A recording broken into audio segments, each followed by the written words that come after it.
Well, hello and welcome to the stream. Let's go ahead and see what we can get into. We're going to do a little bit of this Art Bell Dreamland stuff. We're going back, way back, Art Bell, young Art Bell. Some of his better shows before he got too commercial, in my opinion. Anyway, here we go. We're going to do a little dry run of this stuff here. It's going to be a mixture of Art Bell with a little bit of musical beats, with a little bit of dog barking, maybe. I don't know, but we'll see what we can get into. And welcome to the stream.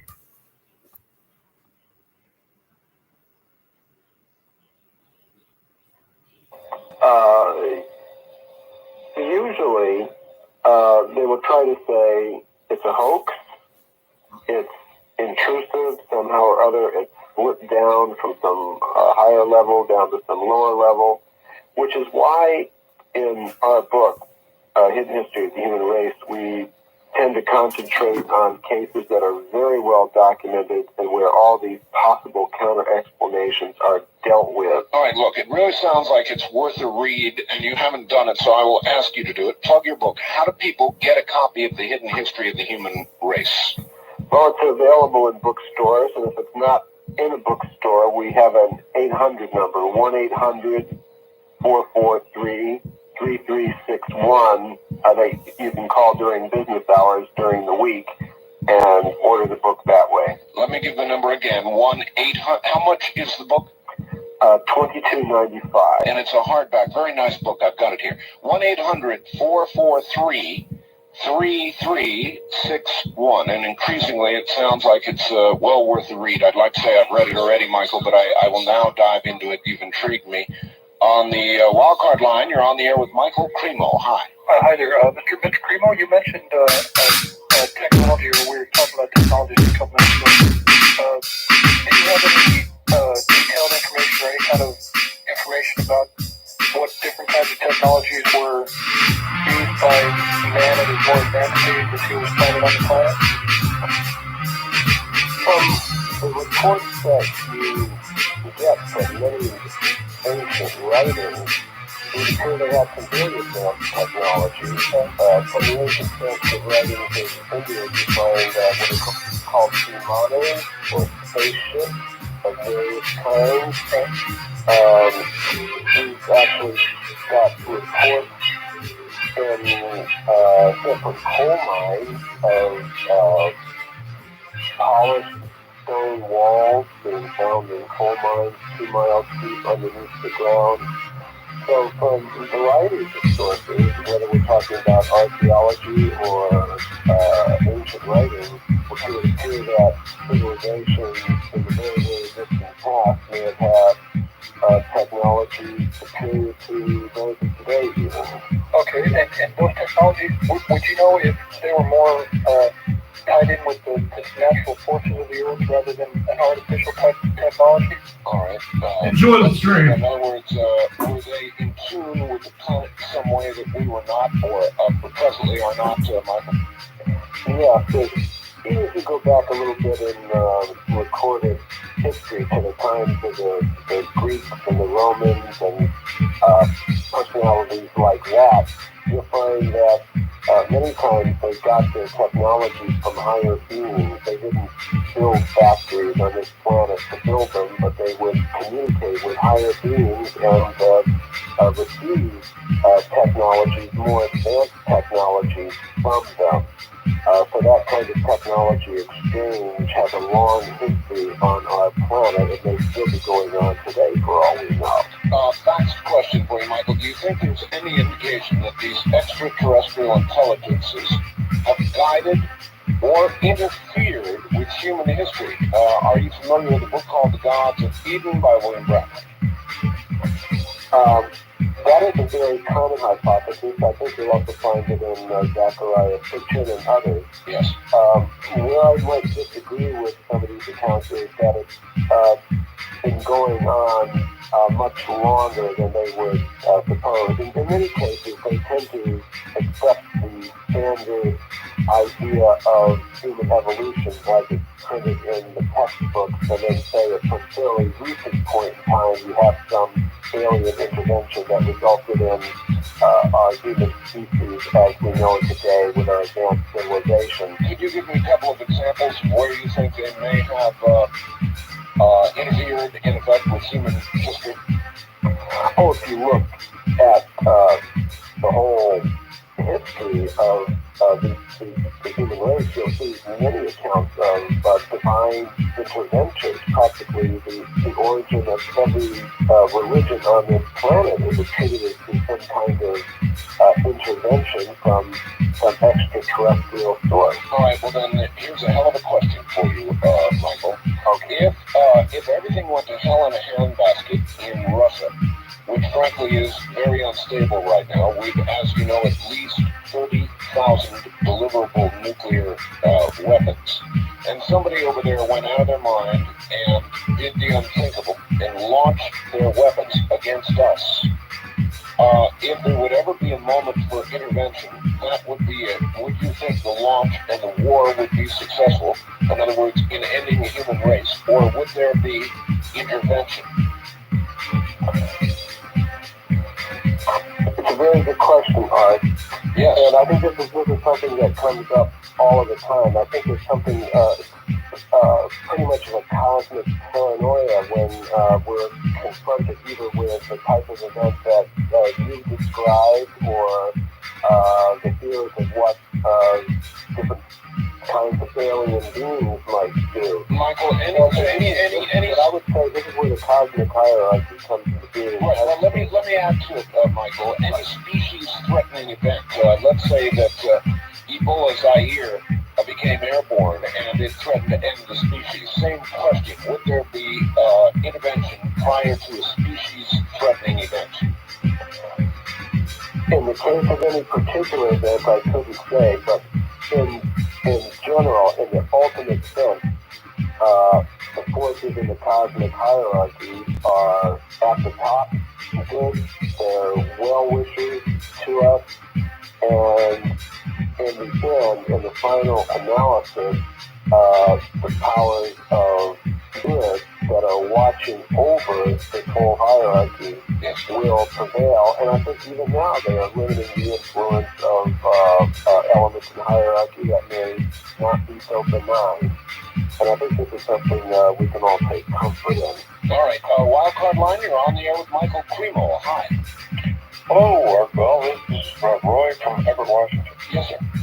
I'd like to ask Michael if he's seen any evidence of Atlanteans in his work. Atlantis. Yes, Michael. Your view on that? Yes, of course, Atlantis is familiar to us from the ancient Greek writings as a sunken landmass that was previously inhabited by a race of people who had some advanced civilization. In the ancient Sanskrit writings with which I'm familiar, there are also descriptions of sunken landmasses that were previously inhabited. I think there's been some very good underwater archaeology done in the area of Bimini and the Bahamas, and where there appear to be stone structures found deep in the ocean. So yes, I would be prepared to find evidence for sunken land masses that were once inhabited. All right. East of the Rockies, your turn with Michael Cremo. Good evening. Hi, Art. Hi. Where are you, sir?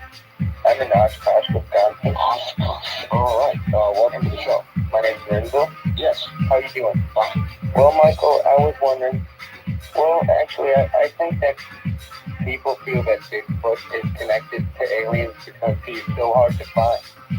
I was talking about that a little bit earlier. That's exactly what I suggested. Yes, and well, I would give you my theory that if the UFOs or the extraterrestrials, Michael, are keeping track of all of us, they've got plenty of opportunity to do that with human beings, with cattle, with many of the things we hear about being abducted, but perhaps few opportunities to interface with Bigfoot because there are, I think arguably, very few Bigfoot creatures. So obviously anything connected to a UFO and a Bigfoot would be not a great surprise. There would be very few of them they could monitor. Would that be true?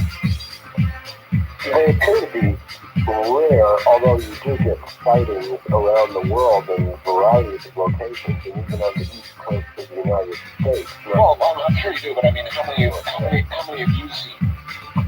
I have not seen any myself. Same deal with me. So at least they've got to be fairly rare. Right. All right, Wildcard Line, you're on the air with Michael Cremo. Hi. Yeah, I'm calling from Kogo. Yes, sir. And, okay, Mr. Cremo, Yeah. I want to understand, okay, you're saying that, extraterrestrials have been coming down and affecting the evolution of man or actually creating man? Very, very good question. As I was suggesting towards the beginning of the show, I think we are part of a cosmic hierarchy of beings, originally spiritual, and we've come down from an original position, original higher dimensional spiritual position, and we've been placed in a position in this hierarchy. And the way that we've gotten here is that we've been given bodies by being higher up in the hierarchy by a process of reproduction. In other words, these beings higher up in the hierarchy, from descriptions you find in various ancient writings and also from evidence that we can see today, have bodies made of more subtle elements than we do. All right, I'm trying to listen. By a process of reproduction. Yes, I'm trying to listen very, very carefully to what you're saying here, Michael. Are you saying that we were created by those beings in most senses? Well, our bodies have been, in other words, there's a process of reproduction that's going on. If I could say one thing, so the problem I have, okay, we have vestigial parts in our body, like a tailbone, an appendix. I mean, useless stuff to us as Homo sapiens. And another thing, too, if man's been around this long, why isn't there a fossil record of actual bodies back, 500 million years? Well, but there is, according to Michael Cremo, right, Michael? Oh, that's right. And, we were talking about that human skeleton found in the coal mine in Macoupin County, Illinois. We got in touch with the Illinois Geological Survey, and we asked, well, how old is the coal in that mine? And it's over, 300 million years old.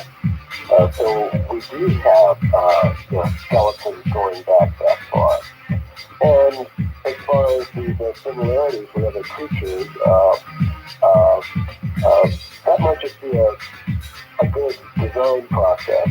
We start with a template, and then we simply modify it to get different creatures rather than building each one up from scratch. I think that's a very common thing in engineering and software, computer software. You don't try to invent the wheel every time, but you start with some template or model and vary it slightly. So you might expect to find if you do have, as the ancient Sanskrit writings say, 400,000 types of human beings. So we would simply then, in essence, be the Rembrandt work of some greater intelligence, some extraterrestrial intelligence. We would have been the final grand work to date of that intelligence, correct? That may be giving too much credit. I'd say the higher. Okay, Michael, I'm sorry, break point. We'll be right back. This is CEC.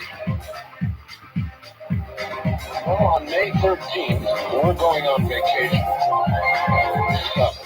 Going to Hong Kong, China.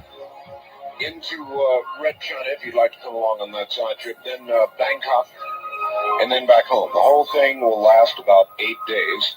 Unfortunately, it is now on a space available basis, which means you call the number I give you if there is any space left, or if they can find any, or if they have a cancellation, they will get you in. It's the name of the game. It's getting late. So if you would like to come along, I'll be there. My wife will be there. Bob and Sue Crane will be there. A lot of people are going to be there.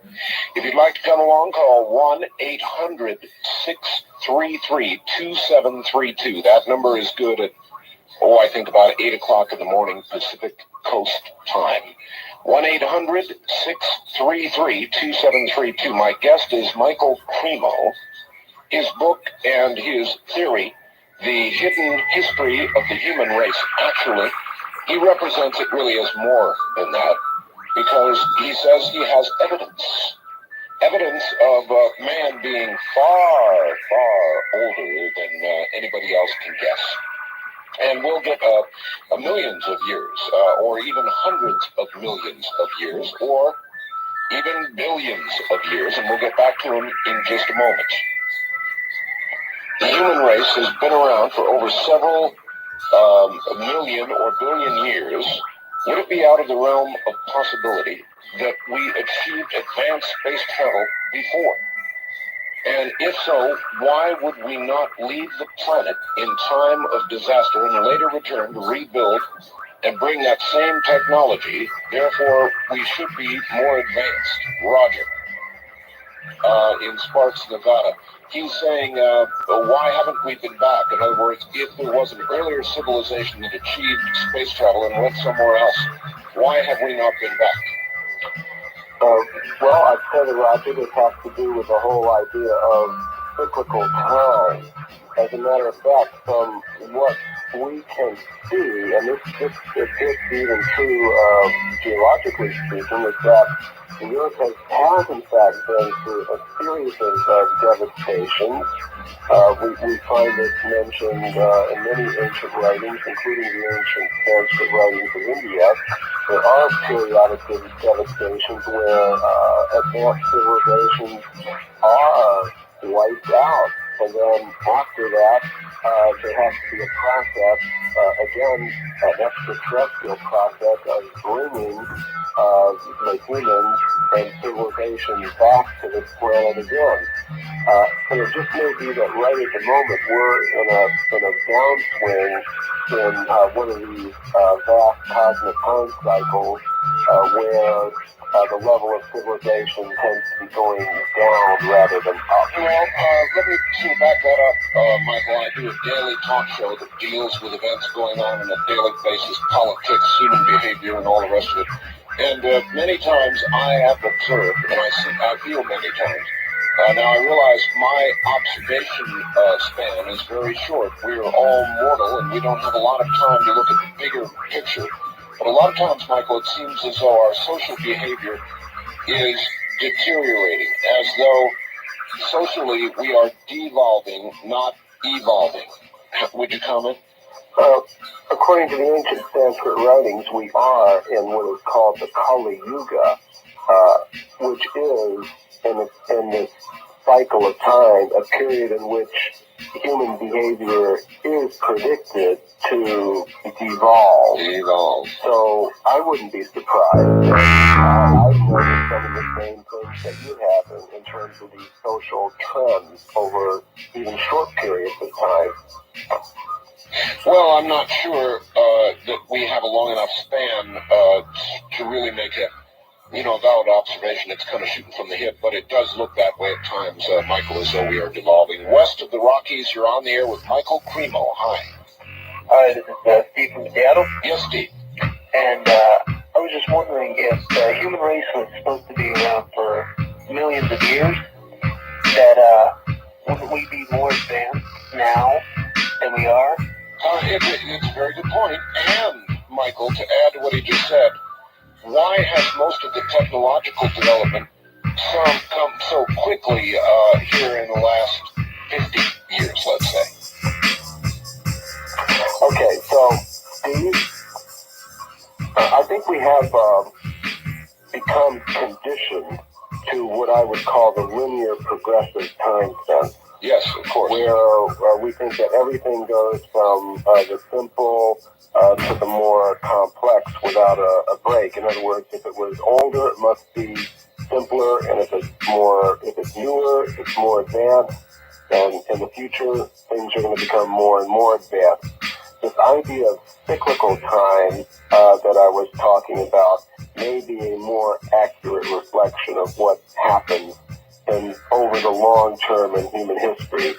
And as I was suggesting just a moment ago, we may be in a little bit of a downswing right at the moment. Now, as far as what you were mentioning, Art... Well, socially, Michael, it seems like socially we may be in a downswing, but technologically we appear to be chugging right along, and that's a fairly recent development. The last 50 years, technologically, it's really taken off.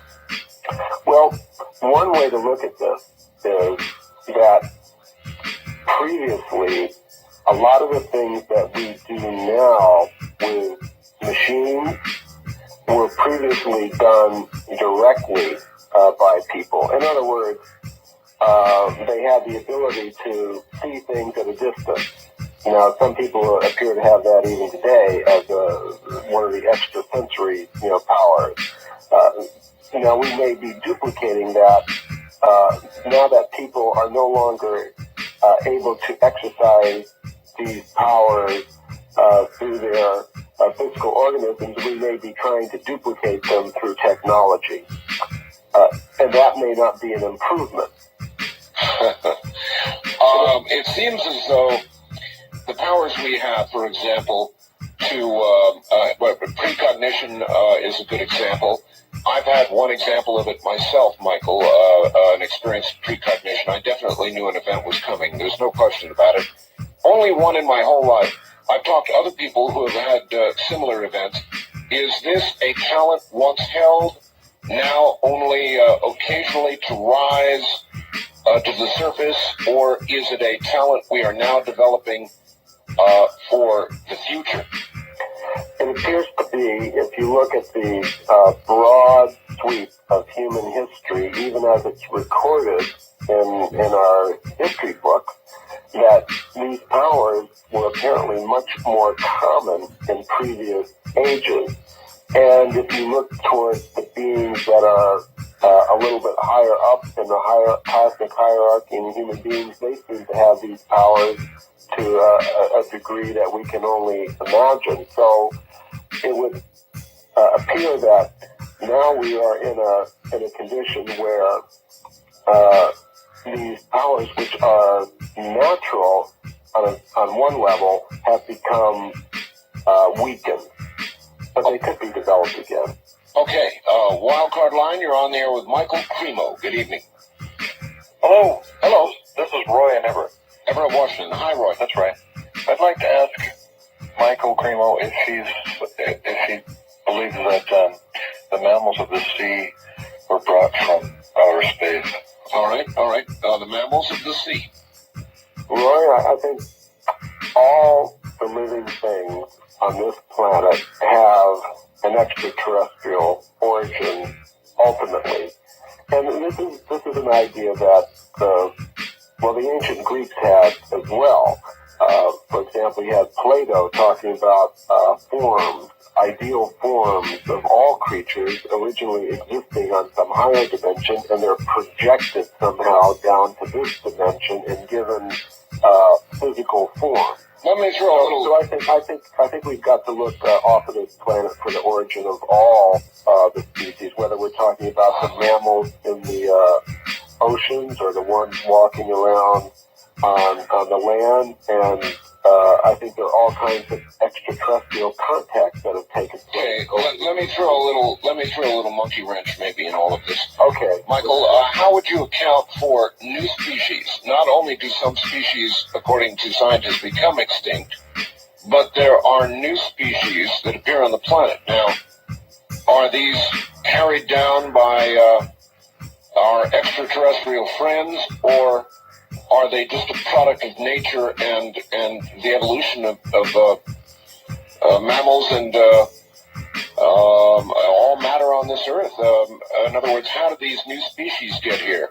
On the wider cosmic scale, from the information that I've gathered from various sources, including the ancient writings of various countries, including the Sanskrit writings of India, is that there's a fixed number of species, numbering in the millions on the universal level, and these may be imported to the Earth that we know on different time scales.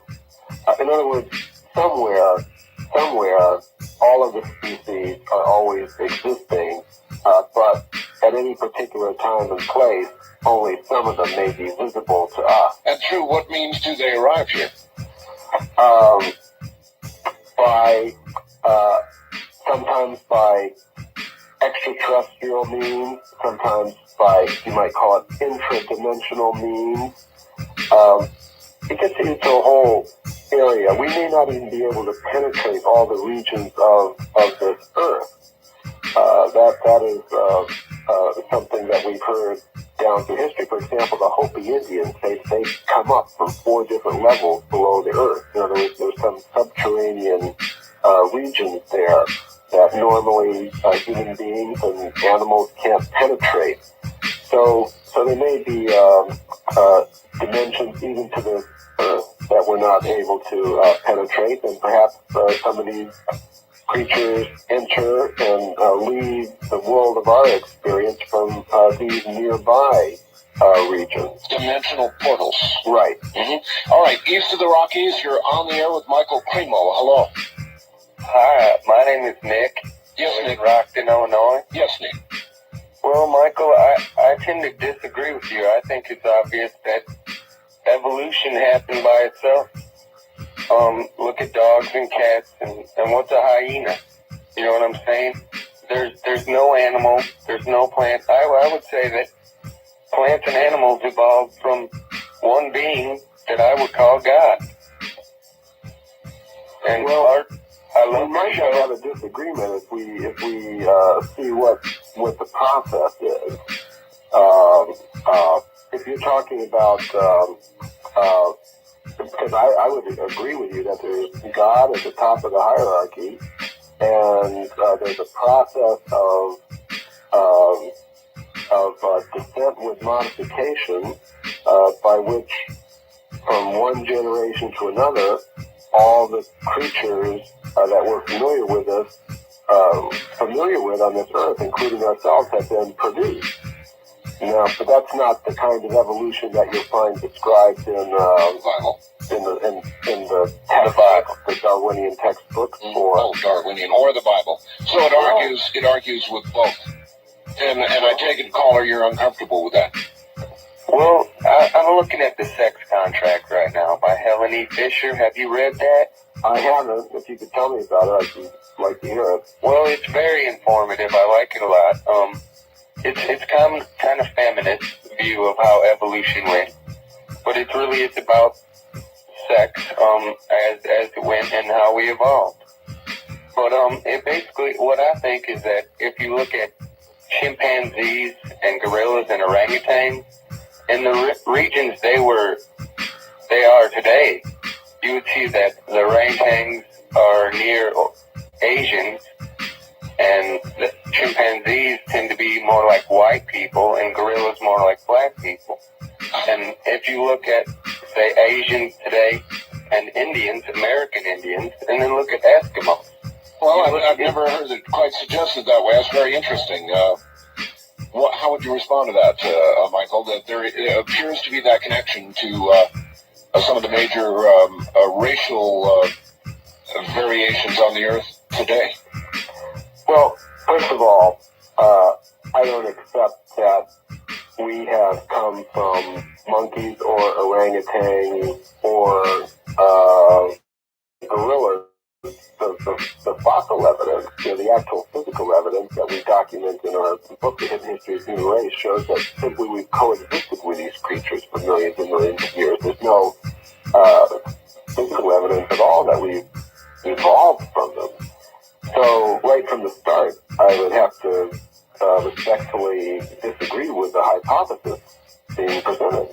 I'm curious, Michael, see if you can answer this straight out. Okay.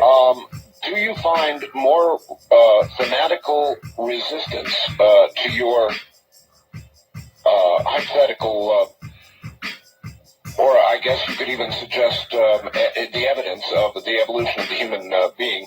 Do you find more exception to it from the scientific or religious community? It's very interesting that I've been finding that I've been able to go all over the world, and I have been. I've been able to make these presentations to. I've been on Christian radio shows and television radio shows, and I find they're very receptive to the fact that I disagree with Darwinian evolution. Okay, the question again, from which camp do you think you find more stringent objection, scientific or religious? The most objection I have been finding is from those who are in the mainstream scientific establishment. That is where the most opposition that I have encountered has been coming from. I would imagine that would be true because at least your theories involve a concept of creation that religious folks might be able to be more comfortable with than the scientific people. I see. All right. First time caller line. You're on the air with Michael Cremo. Hi. Hi, this is Joe up in Reno. Hi, Joe. And it's a pleasure to call you, Art. I listen in every now and then whenever I can. And I have a thought on this. We're electrochemical devices. We're perfect androids, biochemical computers, if you really look at us in a big picture. Sure. And the electro being the spirit, the android, the movement, the device that moves around is the chemical. Who knows where it goes in stores, maybe in the ozone layer or whatever, but you could see how things could be, spirits could be implanted or beings could come into us through something like that. It's a very tangible and logical way, and I wondered if Mr. Cremo had any experience in dealing with it in that logic. All right, it may be the last answer we have time for. Go ahead, Michael. Yes, Joe, I think you mentioned something that's very important. It seems like if we want a good metaphor for the entire universe and our place in it, it may be like a virtual reality system on a computer. Now, if you know how those operate, that means you take somebody who's outside the computer and you hook up different devices to their senses, like you put little what they call iPhones over their eyes, small video monitors. That's right. So that it creates the sense of being involved in the computer world, even though they're outside of it. So, in one sense, you could say that the person is being implanted into the virtual reality system inside the computer. So I think you're mentioning soul, and I think what we really are is we are souls who have been implanted by some system into a virtual reality. All right, that is where we're going to have to end it, Michael, very quickly because we're out of time. Where can they get your book? The book is available by an 800 number, 1-800-443-3361. It's also available at Barnes & Noble and other book chains. All right, Michael, it has been an absolute pleasure having you on the program. Art, it's been a pleasure for me as well. Hope we get to talk again sometime. Thank you, my friend. That's Michael Cremo and his version of the hidden history of the human race. Thank you all, and we'll see you again next Sunday at 7 Pacific Time. From the high desert, good night, everybody. This has been Dreamland, a program dedicated to an examination of areas in human experience not easily nor neatly put in a box. Things seen at the edge of vision, awakening a part of the mind as yet not known. Yet things every bit as real as the air we breathe but don't see. Please join us again next week at this time for Dreamland.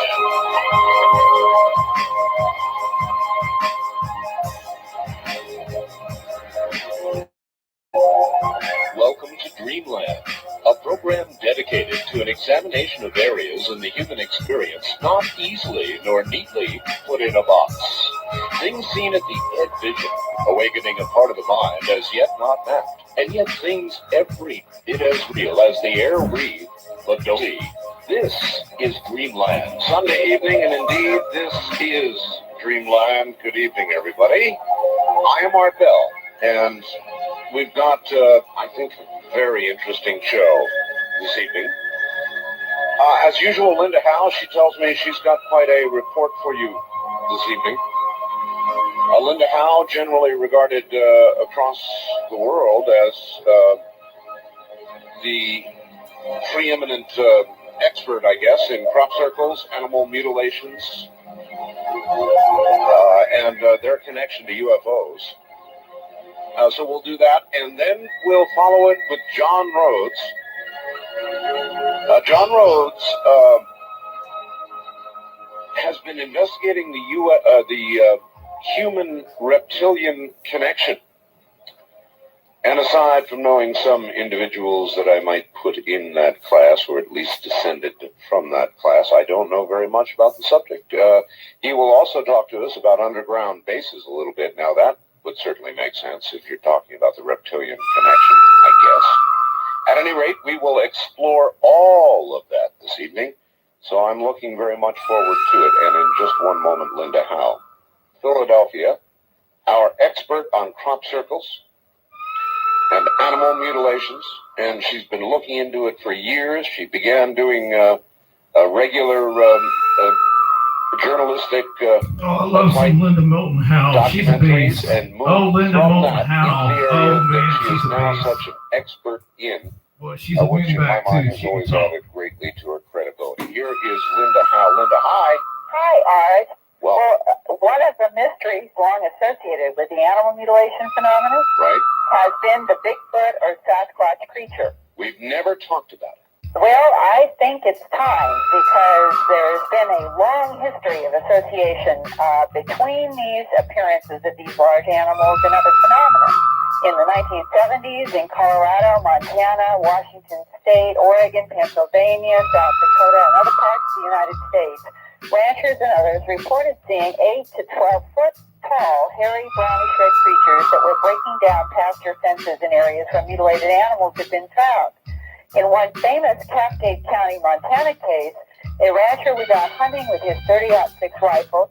He suddenly came face to face with a hairy, brownish red creature who towered above him. The rancher fired at this Sasquatch, and it disappeared in a bright flash of light, raising the question, was this creature strictly biological, or perhaps some kind of technological presentation like a holographic projection? That was the 1975 to 76 time period in Montana, and that rancher reported his Bigfoot encounter to the Cascade County Sheriff's Office in Great Falls, Montana, which is how I got that report. Gee, Linda, you would think if it was a holographic presentation of some kind, that it wouldn't even be affected. You know, I mean, a bullet would pass through a presentation, wouldn't it? Right. It's always been an interesting question. Why was there any reaction at all that would be translated in a flash of light from the firing of a bullet? It is a very puzzling phenomenon, but it did make the sheriff's files because the rancher was so startled by what had happened, and he called up the sheriff's office. And then a year later, in 1977, in the wilderness area of Snohomish, which is northwest of Seattle, Washington, Bigfoot investigator Peter Gattila interviewed eyewitnesses who not only had seen large hairy creatures, but associated their presence with silver discs that they saw with their own eyes in the sky and animal mutilations that they were finding in the ground. In one case, a man named Stephen Ungelman was traumatized by his encounter with a silver disc in the sky that made a sound like a spinning turbine, which he recorded on audio tape and gave to Peter Gattila. Stephen Ungelman also saw a giant ape-like creature associated with the UFO. And not far away in that Snohomish forest lived a woman with her family named Linda Williford. She and others saw Bigfoot creatures around their house, and she recorded a series of eerie, high-pitched screams during the 1978 to 79 period. Neither eyewitness has ever been willing to speak publicly, but they have given Peter Gattila permission to share their experiences and their audio tape recordings So tonight we will hear first Stephen Unselman's recording of the turban-sounding UFO, which reminds me of so many people's descriptions of hearing something that sounded like a turban, which is a different description from the people who have described the buzzing of bees. Then Peter Gattila will introduce Linda Williford's recorded excerpts of the Bigfoot screams near her house. And I'm going to begin now with this turban-sounding UFO that will continue on with Peter Gattila's description of going into the Snohomish Forest a few years ago to meet and talk with Linda Williford and to get her audio tape, which we'll also hear. So right now, this was the sound of a silver disc that Stephen Unselman described as having what looked like a dark lens right in the center of it. That's how close he was. Here we go. Actual recordings of a UFO.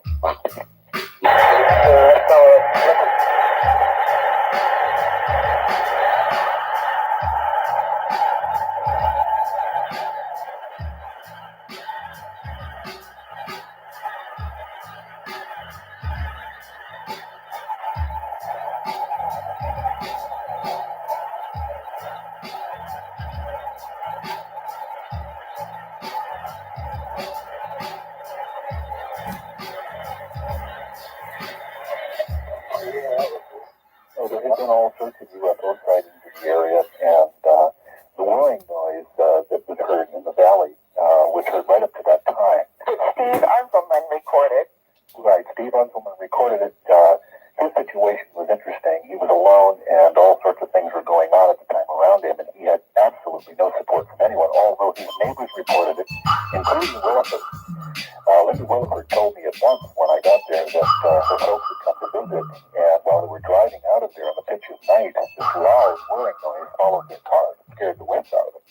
When did they start hearing the Bigfoot or Sasquatch sounds, and did she see one of the animals in and around the time that she actually recorded one? Oh, yeah, the sound actually started, I believe, in 1977.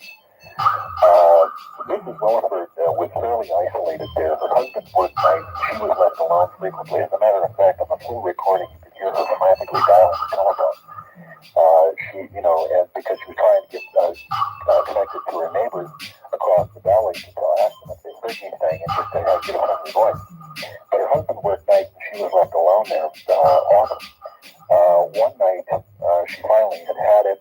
The scream was right across the road from where she lived. She lived in a little mobile home there. It was a single-wide mobile home. And she threw the door open and was standing. She was standing literally right across from her door looking at her. And how did she describe it? Well, she described it as kind of an auburn color, very tall, very broad. Welcome to the stream. Typical Bigfoot description. Long hair? Well, actually, yeah, as a matter of fact, it was long hair, somewhat long. I mean, we get reports of hair length anywhere from, a foot long to just a few inches. Mm-hmm. And what about the face? Did she describe anything unusual about the face? Yeah, she did. This was what I found to be very interesting. The face was ape-like. The eyes were almond-shaped, wide apart, and glowing red. And they were glowing red. Glowing red, luminous. Now, self-luminous. Now, we're not talking about reflectivity, but these were self-luminous, sort of a bioluminescence kind of thing. And this was very clear to her. She could see it clearly. Saw the eyes glowing. They moved a little bit. It stunned her. She turned on the porch light. She had a fairly bright one there, and that's when she got a pretty good look at the overall figure. Arms were long, almost to the knees. It had one arm up on a tree, I believe she told me, and it just stood there. Now, there have been mutilations in the area. As a matter of fact, Linda Williford told me about one, and there had been down fencing. Things you mentioned all had occurred there in that spot. So something definitely was going on. You could feel it in the air. I mean, it literally rippled. And now, Art, I'm going to play these 1979 excerpts of this high-pitched, eerie scream that she and the neighbors associated with the presence of the Bigfoot. And it is difficult. You're going to hear a kind of constant understatic, which I think was the fact that she had a not very expensive tape recorder that she was trying to pick up these sounds, but you will hear this very high-pitched, very bizarre sort of screaming above the lower noise that I think is her tape recorder. And here we go now. All right. Maybe the sound of Bigfoot.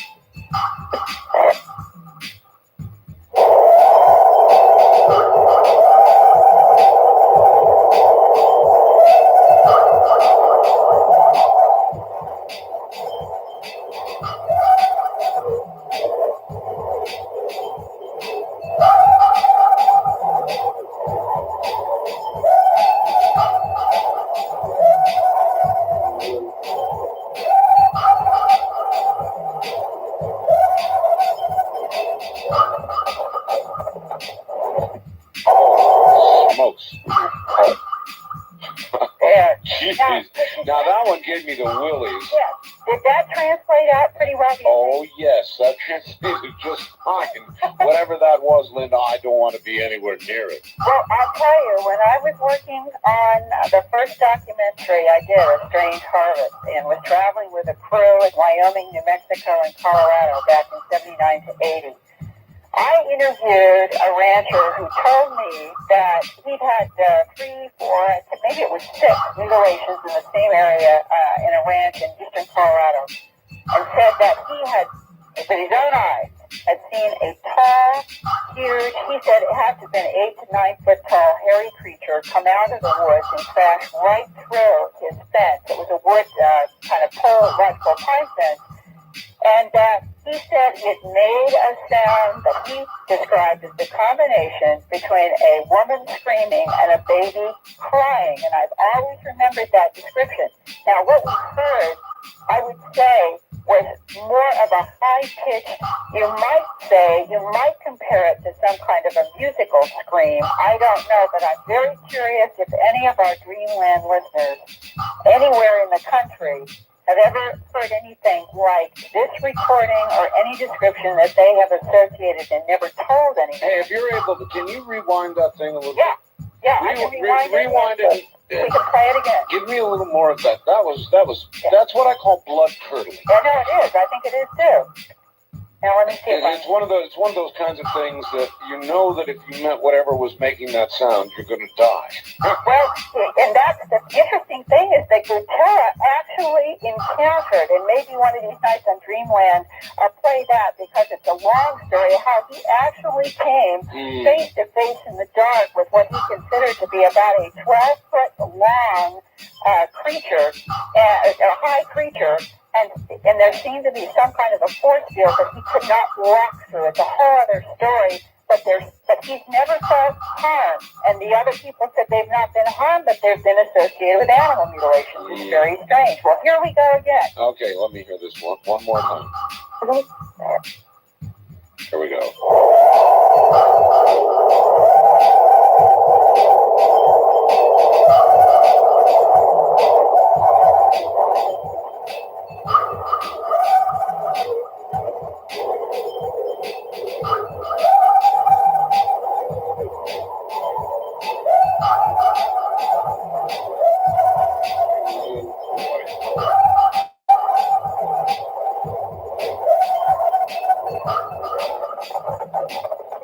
Okay.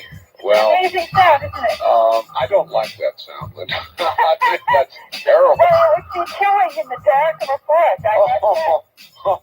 Well, it wouldn't have to kill you. You'd have a heart attack first, and it could just eat your dead body. Yeah, well, I'd sure like to know if anybody else out there has had something like that happen around their ranch or house or somewhere. And I think now is definitely we have an audience that is reporting things that they've encountered and maybe not talked about before. And Dreamland is certainly the program to share this on. All right, I'm way short on time because we did that again. So give your address to everybody. We'll be playing your commercial here in a bit. Okay, thanks, Art. It is Linda Powell at Post Office Box 538 in Huntingdon Valley, Pennsylvania.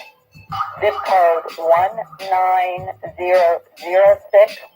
My fax number is 215-491-9842. And Art, I can give this out again later in the program. And Yes. thanks, Art. See you next week on the air. Thank you, Linda Howe. And boy, I'll tell you, that was, maybe it just got to me, I don't know. But I didn't like that sound. We'll be right back. 03 now. I got a letter from John Rhodes, and I'll read you in part what he said. Art, in recent years, I have been researching and lecturing about UFOs, underground bases, and occultic archaeology. I've also placed the emphasis in my research on the connection between the ancient and intelligent bipedal race of serpent beings called reptilians and human beings. These investigations have yielded numerous religious, cultural, and genetic links that provide extremely compelling evidence to the fact that we are genetic descendants of a highly technologically advanced race of alien reptilian beings living on our planet. Now, that ought to be keys enough for you, and I'll add a little something to that. I've received information from a number of guests that we are going to book in the future that also maintain that if not reptilian, certainly there has been a very advanced, and there is evidence of, a very advanced civilization that has lived here on Earth previously. And that's always interesting since we're here now, and I assume we'd prefer not being relics of some future civilization's examination. So we'll get all into that in a moment.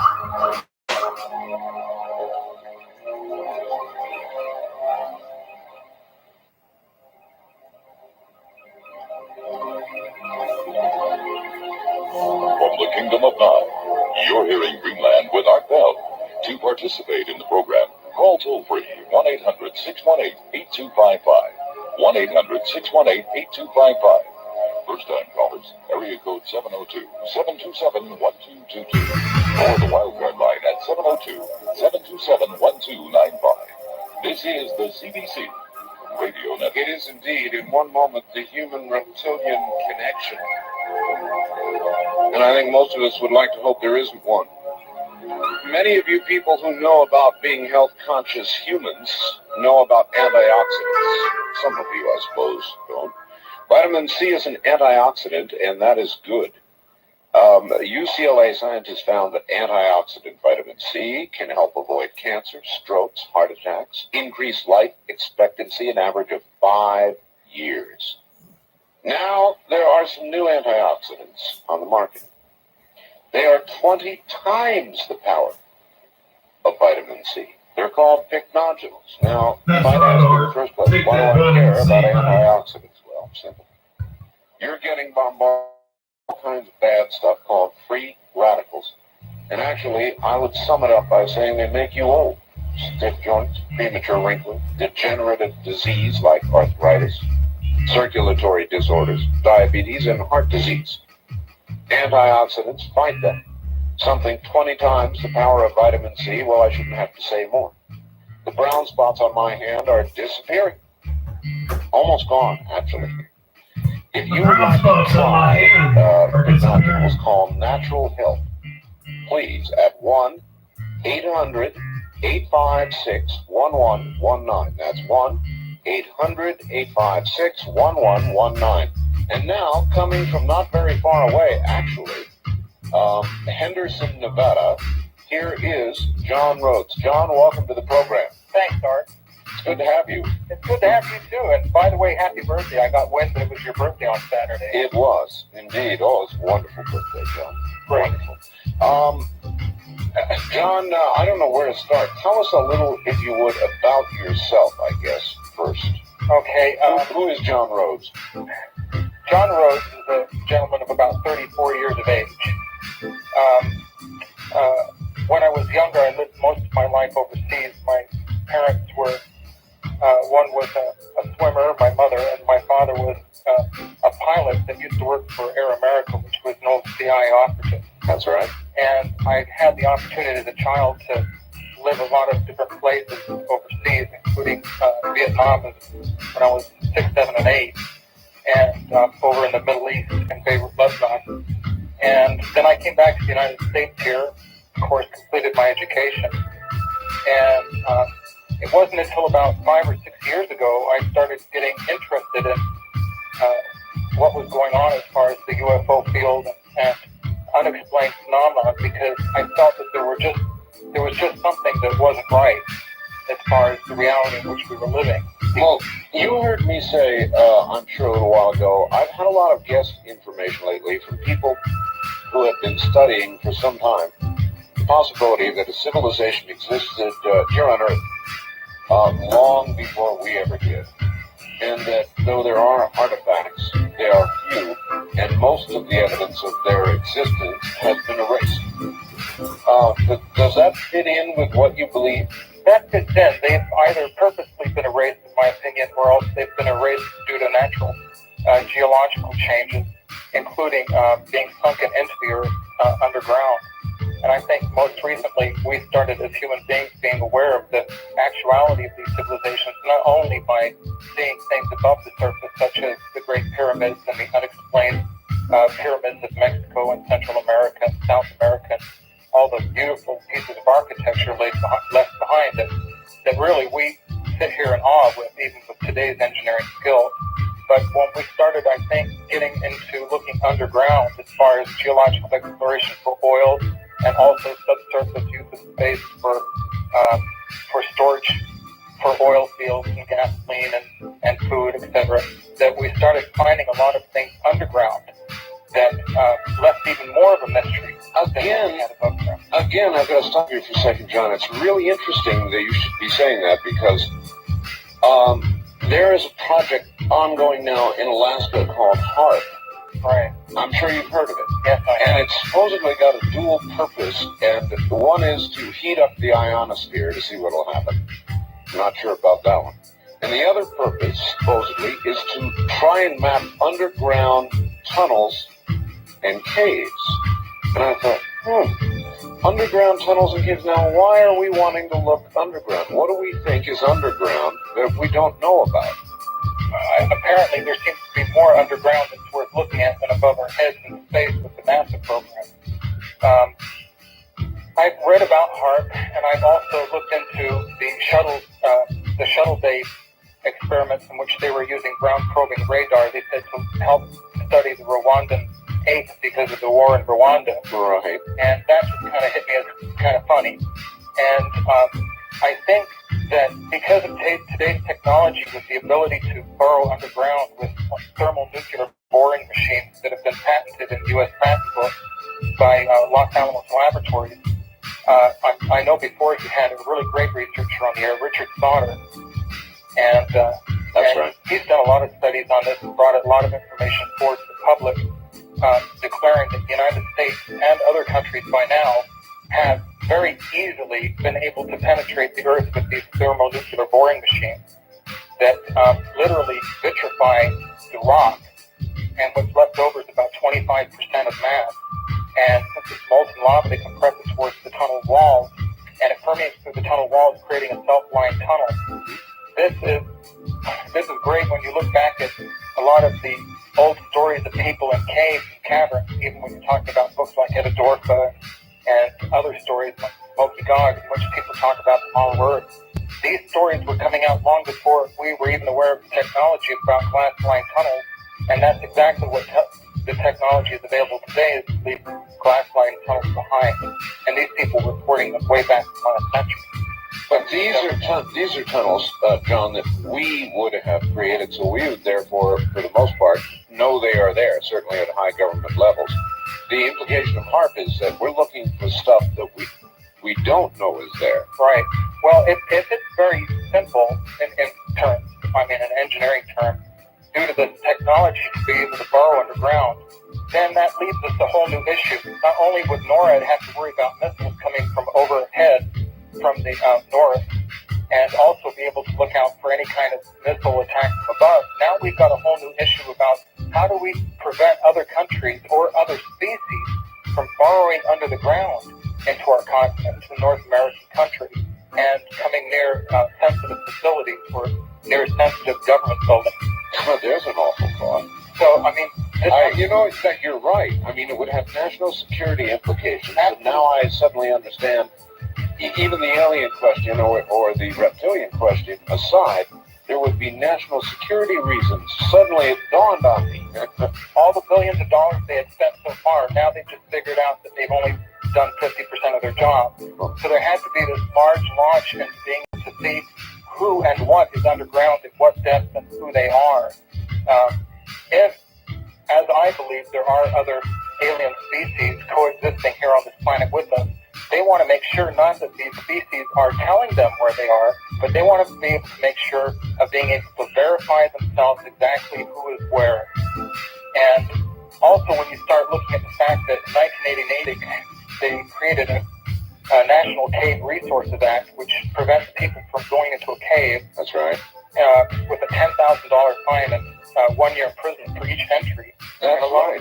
Now, and it's supposedly to protect the natural resource of the caves. Isn't that correct? That is correct. There are some caves, absolutely, that have been defaced. But the majority of caves across the United States, most people don't want to go near a cave. You know, because there's a certain amount of superstition and a little bit of spookiness going into a dark, hollowed-out piece of the earth. Sure, I'm one of them. I wouldn't do it. I had to overcome that fear due to my own research and looking around. Oh, now, wait a minute. You mean you actually have made some trips? Yes, I've been into cave systems and also into mines. And I can tell you one thing, that there is certainly, I had to do it because I'm afraid of climbing. I'm afraid of going into caves. Yet I had to confront my fears in order to fulfill my research that I'm doing. Right. And believe me, in some instances I've been shaking. I mean, I used to watch people climb a mountain and think these guys are crazy. Yeah, then I still think that. Then I'm faced with the position of having to go out and learn how to do it myself. But yes, there's some instances where I've gone into certain caves because I've heard that they are. One instance in particular was a reptilian outpost very near Las Vegas. As a matter of fact, Las Vegas has almost overrun it. Oh, really? And yeah, and when I went in there, a friend of mine told me that this cave had a steel door down a shaft. It was really an old mine. It had a steel door down a shaft after you went down a vertical pit. So I went in with my friend. In order to get in there, you had to crawl horizontally on your belly for about 20 feet before you could even stand up, because the cave ceiling was right at the back. And then I went in there. I looked at the door. It wasn't there. And then I was feeling kind of odd. I scraped my knuckles and my fingernails into the walls because it looked kind of wet. And I could feel mud going under my fingernails, the scrape of mud.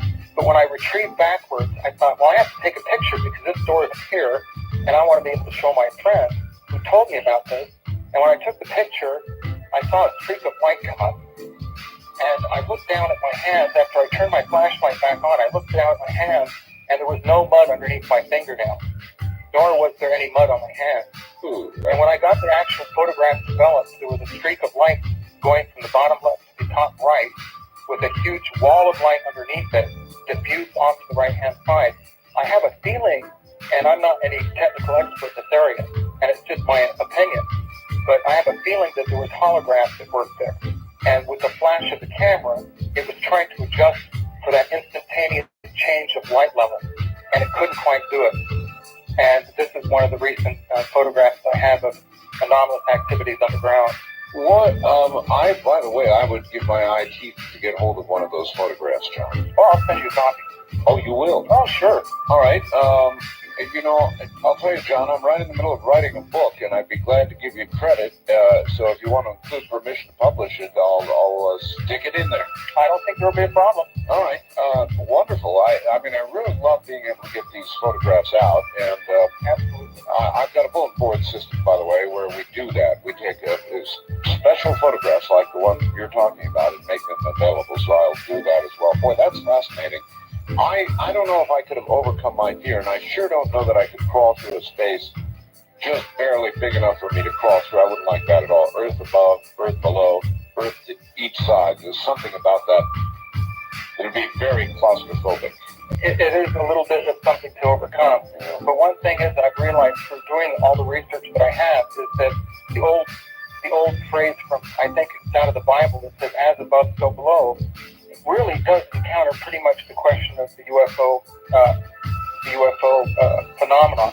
Larry, what is it that you believe is down there, John?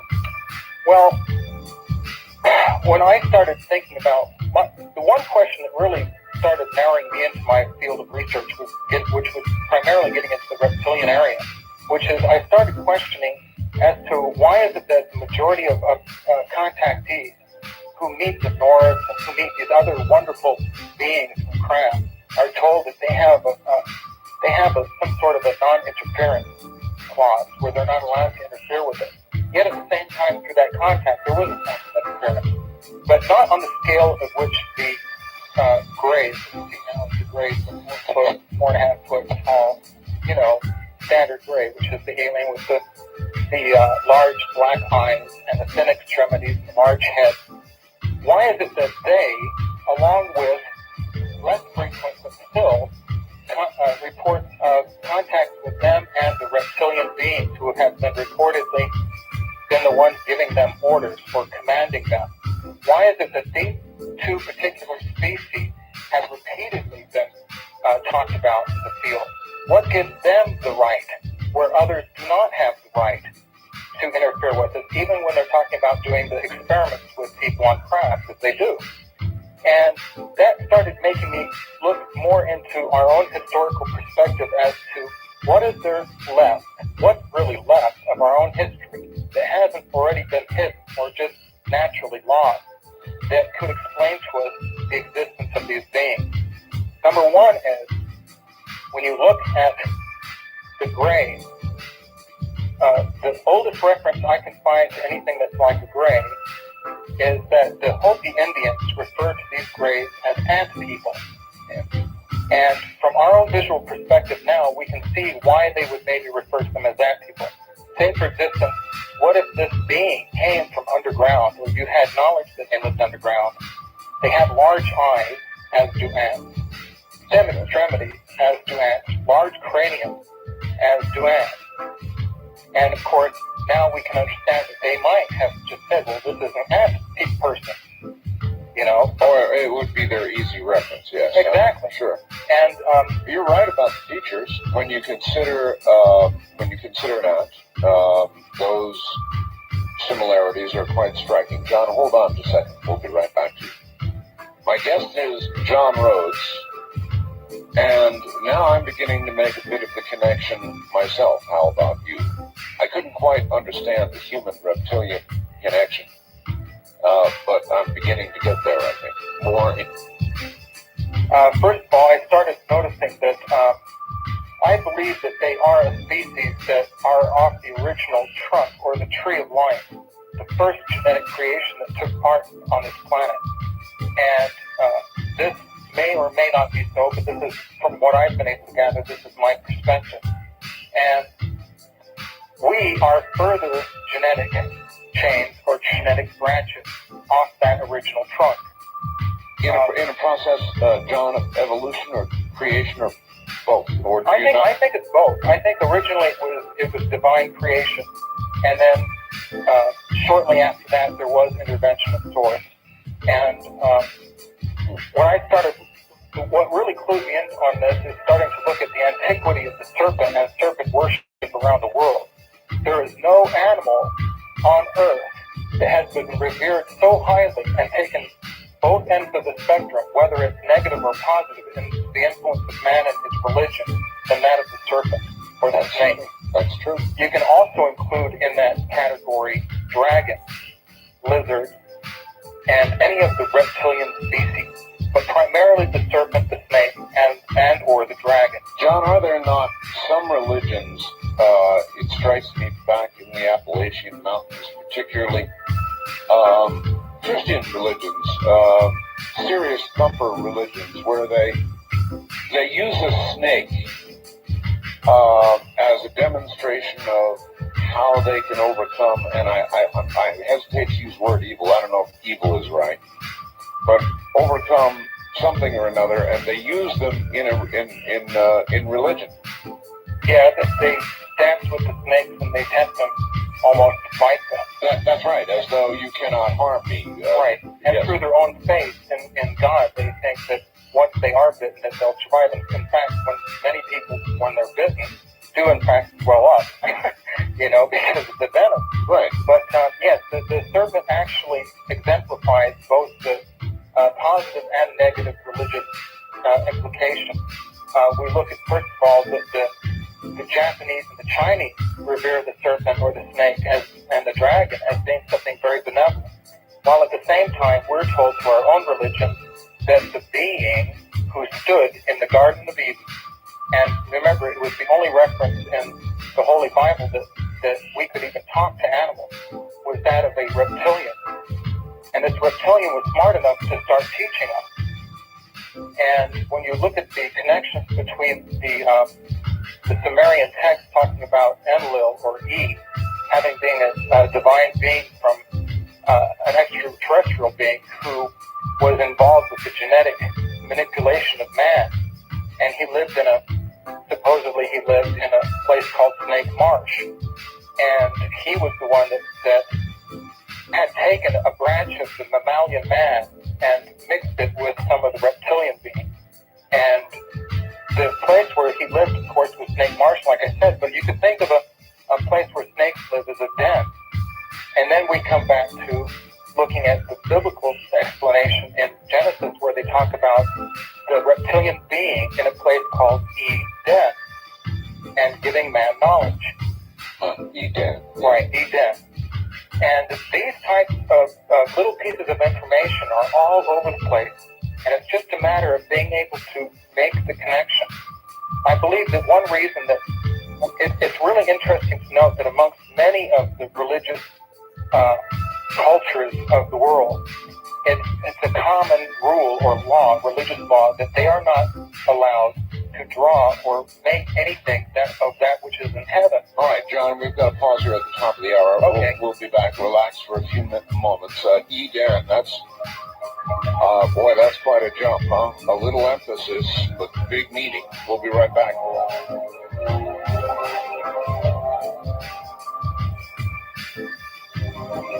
As we can. Somebody who's an expert on underground. I've got a lot of questions, and I know that you've heard about this. I have a good friend, John, who built a porch here in Pahrump, Nevada, other side of the valley. He sank big beams into the ground in order to do this. After he built it, he had such a bad hump, John, that he could not sleep at night in his house. That's how bad it was. He ended up having to redo the whole thing in a different way. Something was being picked up and transmitted into his home from underground. What have you heard about this? Well, I know that the underground hum that's been heard, like in Taos, Yes. is not limited to just the Taos area, but has actually been heard in different countries around the world as well. And it's been happening for longer than most people realize. My own idea of what it may be, we've heard the theories about using ELF and loop antennas to be able to communicate, through the water and over the atmosphere with the submarines around the world. That is correct. I know that the Colorado Bureau of Mines patented a device that actually uses ELF to communicate through the rock. In other words, it doesn't need any cables or anything. It just uses the rock to carry the signal. And the lower the frequency, the greater the coverage area. And when you start talking about, all I perceive now as my reality is moving atoms and frequency. And all we really have to live by this time around in our lives is this mass or different combinations of frequencies combined together to create different objects and different light. And when you start talking about the Taos hum, you're talking about a frequency that's being put through the earth, but yet at the same time, there's a lot of natural crystal formations within the earth that could take certain branches of this frequency, and I guess you could say change it or mutate it, so we may have some sort of a sympathetic resonance with it. Around the meninges of the brain, which is the sheath covering the blood-brain barrier, we have a high quantity of what they call magnetite crystal. And what this is that Dr. Kirschner, Caltech, had started looking into this, thinking that there's higher concentrations of magnetite crystal. Now, magnetite, mind you, is a naturally forming magnet ore. It's like lodestone in the earth. We don't eat it, but our body actually manufactures it. So when we have magnetite crystal surrounding our brain, that means that we as humans have everything necessary to make a transmitter or receiver, which is crystals, magnets, and energy and minerals. So if you're getting these different frequency fluctuations, I don't doubt whatsoever that we are somehow sympathetically resonating with those frequencies. As to what they could be, well, like we said before, perhaps they are some sort of a subsurface radar around these sensitive facilities looking for anything that may be coming near them. Oh, that's fascinating. Because a lot of these reports have actually come in from areas where previously people have said that there's some sort of anomalous activity happening with clandestine black book operations.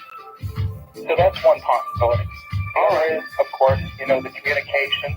And the other one is, of course, and I've thought about it, and I don't know how true it could be, that the people who are hearing them have implants. And somehow these implants are being triggered. So these people are being able to hear sound. They're not quite hearing it, but they're sensing it all over. Now, I've heard sounds like that have continued for a period of 2 or 3 weeks, like a clicking, but then that clicking has stopped. I've also found out that other people associated with the group have heard the same sound at the same time, and it all stopped at the same time. All right, this is from Sean in Yucca Valley. Then I'm going to give out the numbers. We're going to answer some phones. All right. I have often heard it claimed there is only a 2% difference between humans and chimpanzees' genetic material. This seems to argue against any human-reptilian melding. Would you please ask John to comment on the point? In other words, as we look at genetic connection, I think the Vaxxer is correct.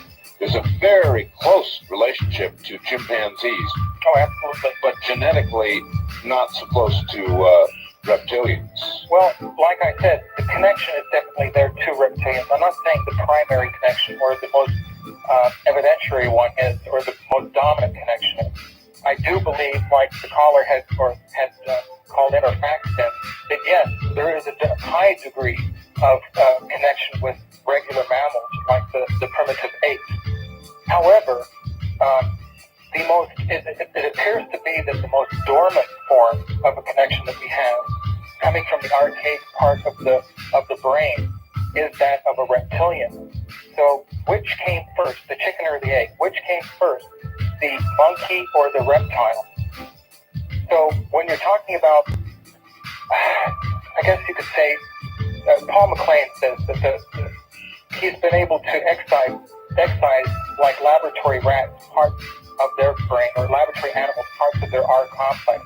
And what he's realized is that R complex dominates our behavior patterns as far as hierarchy, territoriality, ritualism, and aggressive behavior. And this is how he was able to find that out. So when we're talking about like who are we, it makes more sense to me that there's some sort of an important connection there with the reptilians, because I haven't heard too many stories of abductions by monkeys. That's a good point. Where I have heard the abductions by reptilians. All right, John, let me quickly give out the numbers and we'll take some calls. Fascinating topic. Gee. First time caller line, area code 702-727-1222. The wild card line, several of those available. Area code 702-727-1295. Toll free, west of the Rockies, it's 1-800-618-8255. East of the Rockies, it's 1-800-825-5033. Just one other quick thing, John, then we'll pick up some calls. The natural magnetic material that you say surrounds our brain, right? Wouldn't that they're doing a lot of studies now about electromagnetic fields and how they affect us. And when I say that, I mean even radio, television, and microwave transmission. Would this be, do you see a connection, in other words? If we are receptors, then it seems to me that sort of energy might be received and or might be affecting us. Right. Well, there's so many forms of energy that we're aware of, but I believe that there are so many forms of more subtle energies that we're not aware of, and I think we catch the full spectrum. Yeah, I think it's very unhealthy to live around power lines.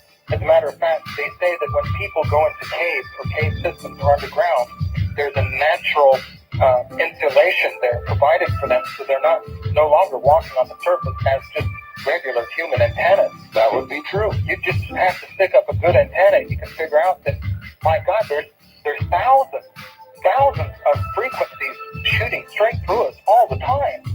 Thousands. Yes, well, they're also doing a lot of work on intense magnetic fields, and I hate to admit this, I'm a ham operator. Right.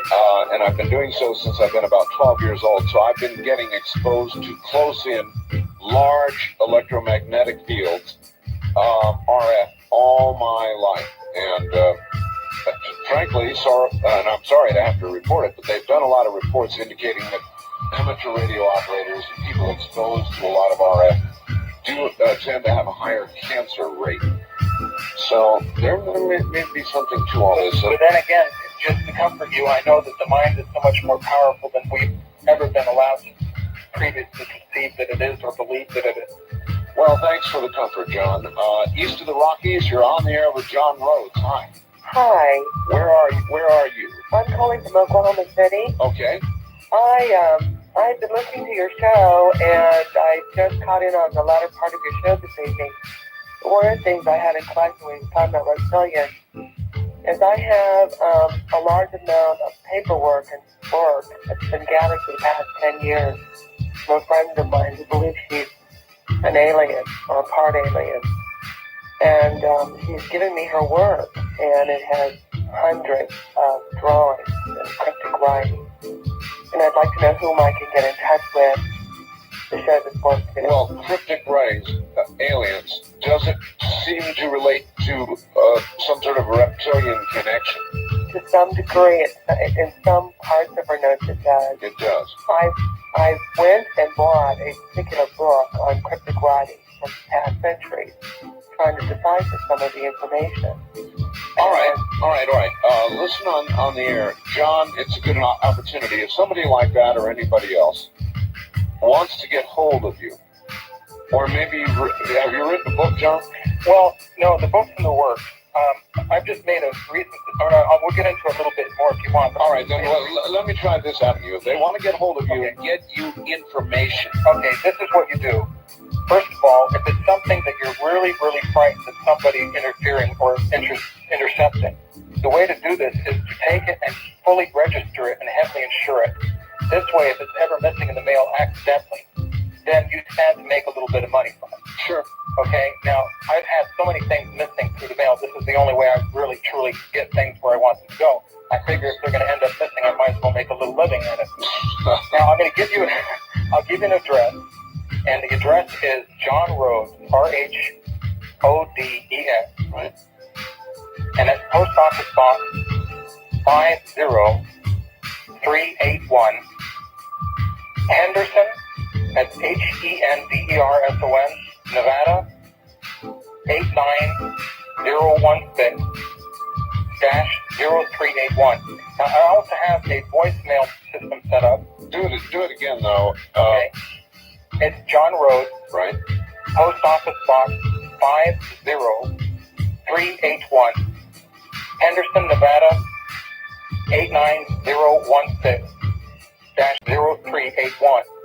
And I have a voicemail also, which if you don't mind, in case anybody needs to or would like to receive a package of information regarding this research and other related research, if they do a money order or check for $10 and send it to me, I'll get them off a comprehensive package. And if you'd like, go ahead and send it to that address. My voicemail, in case you want to notify me of anything or need some further information like the address again, is area code 702-391-3335.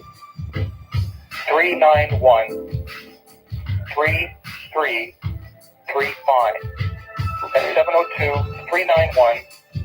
702-391-3335. And one other thing I have available in case people are interested in is I've done some psychoacoustic and psycho work. I've done some work with sound, and I've been able to create a subliminal self-hypnosis tape for abductees. And the reason I did this is because so many people are feeling like they've somehow been touched, and they don't have the money to go spend $90 an hour to go to a psychiatrist to get hypnosis. So I've used some very ancient metaphysical tones that correspond with the chakra, and I've gotten together with a very famous hypnotist out here in Las Vegas by the name of Helen Balcom. Right. And we designed this self-hypnosis tape that teaches people how to get themselves into the self-hypnotic state, as well as empower them through their experiences instead of allowing them to sit in the victimization role, and recall some of these events if they so choose. All right. If it's not, go ahead. I was going to say, if it's not $90 an hour, how much is it? It's $10, and once you buy it, I just welcome you until I otherwise tell you to go ahead and copy it, and please hand it out to your friends. Because part of my job here, not only am I a spokesman for a group of people who have spent their lives working on subjects such as this, but my job here right now is to help people and empower people. And that's one of the reasons I also sometimes, when I go out and give lectures, I'll spend an extra day, take a handful of people, and teach them to investigate for themselves. Because we all need to put at least a little bit of work into it. And the more people who put work into it and forward the information to someone like myself, who's like a pivot point, then the more ability we have to be able to get a clearer perception of what's going on. All right, glad you got all that out, and we'll be back to John Rhodes in just one moment. Here's something that's... In other words, this prisoner, instead of the normal, has seen a human who has small holes on the side of the head, near the top of the ear, and in slightly toward the temple. I have exactly what I describe on both sides of my head, and have yet to see this on any other human being. If your guest has no such experience, can you refer me to somebody you might know? Barbara in Santa Barbara. No, I certainly can't, John. Have you ever heard of such a thing? I hesitate to answer simply because it hits so close to home. This last year, our 5-year-old girl had recently awoken one morning and was worrying about her ears and scratching it. And when I looked inside, it's just on the inside of the ear, but still within the actual outside fleshy teeth against the temple, was a perfectly circular cored out hole. Now, that in itself would not be so remarkable if it weren't for the fact that when I looked in the opposite ear, 180 degrees around, on her other side of her head, was another perfectly cylindrical hole, right in the exact same location.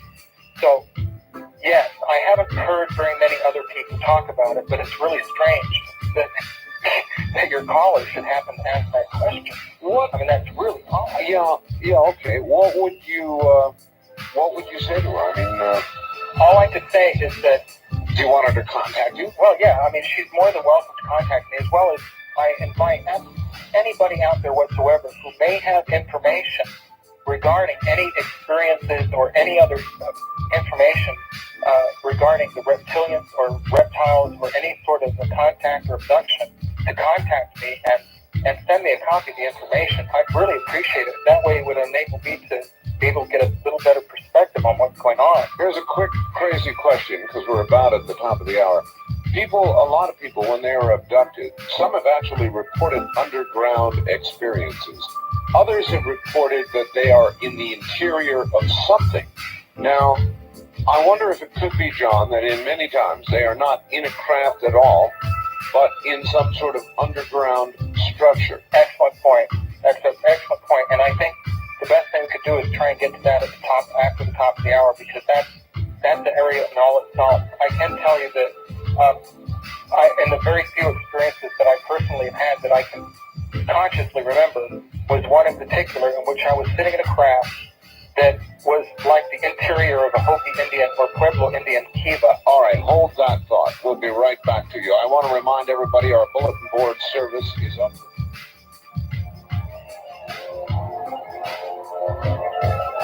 From the Kingdom of Nod, we continue with your calls on Greenland with Art Bell.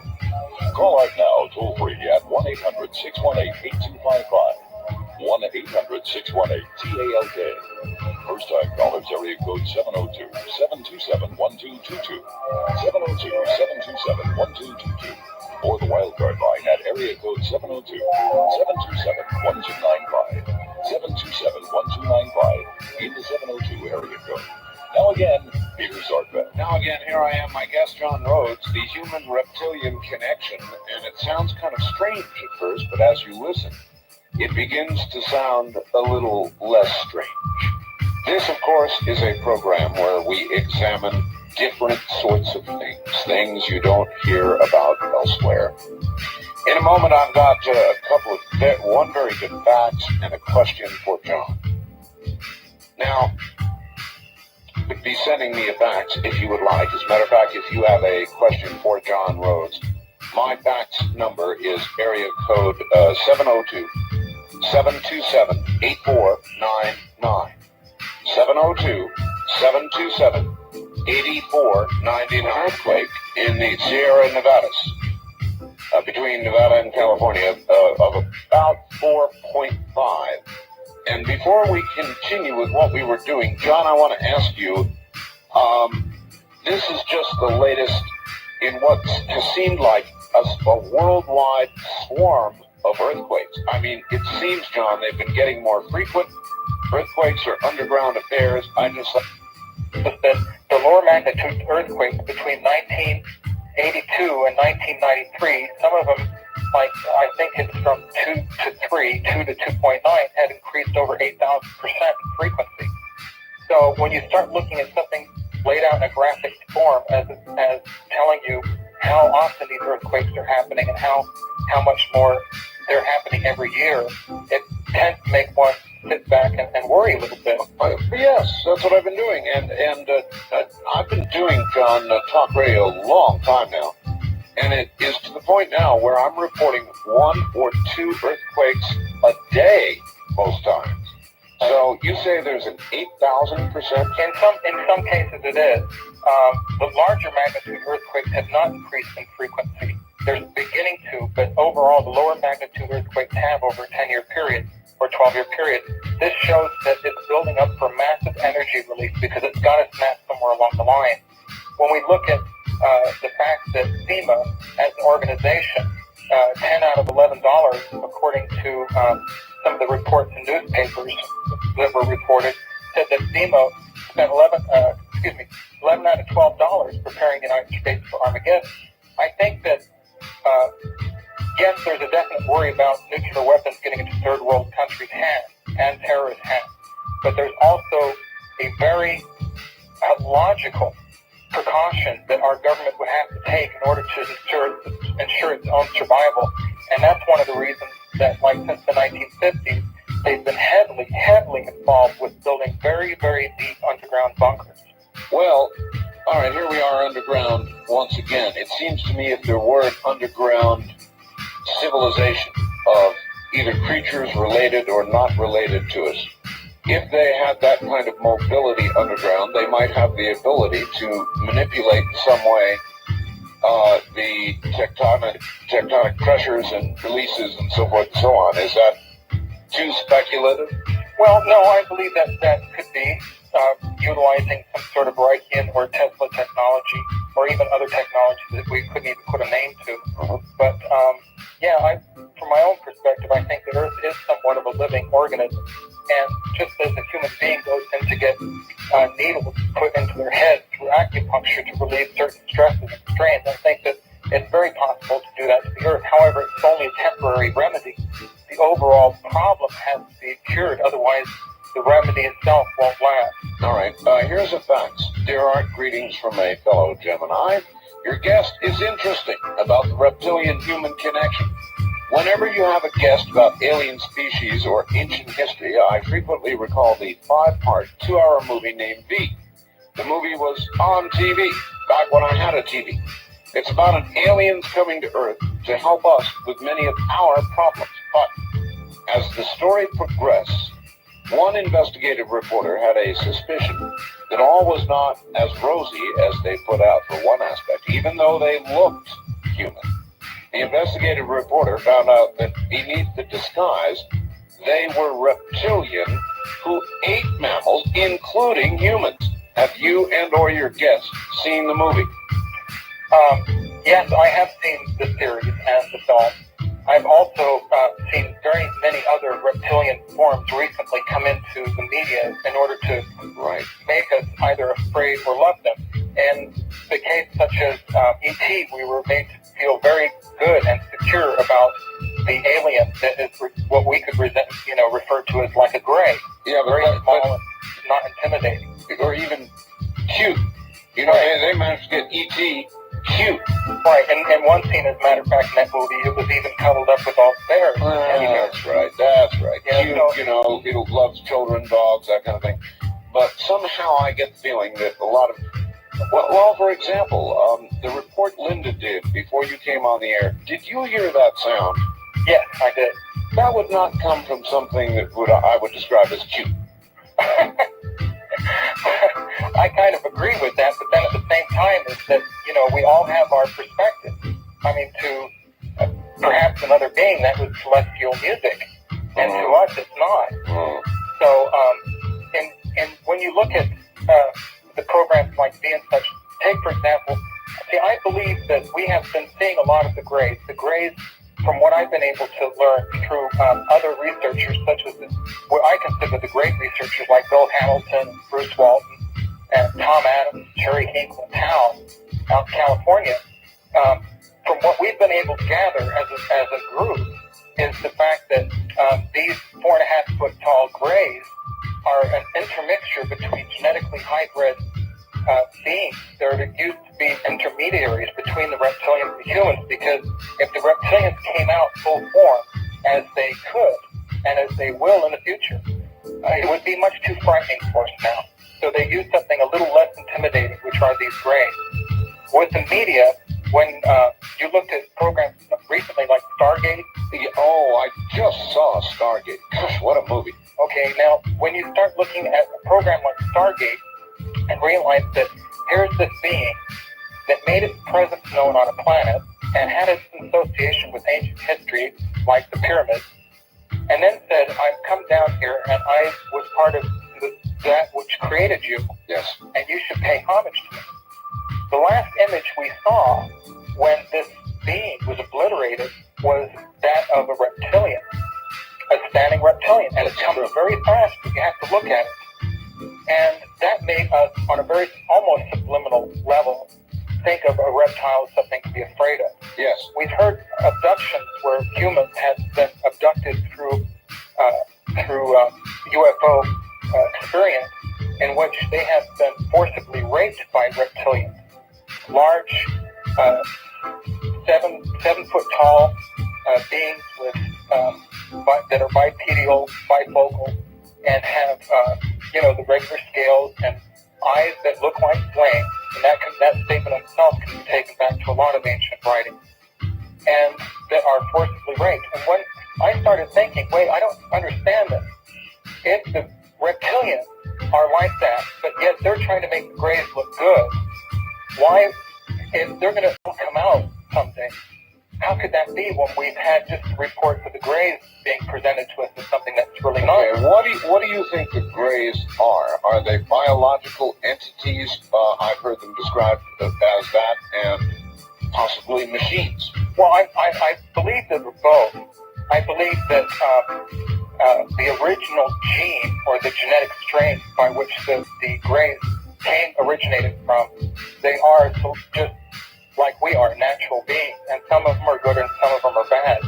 But then again, I believe that maybe due to the scarcity of them or not having too many here, that certain parts of their genetic strains were taken and chained up and linked together with human chains and or other chains and became what you consider biological robotoids who perhaps don't have a soul.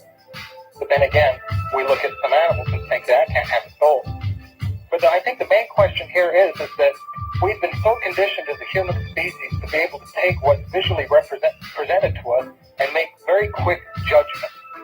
And as there are good humans and bad humans, so must there be reptilians who are certain physical characteristics, say like a reptilian, right? Yeah. That is good as well as bad. There have got to be grays that are good as well as bad. That is one of the laws of nature. All right. I also find quite a bit of religious underpinning as you discuss your philosophy of who you believe these beings are. Is that about right? Well, you can't avoid it. I believe that if they've been here for as longer than we have, then obviously in some ways they have had the opportunity to our religious perspective. So the argument then is, are they the creators, or is there a creator beyond? And the impression I get from you is you believe there is a creator beyond. Oh, I definitely believe that. Just as the laboratory rat might turn to us and look over the edge of the cage and say, "Are you it?" Right? Yes. And anyway, to get around to the connection that we had between these beings, I started looking into a book called The Dragons of Eden, written by a very intelligent man called Carl Sagan.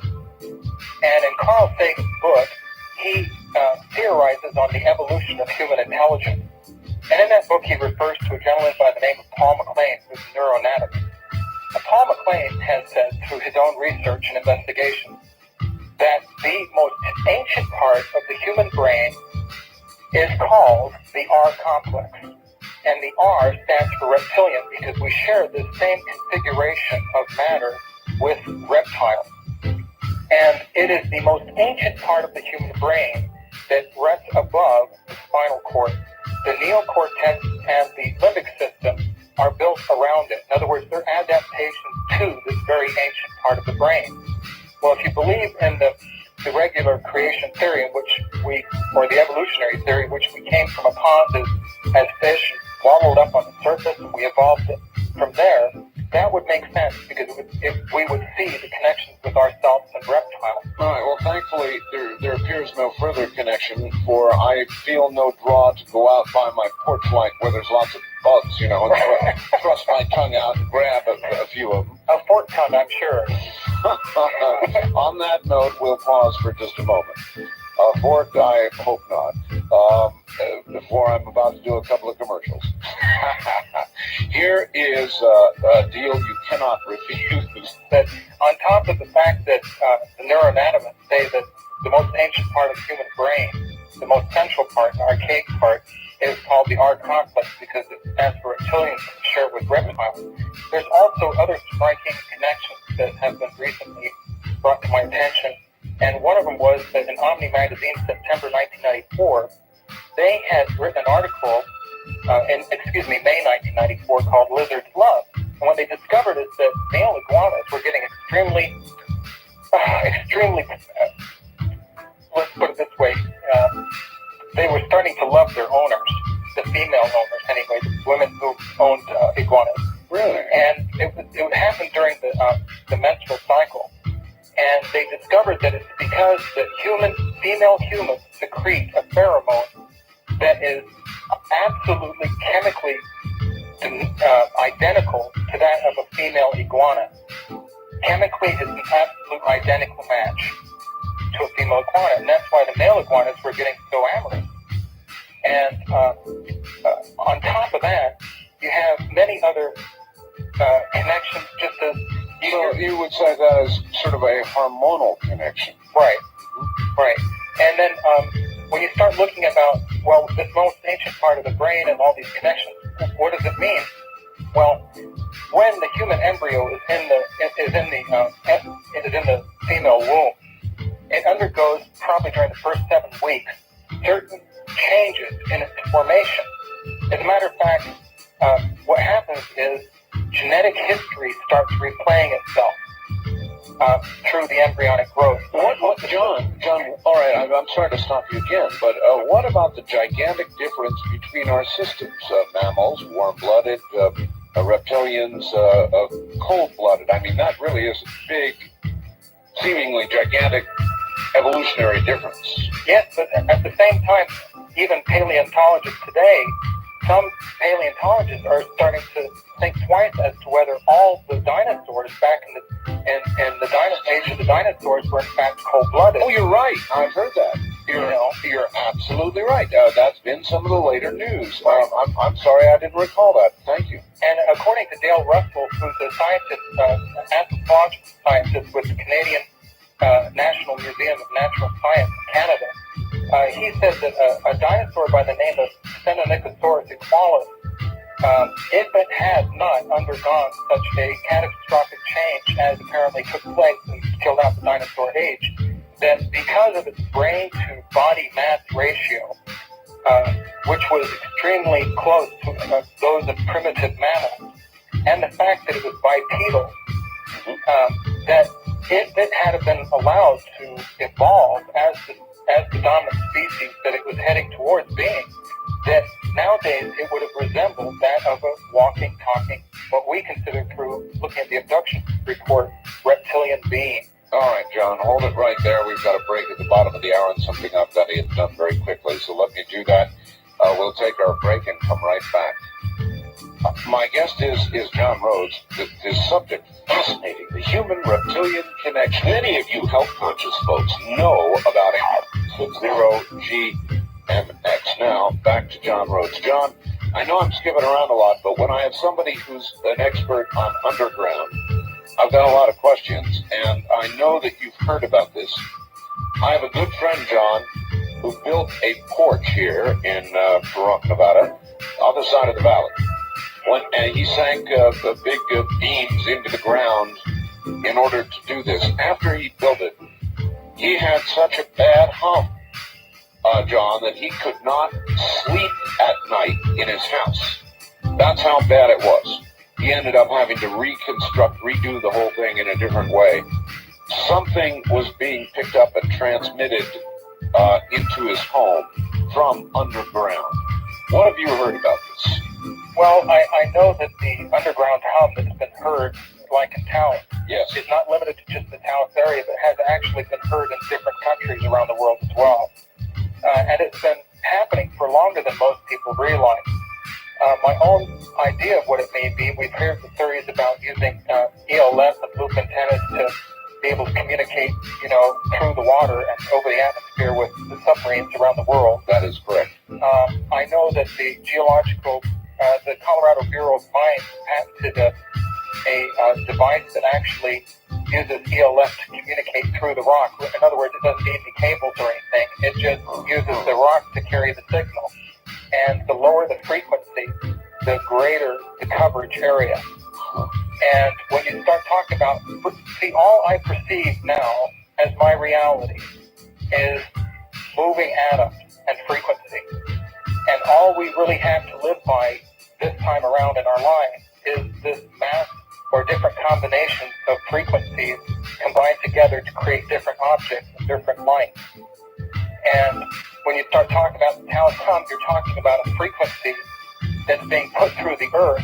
But yet at the same time, there's a lot of natural crystal formations within the earth that could take certain branches of this frequency and I guess you could say change it or mutate it so we may have some sort of a sympathetic resonance with it. Around the meninges of the brain, which is the sheath covering the blood-brain barrier, we have a high quantity of what they call magnetite crystal. And what this is that Dr. Kirschvink of Caltech has started looking into this, thinking that there's higher concentrations of magnetite crystal. Now, magnetite, mind you, is a naturally forming magnet ore. It's like lodestone in the earth. We don't need it, but our body actually manufactures it.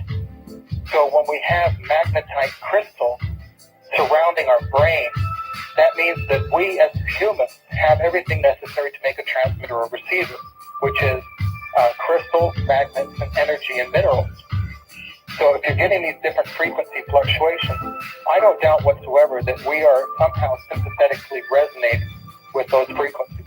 As to what they could be, well, like we said before, perhaps they are some sort of a subsurface radar around these sensitive facilities looking for anything that may be coming near them. Oh, that's fascinating. Because a lot of these reports have actually come in from areas where previously people have said that there's some sort of anomalous activity happening with clandestine Black Book operations. So that's one possibility. The other is, of course, the communication. And the other one is, of course, and I've thought about it, and I don't know how true it could be, that the people who are hearing them have implants. And somehow these implants are being triggered. So these people are being able to hear sound.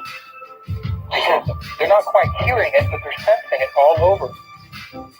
Now, I've heard sounds like that have continued for a period of 2 or 3 weeks, like a clicking, but then that clicking stops. I've also found out that other people associated with groups heard the same sound at the same time, and it all stopped at the same time. All right, this is from Sean in Yucca Valley. Then I'm going to give out the numbers and we're going to answer some phones. All right. I have often heard it claimed there is only a 2% difference between humans and chimpanzees' genetic material. This seems to argue against any human-reptilian melding. Would you please ask John to comment on the point? In other words, as we look at genetic connection, I think the facts are correct. There's a very close relationship to chimpanzees. Oh, absolutely. But genetically, not so close to reptilians. Well, like I said, the connection is definitely there to reptilians. I'm not saying the primary connection or the most evidentiary one is, or the most dominant connection is. I do believe, like the caller has called in or faxed in, that yes, there is a high degree of connection with regular mammals, like the primitive ape. However, it appears to be that the most dormant form of a connection that we have, coming from the archaic part of the brain, is that of a reptilian. So, which came first, the chicken or the egg? Which came first, the monkey or the reptile? So, when you're talking about, I guess you could say, Paul McLean says that he's been able to excise like laboratory rats parts of their brain, or laboratory animals parts of their R complex. And what he's realized is that R complex dominates our behavior patterns as far as hierarchy, territoriality, ritualism, and aggressive behavior. And this is how he was able to find that out. So when we're talking about like who are we, it makes more sense to me that there's some sort of an important connection there with the reptilians, because I haven't heard too many stories of abductions by monkeys. That's a good point. Where I have heard the abductions by reptilians. All right, John, let me quickly give out the numbers and we'll take some calls. Fascinating topic. Gee. First time caller line, area code 702-727-1222.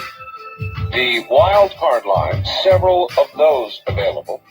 Area code 702-727-1295. Toll free west of the Rockies, it's 1-800-618-8255. East of the Rockies, it's 1-800-825-5033. Just one other quick thing, John, then we'll pick up some calls. The natural magnetic material that you say surrounds our brain, right? Wouldn't that, they're doing a lot of studies now about electromagnetic fields and how they affect us. And when I say that, I mean even radio, television, and microwave transmission.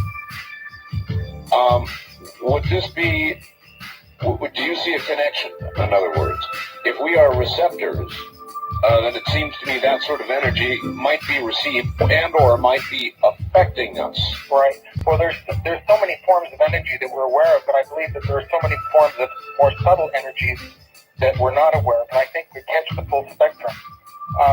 Yeah, I think it's very unhealthy to live around power lines As a matter of fact, they say that when people go into caves or cave systems or underground, there's a natural insulation there provided for them, so they're no longer walking on the surface as just regular human antennas. That would be true. You just have to stick up a good antenna, and you can figure out that, my God, there's thousands of frequencies shooting straight through us all the time. Thousands. Yes, well, they're also doing a lot of work on intense magnetic fields, and I hate to admit this, I'm a ham operator. Right. And I've been doing so since I've been about 12 years old, so I've been getting exposed to close-in, large electromagnetic fields, RF, all my life. And frankly, and I'm sorry to have to report it, but they've done a lot of reports indicating that amateur radio operators, people exposed to a lot of RF, do tend to have a higher cancer rate. So there may be something to all this. But then again, just to comfort you, I know that the mind is so much more powerful than we've ever been allowed to previously conceive that it is or believe that it is. Well, thanks for the comfort, John. East of the Rockies, you're on the air with John Rhodes. Hi. Hi. Where are you? I'm calling from Oklahoma City. Okay. I've been listening to your show, and I just caught in on the latter part of your show this evening. One of the things I had in question when you were talking about reptilians is I have a large amount of paperwork and work that's been gathered for the past 10 years from a friend of mine who believes she's an alien or a part alien. And she's given me her work, and it has hundreds of drawings and cryptic writing. And I'd like to know whom I can get in touch with to share this work to. Well, cryptic writings, aliens, does it seem to relate to some sort of reptilian connection? To some degree, in some parts of her notes it does. It does. I went and bought a particular book on cryptic writing from past centuries, trying to decipher some of the information. All right. Listen on the air. John, it's a good opportunity. If somebody like that or anybody else wants to get hold of you, or maybe have you written a book, John? Well, no, the book's in the works. I've just made a recent, we'll get into it a little bit more if you want. All right, then let me try this avenue. If they want to get hold of you and get you information. Okay, this is what you do. First of all, if it's something that you're really, really frightened of somebody interfering or intercepting, the way to do this is to take it and fully register it and heavily insure it. This way, if it's ever missing in the mail accidentally, then you stand to make a little bit of money from it. Sure. Okay, now, I've had so many things missing through the mail. This is the only way I really, truly get things where I want them to go. I figure if they're going to end up missing, I might as well make a little living at it. Now, I'm going to give you, I'll give you an address. And the address is John Rhodes, R-H-O-D-E-S, right? And that's Post Office Box 50381, Henderson, that's Henderson, Nevada, 89016-0381. Now, I also have a voicemail system set up. Do it again, though. Okay. It's John Rhodes, right? Post Office Box 50381, Henderson, Nevada, 89016-0381. And I have a voicemail also, which if you don't mind, in case anybody needs to or would like to receive a package of information regarding this research and other related research, if they do a money order or check for $10 and send it to me, I'll get them off a comprehensive package. And if you'd like, go ahead and send it to that address. My voicemail, in case you want to notify me of anything or need some further information like the address again, is area code 702-391-3335. That's 702-391-3335. And one other thing I have available in case people are interested in is I've done some psychoacoustic and psycho work with psycho work. I've done some work with sound, and I've been able to create a subliminal self-hypnosis tape for abductees. And the reason I did this is because so many people are feeling like they've somehow been touched, and they don't have the money to go spend $90 an hour to go to a psychiatrist to get hypnosis.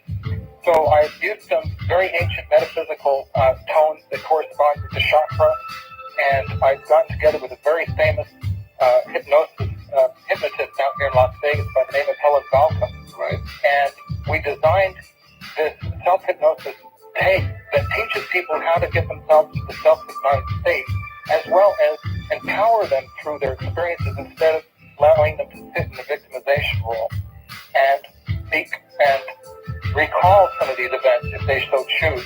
All right. If it's not, go ahead. I was going to say, if it's not $90 an hour, how much is it? It's $10, and once you buy it, I just welcome you until I otherwise tell you to go ahead and copy it, and please hand it out to your friends. Because part of my job here, not only am I a spokesman for a group of people who have spent their lives working on subjects such as this, but my job here right now is to help people and empower people. And that's one of the reasons I also sometimes, when I go out and give lectures, I'll spend an extra day, take a handful of people, and teach them to investigate for themselves. Because we all need to put at least a little bit of work into it. And the more people who put work into it and forward the information to someone like myself, which is like a pivot point, then the more ability we have to be able to get a clearer perception on what's going on. All right. Glad you got all that out, and we'll be back to John Rhodes in just one moment. Okay, this is a shot in the dark, John. It's a fact. Ask John if he's ever heard or seen a human who has small holes on the side of the head near the top of the ear and in slightly toward the temple. I have exactly what I described on both sides of my head and have yet to see this on any other human being.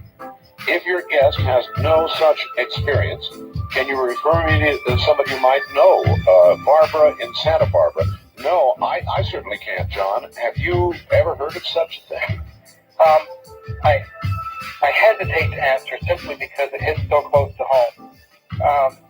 This last year, our 5-year-old girl had recently awoken one morning and was worrying about her ears and scratching it. And when I looked inside, it's just on the inside of the ear, but still within the actual outside fleshy piece against the temple, was a perfectly circular cord out hole.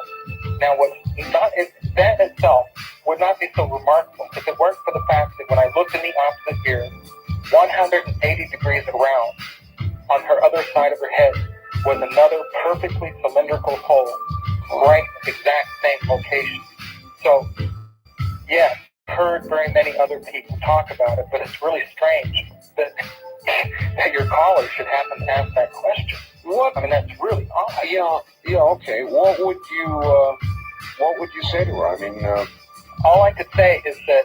Do you want her to contact you? Well, yeah, I mean, she's more than welcome to contact me, as well as I invite absolutely anybody out there whatsoever who may have information regarding any experiences or any other information regarding the reptilians or reptiles or any sort of contact or abduction to contact me and send me a copy of the information. I'd really appreciate it. That way it would enable me to be able to get a little better perspective on what's going on. Here's a quick... The modern religion. But the one we can most identify with is the Christian religion, for the majority of people. Right. And I will only say this, is that all you have to do is look at the reptilian in the Garden of Eden, and when he had interfered originally with the overall plan, God, Jehovah, or whatever, came down and said, you haven't behaved like I told you, you've interfered. Now get thee underground. I will cast thee underground, and man's heel shall be upon your forehead, and you shall be at man's heel. In other words, they were cast underground. There are many ancient religions that talk about these reptilians being underground. Only one of them is the Hopi religion, where they talk about their ancestors not being human, but being snakes or reptilians. And they call them the snake people. And like we're coming full circle now, like the beginning of the show, the asking from the snake people. They believe, according to their legends, that at the end of each great cycle, cycle, when these devastations happen, they're taken underground to safety by the ant people. And this area that they lived in was the underworld. And they finally came up after the devastation through a hole in the ceiling of this great underground cave or this underworld called the Sipap Kuni. Nobody has ever known where the Sipap Kuni is. And they've always thought of it as legend and myth. In that case, John, this question may answer itself. It's from John up in Seattle, Washington. Given their underground status as of now, how did they survive the catastrophe that wiped out all other higher reptile life forms millions of years ago? And that kind of answers itself, I guess. Right. If there's something happening on the surface, the immediate response is to try and go underground. Not only with our own government like they're doing now, but it's shown back in very medieval pictures, and it's even reported back in the times like the Velikovskian, series of when they said that the great, the stars fell from heaven and there's a great earthquake. There's many depictions of people running for caves. If there was a more highly evolved form of intelligence in the age of the dinosaur, then perhaps their immediate instinct was to run for cover as well. When you start going underground, there are natural aquifers of fresh water traveling in great rivers in some cases. When this happens, it releases highly charged positive ions into the air, as well as releases a high content of oxygen. So you can live down in these areas. There's radium that lines the walls of some of these caves, which gives off a constant light. And there's also many other minerals within the earth itself that you could actually grow from. When this underground mythological Indian place, the Sipap Kuni, was said to be somewhere in the Four Corners area, they suppose, there was an article written by the Arizona Gazette, the Phoenix Gazette, back in 1909, where it talks about a man by the name of Kincaid traveling down the Colorado River on a skiff, and he had come across an underground city that was built into the walls of the Grand Canyon that was big enough for 50,000 people to live in. Really? And when I initially read this article, I started a 4-year search to see if this could possibly be. What I've discovered is that in many outlying areas of where they would carry that same article, even in the Yuma Examiner where this, he apparently was, the microfilm is all there for every day except those 2 days that it was printed. So there's suspicion by omission. John, this is also interesting because there have been reports, rumors, myths, whatever you want to call it, some of them fairly substantial, that there's something going on in the Grand Canyon, that some area of it has been cordoned off to the public. Nobody's allowed to go near it. Nobody knows what it is. Have you heard those reports? Well, they justify it by saying it's just dangerous. However, I can tell you that, honestly, after 4 years of research, I had finally located that exact same location where Kincaid had walked into the cave and found the Egyptian mummies, the metal that nobody could explain where it came from, the hieroglyphics that looked like they were from central Yucatan but not, and the cast size. And then, like I said, they said that there was enough room for 50,000 people to live in. But the question is this, is that if there were, in fact, 50,000 people in the Grand Canyon, there is no evidence on the surface of that area that 50,000 people ever walked that area. So where in the world did they go? Now, I've recently been in touch with sightings regarding this, and we've talked about doing something on it, and other people off on the West Coast, because when I finally released the full impact of my discovery of this location, it has such implications to it that it has to be done very gingerly, especially when I carry a lot of respect for the Hopi Indians. And this being their mythological place of the emergence from the underworld, it needs to be treated very delicately. And we're currently in negotiations with certain elements on the West Coast to try and get that out on the most widely spread way that we can. Do you remember the old movie Journey to the Center of the Earth? I'm sure Yeah, you do. wasn't that great? Yes. Who is to know? But could there be portals somewhere on the Earth? Do you believe there are? Yes. That would lead, if not to the center of the Earth, very, very deeply into the earth. Absolutely. I believe that the Earth is like a human body in a way, that it has veins and arteries. And those veins and arteries are natural and unnatural caverns and tunnel systems. And there probably are some areas of the Earth that are more, highly concentrated with tunnel systems, such as the Four Corners Southwest area, Central America, and the Andes area of Chile and down south in South America. One of the greatest reptilian, you've heard these winged reptilians we hear about. Yes. The Draco, and then the non-winged. Well, one of the greatest winged reptilian religious symbols there has ever been, or deities, is that of Quetzalcoatl. And he was a very benevolent being that lived down in the Yucatan area and Mexico. And you're going to love this. This has got to do with a lot of my research. I know you're just probably going to jump off your seat. But revelations, when I talk about revelations, it means to reveal what was once hidden. Yes. And during these times, these things will be revealed, as will the reptilian life form. Quetzalcoatl was the being that lived between 600 and 900 AD down in Mexico, and also the upper Yucatan. And like I said, he was very benevolent. He went to an area where the Aztecs were ripping hearts out of people, and he said, no. He said, just put some herbs up on the altar. And he taught them science.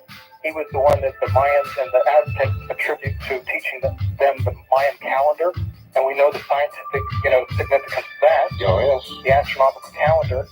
But then also, there are many relations between him and what we know of as the Christ. As a matter of fact, some people, like the Mormons of today's religion, believe that Quetzalcoatl was Christ reincarnated because he was just so benevolent in a very violent area. Anyway, through my research, I realized through studying ancient archaeology and architecture, like in the Art and Architecture of Ancient America by George Kubler, he says that the most ancient of all archaeological ruins that are circular in formation are the result of the presence of the cult of Quetzalcoatl. That being, Quetzalcoatl means the feathered serpent, the being of the feathered serpent. Do you connect all this, John, to the incredible sightings going on in Mexico? And I might add, ongoing in Mexico. Hundreds of thousands of people are seen. Absolutely. I had plans on going down to the first International UFO Congress in Mexico City in August and having the opportunity to talk down there regarding this, because I truly do believe that Mexico City is going to be the primary point of contact. Because if the Mexican people have already started to be conditioned to the more prominent presence there of these craft, and information outside the United States, if it's real close to us, we have an ability to control it, especially since the governments are so close now with all the money that's being passed back and forth and deals being made. But also it's easier to control the information if at first the people don't react properly or as expected. And when they do have this initial contact, if they react unexpectedly, then they can stop the information flow right away, as has you've seen they've been doing all along. Well, they have. You're right. It's interesting, though. From those I've talked to who have been to Mexico and have investigated, they have found the Mexican people are actually beginning to get, I'm not going to say nonchalant, but they're beginning to be accustomed to seeing these things almost all the time. Absolutely. And so that process is ongoing. Oh yeah, and if they land there first, and finally they start reacting properly, or so that when we are finally able to see that they have been there, we don't see people running through the streets, then it'll help us react a little bit more calmly to the acceptance of their arrival. But also remember that Mexico City sits atop an ancient city of Mexico called Tenochtitlan. Tenochtitlan was the initial city created by the Aztecs.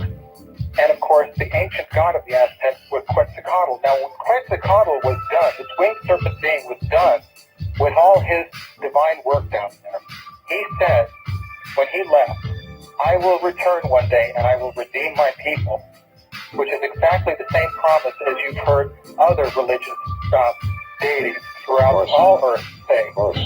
Right? Yes. So, But I believe all religions must, as a basic tenet, have a past history and a future promise. Right, absolutely. For us to have hope. Indeed. John, hold on just one moment. We'll be right back to you. Okay. John, I'm telling you, I've got so many faxes here, I could never get to them all.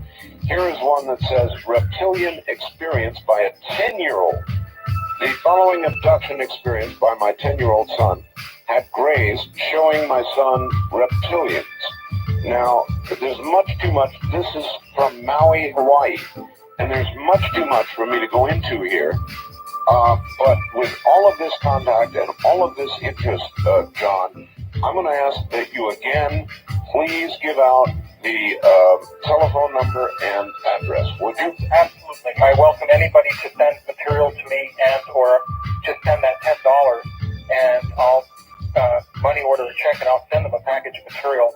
And the address is John Rhodes, that's RHODES, Post Office Box 50381, Henderson, Nevada 89016-0381.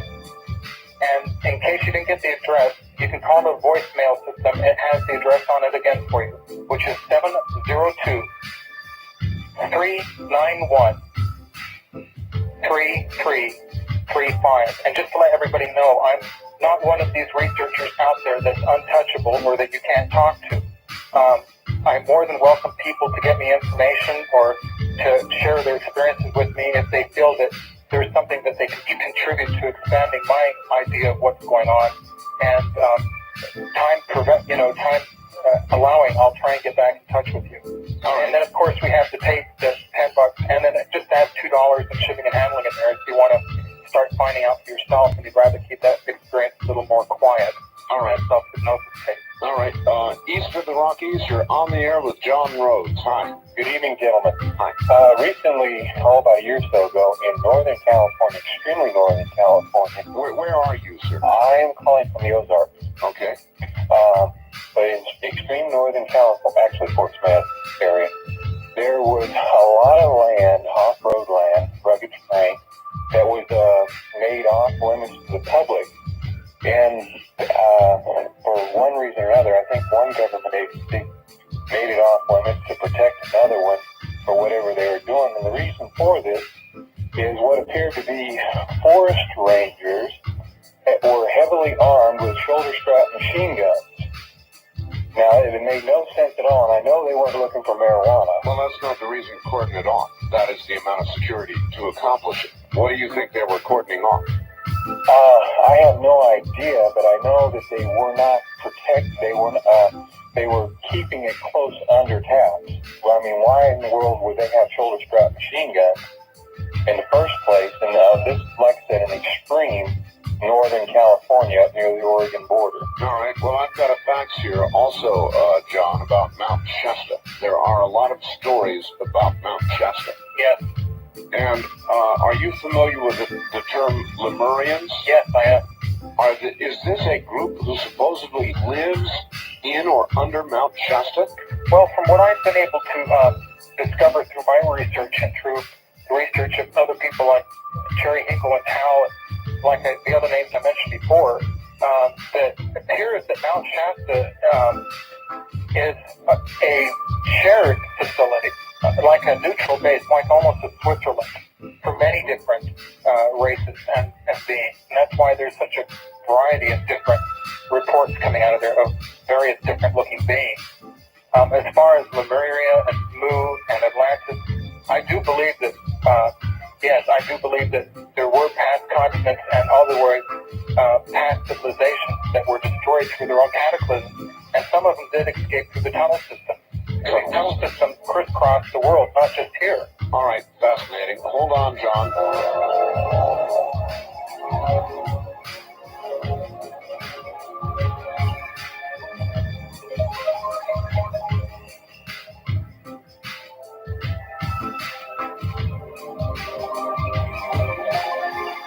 From the Kingdom of Nine, you're hearing Greenland with Art Bell. To participate in the program, call toll-free 1-800-618-8255. 1-800-618-8255. First-time callers, area code 702-727-1222.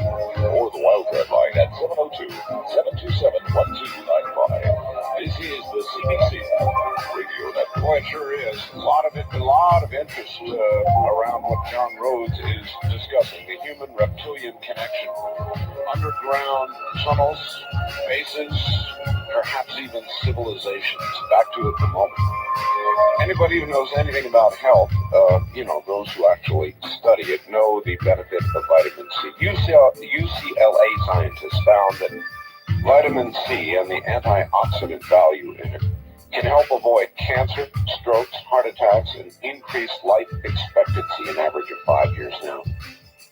That's a lot of time. There are people paying $100,000 to get liver transplants that on average will give them 5 years more time. So what's it worth? What's it worth to feel better? Well, antioxidants fight free radicals. Basically, they make you old. They cause you to age faster, develop stiff joints, premature wrinkling, even degenerative disease. All that comes with getting older. Those are free radicals. Antioxidants clobber free radicals. Now, I know it's a strange name, but pycnogenols are antioxidants, strong ones. They work. Nick Jeromish of Wallace, North Carolina said, quote, "Several doctors wanted me to have open heart surgery, but after taking pycnogenol, the pain has disappeared in my chest and my hands and my feet are warm again. I can walk about 2 miles without getting out of breath, and the brown spots on my hands and forehead are clearing up. I feel so much better," end quote. To order pycnogenols, this food supplement I'm taking, call Natural Health at 1-800-856-1119. That's 1-800-856-1119. Now listen, these are the best. 95% pure grapeseed extract, purest on the market. 1-800-856-1119. Back now to John Rhodes. John, a lot of people want to talk to you, so let me take a couple of calls very quickly. Great, okay. All the way out to Maui, Hawaii. You're on the air with John Rhodes. How are you doing? Hi, John. Thank you very much for the excellent information. And Art, thanks for a great program. And I just wanted to mention that initially when I was listening to your show tonight, my guard was up and I started resisting the potential of having any connection with reptiles. But then I remembered an experience that my 10-year-old son had just a couple years ago, and I'll quote him on it. He, first of all, had experienced an alien abduction experience that described grays, entities with oval dark eyes, did not blink, etc. But what it is important is these entities showed Joshua, quote, bad aliens that had dark skin with many small bumps on them like a reptile. And the key point is the aliens said they did not fight them with weapons or try to destroy them, but they kept them at bay with their minds. My question is, has there been any other reports that reptilians are hostile, or are they more benevolent and friendly toward the human race? All right. Well, I believe that there are those that are benevolent, and I think there are those that are evil. It is the common law of nature, and it cannot be disregarded, that there's the positive and negative polarity of absolutely everything. Even an atom has a positive and negative pole to it. So when you're talking about human nature as well as nature of a living life form, I think that we are able to fluctuate between the negative and the positive polarities of whether we want to be good or evil as a matter of free will. Just as there are some people who may live in foreign countries under a crazy dictator who support perhaps, public executions of large masses of people, there are those beings like Mother Teresa.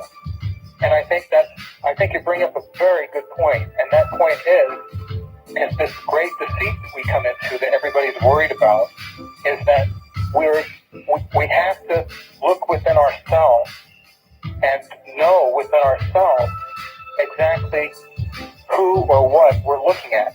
They say, there's an old saying, is know thee by thy deed. Know somebody by what they're doing, not by what they're saying or what they look like. Well, it sounds like that man should personally communicate with you. Oh yeah, I openly invite you to. I think there's a lot to learn between the two of us. All right, east of the Rockies, you're on the air with John Rhodes. Where are you calling from, please? Baton Rouge, Louisiana. Yes, sir. I've studied reptiles for many years, and one of the things about reptiles that's rather interesting is that the male genitalia are located in many species, most species, are on both sides of the tail. There are two, and they have very unique shapes in such a manner that they will uniquely fit the female of that species and no other. There was a comment earlier about rape of abductees. And it seems to me that this would be one interesting way to try to validate those. Well, that's an interesting point you're bringing up. I don't know the particulars of what you're talking about as regards to the sexual genitalia of the reptile as opposed to the human being. That's something that I haven't really looked into, so I couldn't give you an informative opinion on that. Well, if for no other reason that most reptiles have two, that ought to be an interesting cross-check, and the fact that these things are very oddly shaped, very, very oddly shaped, and probably quite popular. They would probably be very painful, as a matter of fact. Well, I know that there are the reports of the forced rape, and I'm not sure if there are different reptilians as far as different physical species of them. But then again, there's human differences of our own species, like you have the pygmy, and then you have the tall people of Africa, and then you have the albinos. So I'm not willing to say at this time as to whether they are just of one type. All right, here's the facts for you. Yes, the primitive brain positioned on top of the human spinal cord has long been referred to as the reptilian brain by academics. This information is not news. The primitive human brain, often referred to as the reptilian brain, performs the usual and ordinary biological functions which are common with the reptile and higher vertebrates: breath, hunger, thirst, excretion, sex, and so forth. Would your guest not agree the great developmental divide between the reptile and the higher vertebrates is the affection of the parent for the young? The reptile and lower animal classes abandon the egg or young upon discharge. The reptile does not protect, feed, or care for its young. The higher vertebrates, beyond and above reptilian biological divide, care for the young in varying degrees. God, that I couldn't have said it better myself. And that fact, the person that said that fact, and it's right on target. This possibly explains the large amount of abductions with people where they're being made to hold the children. Because if it's in fact the case that they are looking at our affection for children, as they apparently are doing, through abductions where these ladies are made to hold the babies. Yes, oh yes. And then they sit back and watch, and they're really amazed at it, and they're just taking in everything they can. I've heard many stories. This would make total sense. It really would. It really would. And we got to remember that the reptiles, primarily people think of them as giving birth to an egg. Well, there's the reptile like the adder, the snake that's the adder that actually gives birth to its young without the egg. So, I think that, whoever sent that fax, then please get in touch with me. Well, the person sending the fax is named Don from Redmond, Washington, so be so notified, Don. He'd like to hear from you. On the wildcard line, you're on the air with John Rhodes. Yes, this is Michael in Wichita, Kansas. Hi, Michael. Hi, Michael. And I have like to hear a comment about blackouts in the coast, both coasts, and if that has anything to do with Project Heart that I've heard related to on your show before. Okay, I would answer that. I think not. I don't know that for sure, but I don't think the blackouts relate to HAARP. They occurred actually prior to HAARP's beginning its activity, so I will leave that one there. First time caller line, you're on the air with John Rhodes. Hi. Hi, Art. Congratulations for a great show. This is New Orleans calling. New Orleans, yes, sir. Yes, sir.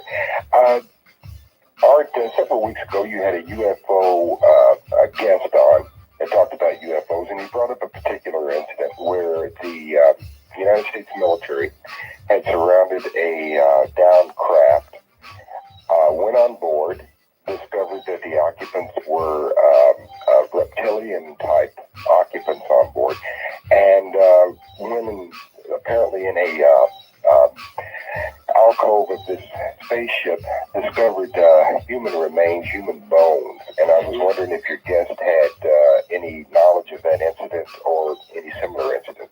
John? Well, I don't have any knowledge of that particular incident. As far as reports of them having the remains of human beings on board, it's quite possible. I wouldn't say that they were the cause of that person's demise, but they could have been. All right, I'm going to ask you about two. I'm going to give you two weird questions. You can ignore them if you like. We mentioned Journey to the Center of the Earth earlier. If you had an opportunity, John, to travel very, very deeply into the Earth, if you found a porthole that would take you there, would you go? Yes. I would not go without deep prayer beforehand. But you would go? Yes. The next question involves an Associated Press story a number of years ago that has always stuck with me. Somewhere in Scandinavia, I can't recall where it was, they drilled what they thought to be the deepest hole ever drilled by man. And maybe you can update me. They lowered microphones, sound microphones, into this hole. And they heard sounds of human agony and screaming and torture. Thousands of voices, or what appeared to be that. And they actually ran that on the Associated Press. Now, I remember the story and held it in my hand off the wire and talked about it. It was really weird. And then you never heard anything more about it. How deeply have we ever gone into the Earth? Do you know? Well, I do know that according to Rand Corporation documents and the documents from DARPA and such agencies, they've said that there have been studies to actually build underground bases as far as 8,000 feet underground. Mm-hmm. Now, that's quite a bit distant. It sure is. It appears from what I've been able to see that as far as tectonic plate shift and earthquakes, most earthquakes happen on a fairly shallow level. And there is a theory out that the deeper you go, it is safer for you to be. And that if anything did shift over you with the current technology, with the nuclear boring tunnel boring machines that they have, that you could just drill your way out. As far as the screams and everything,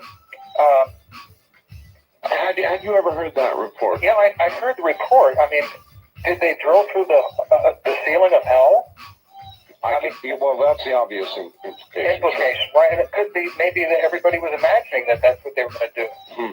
So, and that's just what they heard. Maybe it was a collective, hypnosis of some sort. Maybe it was. The only thing about it was they claimed they had it on audio tape. Well, I haven't heard it. And I would love to. John, I would we'll have you back on Dreamland again. And B, I might think about having you on one Friday night, Saturday morning, if you have the time on the regular syndicated program.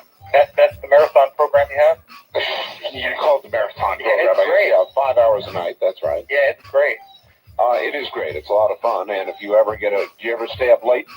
Well, I try not to, but I tend to be up at many times 2, 3 in the morning at my computer doing my research and writing. I understand. So I do enjoy your show. Okay, well then maybe one night we'll plan ahead, and on a Friday night, Saturday morning, you can go get a nap on Friday, and we'll do a show.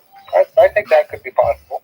It is fascinating, John, because of I think there's a natural human curiosity about what is below us. We almost know more about what is above us at this point than what is below us, don't we? Yes, and it's been very difficult for researchers such as Tal and Cherry Hinkle and Bill Hamilton and the others to be able to put this word out about we have to start looking underneath our feet. I think the majority of the reason why it's been so hard to have other researchers in the field take it seriously as it should be taken, is number one, with the advent of video cameras, it's easy for us to start getting hooked on looking above our heads because it's just right there for us at times. Sure. And when it's underground, we really don't have anywhere to go with that other than to look at the logic and listen to the information that's being provided. Many of these installations and natural cavern systems are very inaccessible. The one, for example, in the Grand Canyon that I discovered is extremely dangerous to try and get to. And I wouldn't suggest that anybody, should they find something like that, just go alone. Don't try this. Absolutely not. All right. East of the Rockies, you're on the air with John Rhodes. Hi. Yes, I'm calling from St. Louis. St. Louis, yes, sir. Yes, I have a friend of mine. I read a book once about underground caverns and stuff, and this one guy I was talking to here at work, he grew up in an area, I believe it's Creve Coeur, but there's a lot of caves out in that area, and he said that twice he's seen some odd-looking creatures out there around these particular caves, and he's offered many times to take me out there to the area where it was at, but he says he knows exactly where they were coming from. And he said the one night that he got the best look at them, he said that he had pulled off the side of Rhodes' car, so he was changing a flat tire. Right. And he said that with his brake lights, he's seen these two creatures. He said they were about 4 foot tall or something like that. He said they ran across one side of the road. They were like in this farmer's field. And he said they ran in like a kind of hobbling fashion. And he said they jumped, across the road over to these weeds on the other side towards the cave. And he said, with the brake lights, he could see them, And he said that one of them stuck his head up through the weeds, looking at him. And he said it was only like 40 feet away.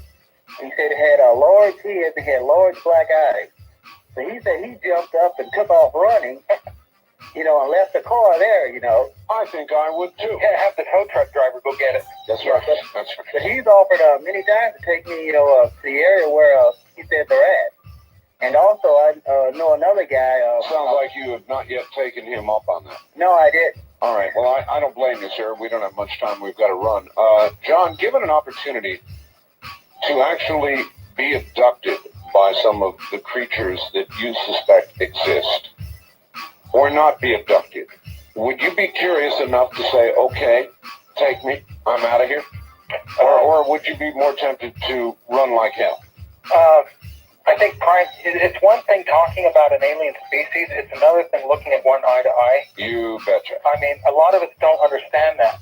We can give lip service to, oh yeah, well, we're ready, you were ready, I'm ready, but when one's sitting there close enough for you to feel its breath upon your forehead, because of its size, I agree. and its muscular structure is so much more, much more profound than you could ever imagine. You feel so small and out of control that the first thing that goes is your knees. So, no, I wouldn't say that I'd be open for just anybody. I still feel that that's a violation. However, I believe that if we call upon our divine being within us during that time of an abduction, we can actually command in the name of that power within us for it to stop. I would not say that we're all victims. I think that many people, starting at childhood, give permission initially to be abducted because they have no fear and they have this great wonderment. As children do. Look, we're out of time. There's never enough time. Give out your address and phone number one more time. Okay. If you'd like to receive a package of information concerning this, send $10, money order or check. And if you'd like to receive the self-hypnosis cassette for abductees, the same amount, please add $2 additional for shipping and handling to John Rhodes, that's RHODES, Post Office Box 50381. Henderson, Nevada, 89016-0381. And if you need that address again, just call the voicemail. That's area code 702-391-3335. And I'd like to take this opportunity to really thank you very much for all the great work that you've been doing through all the years. You really have stepped out on the limb when you first started coming out with this information, Art, and you've actually created ways to have felt repercussions not only locally, nationally and internationally, but I'm sure dimensionally as well. John, you will be remembered. Thank you. I live on limbs. John Rhodes, we'll have you back. Thanks for being here. Thank you very much, Art. Take care. From the high desert adjacent to Dreamland, good night. This has been Dreamland, a program dedicated to an examination of areas in the human experience not easily nor neatly put in a box. Things seen at the edge of vision, awakening a part of the mind as yet not mapped. Yet things every bit as real as the air we breathe but don't see. Please join us again next week at this time for Dreamland.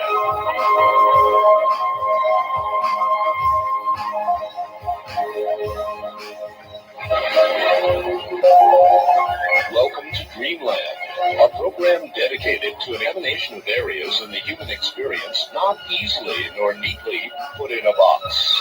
Things seen at the edge of vision, awakening a part of the mind as yet not mapped, and yet things every bit as real as the air we breathe but don't see.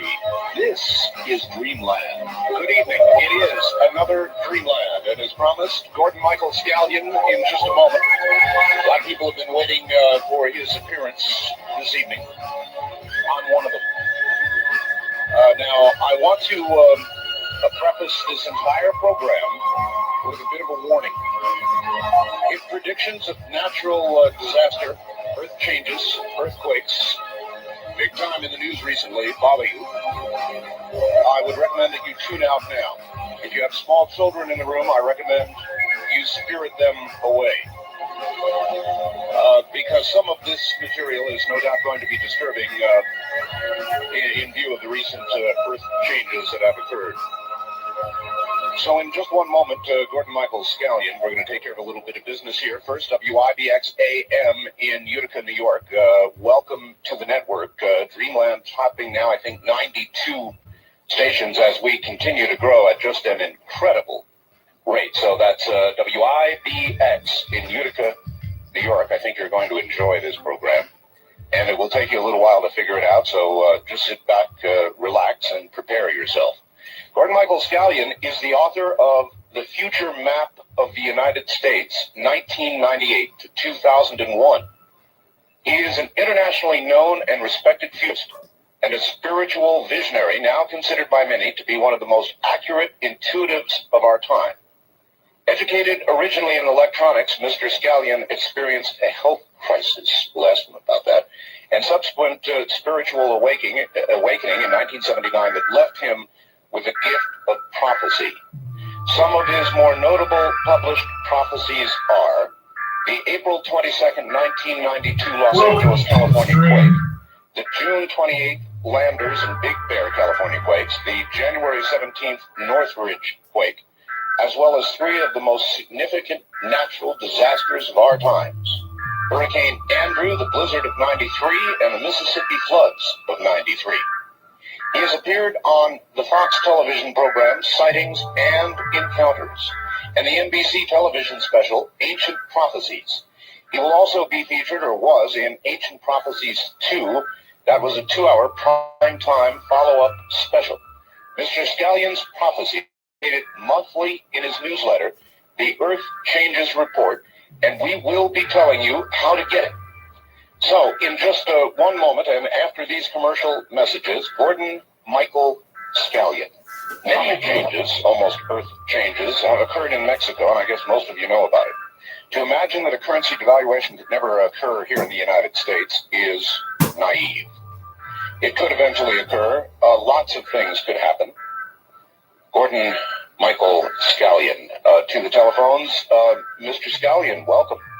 Good evening. Good evening, I guess it is. What should we call you? Gordon is fine. Gordon, you've got, do you prefer the term intuitive?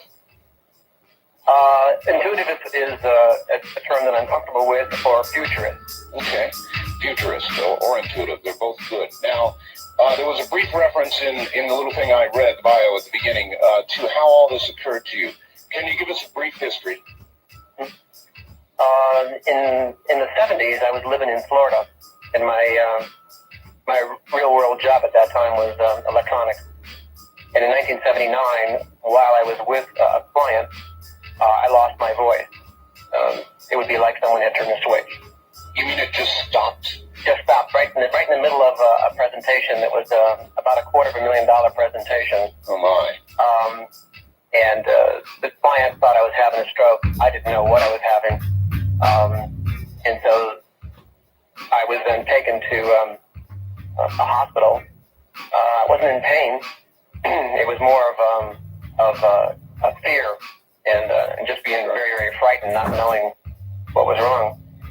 And while I was in the hospital, they were going to keep me overnight for observations and do tests in the morning. And so that night, I was watching television and just writing some notes, just trying to pass the time and not think about it. And the room filled up with all forms of light, colors, and rainbows. At which time, of course, I thought that indeed there was really something terribly wrong with me. And I reached for the nurse call button and grabbed it and pulled, and the call button ended up swinging on the end of the bed, and I couldn't reach it. Oh, wow. And I had IVs in both of my arms, and the bottle started swinging back and forth. And so I looked up and I was trying to figure out how I can disconnect these bottles and go out into the hallway. And then something just came over me, and I calmed down for some strange reason, and a person appeared, at least the form of a person, and proceeded to tell me to write down some things. And I don't know if at that time if I was totally terrified or whether I remember at that time I was thinking that maybe it was something in the IVs that I was reacting to, some kind of a hallucinatory experience. Of course.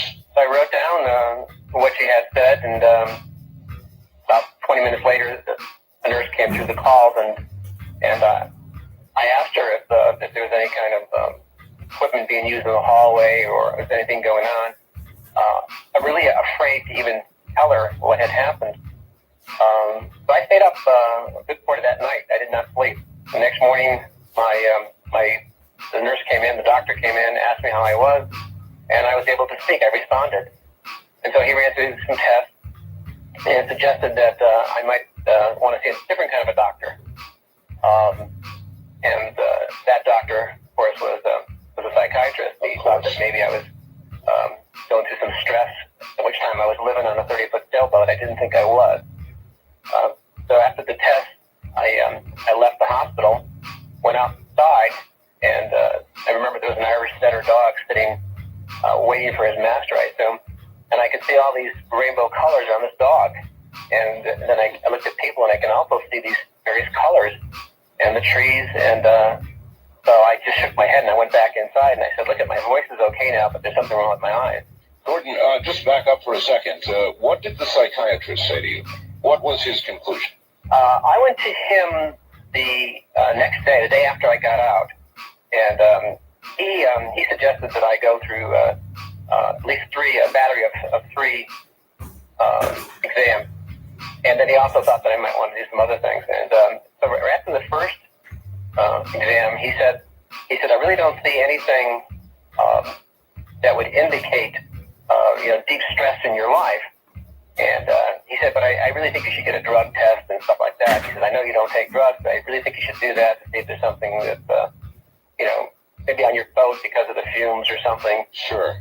So I went through that test. And then I said, well, why don't you look at these notes? And he said, no reason to do that. He wouldn't do it. And so I finally... well, that's odd, isn't it? Because you would think that he would imagine there would be a clue there to the origins. Yeah, so I dismissed him, and I had a friend I used to go sailing with who was also a Gestalt therapist, and so I called him up and I told him what had happened, and he just loved to sail, so anything for an excuse to go sailing for him and get out of his practice. And he says, well, I think that you ought to have a session with me on your sailboat. And so we picked up a case of beer and out we went sailing, and we talked, and he said, well, let me see your notes. And I said, well, I don't have them now. And he says, well, when we go back, let me see them. So I took the notes, and he says, I'll think about this, and I'll tell you tomorrow. He says, we'll have to go sailing again, though. Yeah. And And it'll take several sessions. Yeah. So the next morning he called me up bright and early. It was like 7 o'clock, and he said, "Have you seen the morning paper?" And I said, "No." And he says, "Well, he says the thing on your list is here." He said, "We're going to talk." And so he gave me some encouragement, and we did a lot of talking for the next week or so. But the phenomena got so strong that I just couldn't deal with it. I had a lot of early life religious background, growing up, very strong religious background, and I just felt that maybe the problem was that I was having too good a time in life, and every guilt feeling in my body started to come out, and I just decided that I just had to leave the area. I just couldn't. I figured if I moved away, the phenomena would stop. And so I packed up everything and went back to New England, and it did stop for about 2 months. Your steps are logical, and I think anybody in your position would have done exactly the same thing: change your life, change the phenomenon. And so then it was quiet for a couple of months. Couple of months, very quiet. Nothing really was happening, and then other kinds of phenomena started happening. At first, it was seeing streaks of light out of the corner of my eye, like my periphery vision. I would see these streaks of light, and it was almost like seeing a piece of a moving picture, but I couldn't quite pull it into focus. Yes. And so every time I would do that, I would end up with these severe headaches that would literally put me in bed for a good part of the day. And so over the period of the next month, I was seeing all kinds of things that I now know are auras. I would see them on everything. And then I started noticing a pattern that certain colors seem to indicate certain things. Gordon, you may be more of a student than I am, but I seem to recall that Nostradamus and others also suffered severe headaches. I think my experience now, after being in this field for 15 years and meeting some very gifted intuitives and healers out there, is that that's a common trait that seems to go through it, especially if you push hard, trying to develop the ability, whatever level you're doing it. When the body is not quite ready for it, you push too fast, these headaches. And I have observed that literally with hundreds of clients of mine and numerous very gifted people, as I said. Gordon, is it your view that the gift that you have is exactly that and relatively unique to you, or do you think that you've somehow simply developed what all of us may have? I think that the gift was given to all of us by our Creator, and I think what happens is that depending on how you're wired, we have to get in here to astrology and other belief systems, but in a capsule, I can only explain my rationale from what I've been through, and it was that each of us come wired a certain way, and it's like we all have these abilities. Some of us can do it more easily. I've met people, for example, who are what I would consider extraordinary intuitives. I mean, these people are so gifted, and yet I know them personally, and they'll never use that gift because there's some part of their background that just will not let them use that gift. And so I think it has to do with how we're moving through life, and I think once we recognize that this is not a negative thing, that this can be used for good and for service to our brothers and sisters, then I think it flourishes. It kind of blossoms. When did you turn the corner from being frightened of it, which certainly would have been my reaction, to trying to mull over what was happening to you, to the point where you said, aha, I guess I've got a gift and we're going to start using this positively? Where did you turn that corner? I wish I could say that there was a point where I actually made that conscious decision based on a whole bunch of rationale and just good, warm feelings. But what happened was that two men appeared at my door one day. I was living in a very secluded place. No one knew where I was, not even my family. And my family did not know until recently, in fact, after all these years of what I do. The only reason they knew it is because I was on national television, and then they found out that way. And so these two men came to the door, and they said they knew who I was. They knew about my experience. They knew about my losing my voice. There were things that I hadn't told anybody. And one person said, "Look, at my friend here is ill and he's dying." And he says, "And we don't know what to do about it, but we were told that you could. And I kept saying, well, who told you? I said, how do you know this? And I said, I can't do any of these things. And after about probably a good half an hour of this kind of conversation going back and forth, the man finally said to me, he said, look, he says, if you just hold on to his hand, he says, and just allow things to flow through you, he says, you'll be able to help him. And finally, I think he literally badgered me into it. I finally made the statement. I said, look, I said, I can't help you. I said, I don't know first thing about any of this. I said, I'm really going through a hard time right now. And he said, well, what do you see? Just what do you see? Quick. And I remember I said, I see mercury poisoning. And then they both looked at each other, and he said, well, tell me what else you see. And then I told him, I said, well, I see men in white jackets kind of working in some kind of a laboratory, and I see the equipment looks very old, like it was in the 30s and 40s and 50s. It looks like, an old time period. And then I said, I also see it affecting liver, and then all of a sudden I started saying medical names that I absolutely did not know. I remember one of the words was the parasympathetic system, and I just started babbling on. And finally, I caught myself, and I said, wait a second. I said, I'm sorry. I said, I don't know what I'm talking about. I said, you really need to go see a doctor. And one of the men turned to me, and he said, I am a doctor. And he said, this is my friend. He's been my partner for my whole life. And he said, he's dying. And so we talked a bit more. I gave him some suggestions. He left. And then everything was quiet for maybe a couple of months, 6 weeks. And then all of a sudden, he came back. And he said, I just want to let you know that my friend is well. And then he just started sending people to me. And then for most of the 80s, people from around the world started coming. And that's how I got through it. I got through it literally by being forced into it. And as I got into it more and more, it seemed like it was something that was helpful. But it was certainly taking a toll on me physically and mentally. And then in 1991, after doing thousands of various consultations, it stopped. I no longer could see things for people, and it was like a rest. And I thought it was like a blessing. I just said, finally, this stopped. Yes. And then all of a sudden, I started seeing visions of the earth as a living consciousness. Just like the same way I was seeing these individuals going through pain and trying to get them back on path, I saw the same thing with the earth. I mean, the earth all of a sudden became a living being to me. And this was not part of my aware consciousness. My thoughts weren't environmental at all. I was in a different place. More technical is kind of my thought process and how I work. Yes. And that's when I kind of shifted my whole focus, and then began to say that people need to know about what's going to be happening, so they can prepare, or hopefully, if enough people get together, we can modify what's going to happen. We're going to move quickly into Earth changes. Do you still retain the ability to, in effect, call a human condition to was there any healing involved, Gordon, or was it just the intuitive ability to call what it was that was wrong? It was diagnostics. I was kind of like a giant X-ray machine. I could diagnose what was going on and give corrective remedies for it. So some part of my superconsciousness had this knowledge from someplace.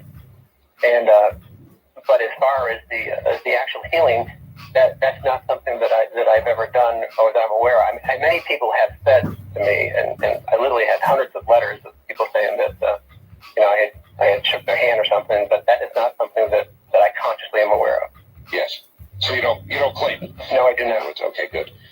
I guess everybody out there knows that lately we have had some extreme. The Japan earthquake is just awful. I was talking to you before the show about it, and we both feel the same way. It's horrible. The death toll up now around 5,000 or over. It may be over by now. And just tremendous human misery. And so earthquakes are on many, many minds out there. I have your predictions for 1995. And I must say, Gordon, this kind of scares me a little bit, and I don't scare that easily. And I guess you would say, don't be scared, be prepared.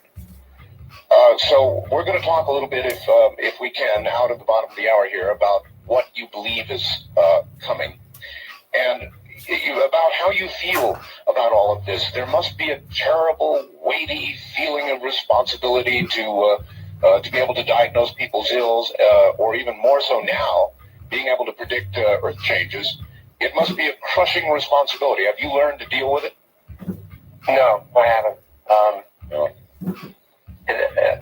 Very selfishly, there isn't a night that goes by when I don't say a prayer that I wish that I would see something different. I mean, there's so many positive things in the world, and I really, given my druthers, I would focus a lot on the positives, and in particular on children, which is all right. Gordon, I understand. We've got a break right here. We'll be right back.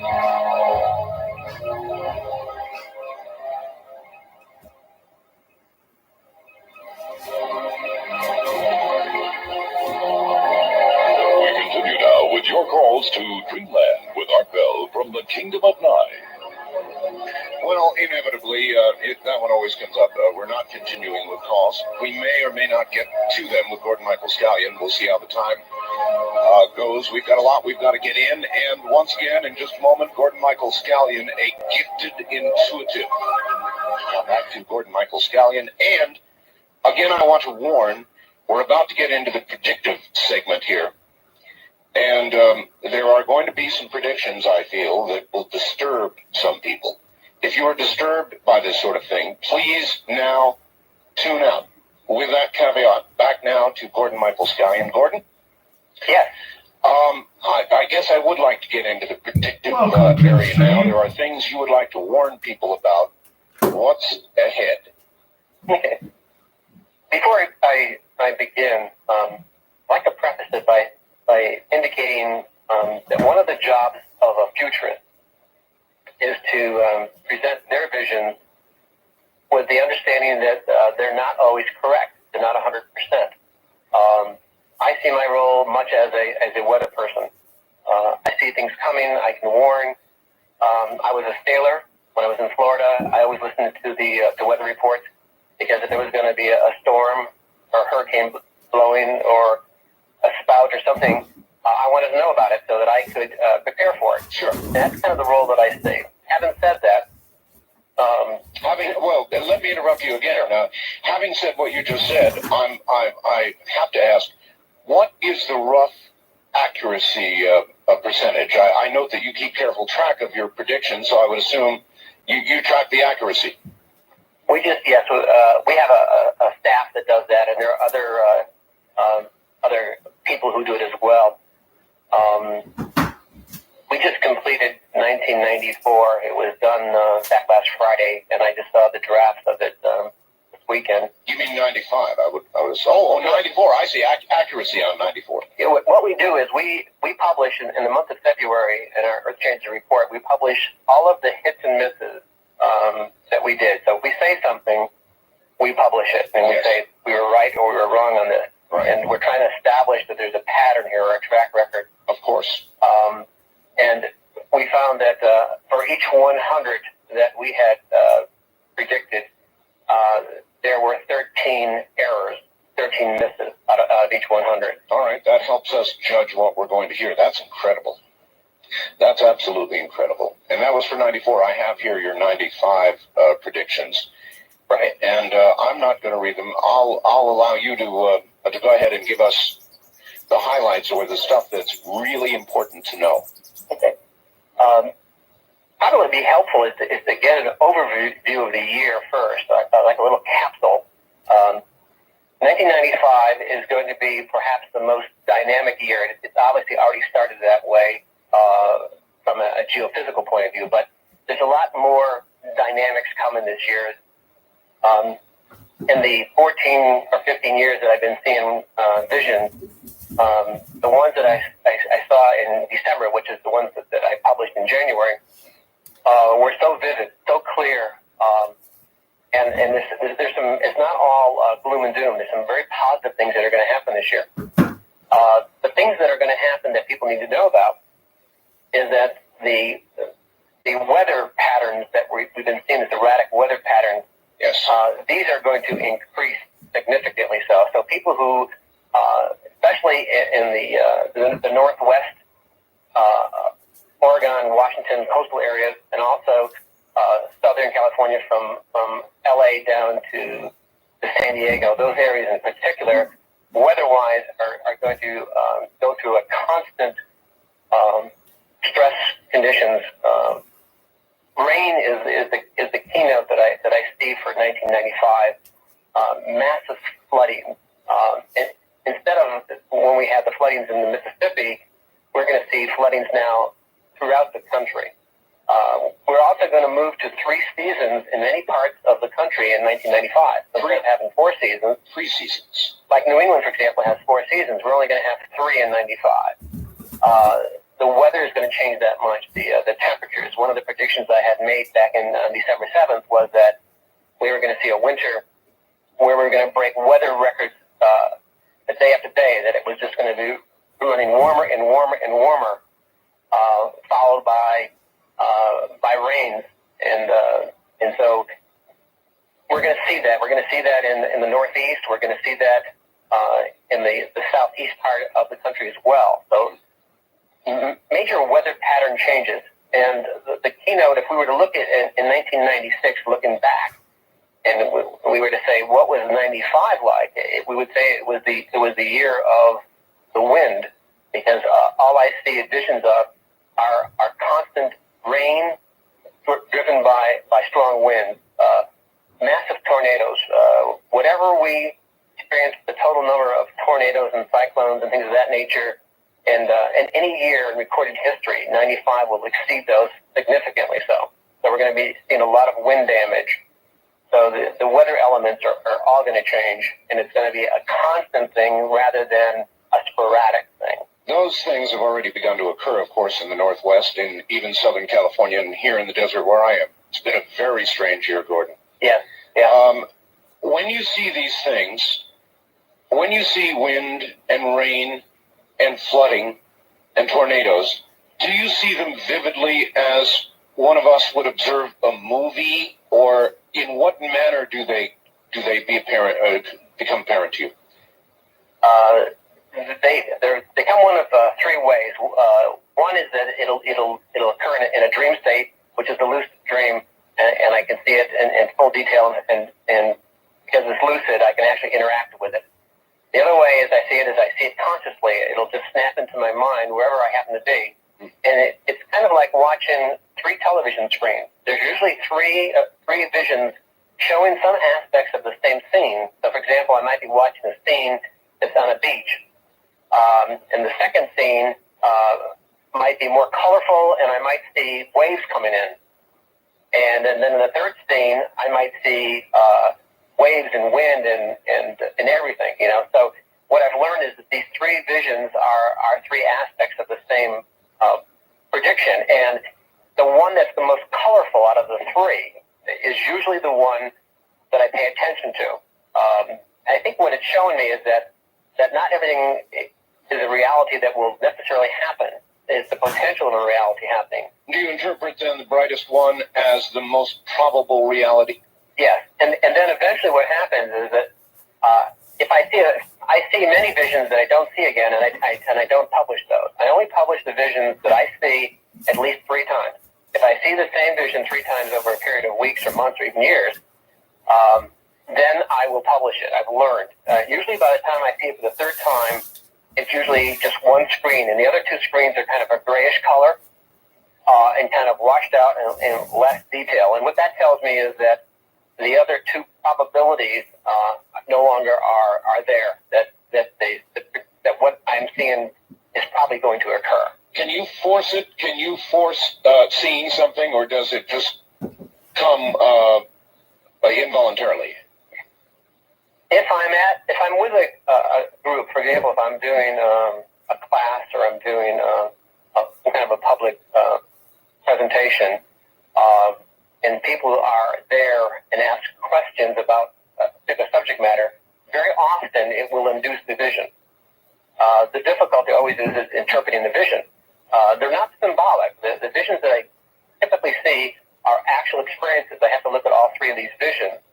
And then, again, I've trained myself to look for the ones with a brighter color. If you were to begin to have one right now, how would it affect you? Would you suddenly stop and pay attention to it? Would you be able to continue? In other words, how disruptive is it to your immediate environment?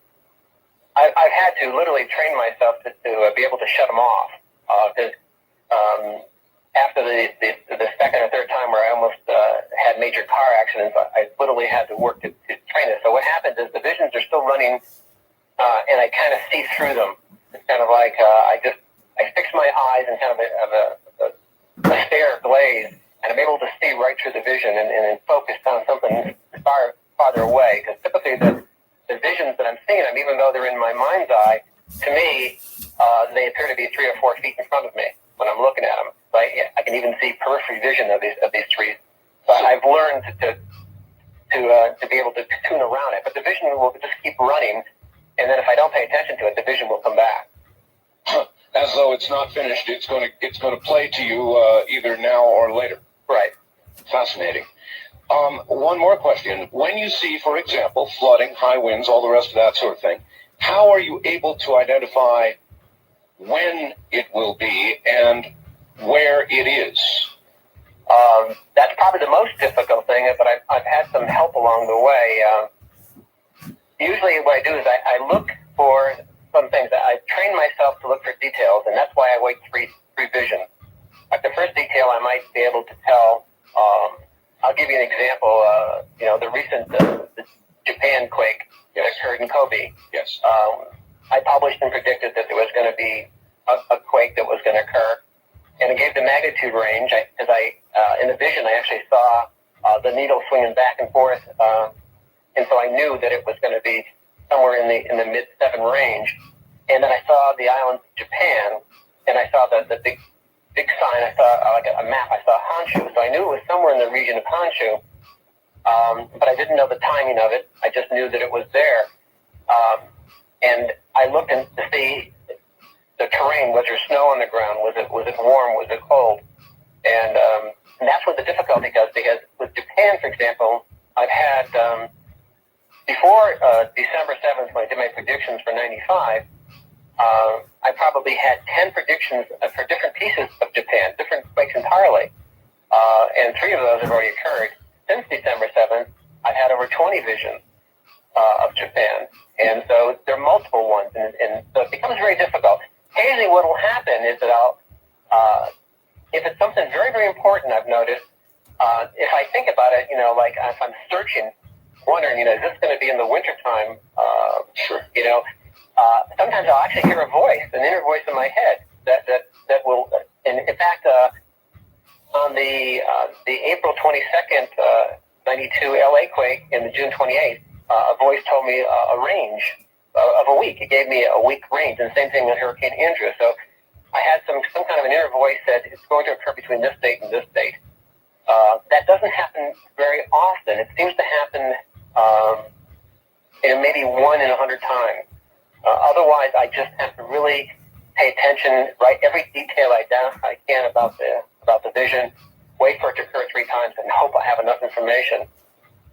All right, now comes one of those predictions that I warned everybody about. This is a shocker, and with the Richter scale reading of the earthquake in Japan in mind, tell us what you're predicting for the Palm Springs area. I see a quake greater than magnitude 9. This year. I see it this year. That is a 9 earthquake.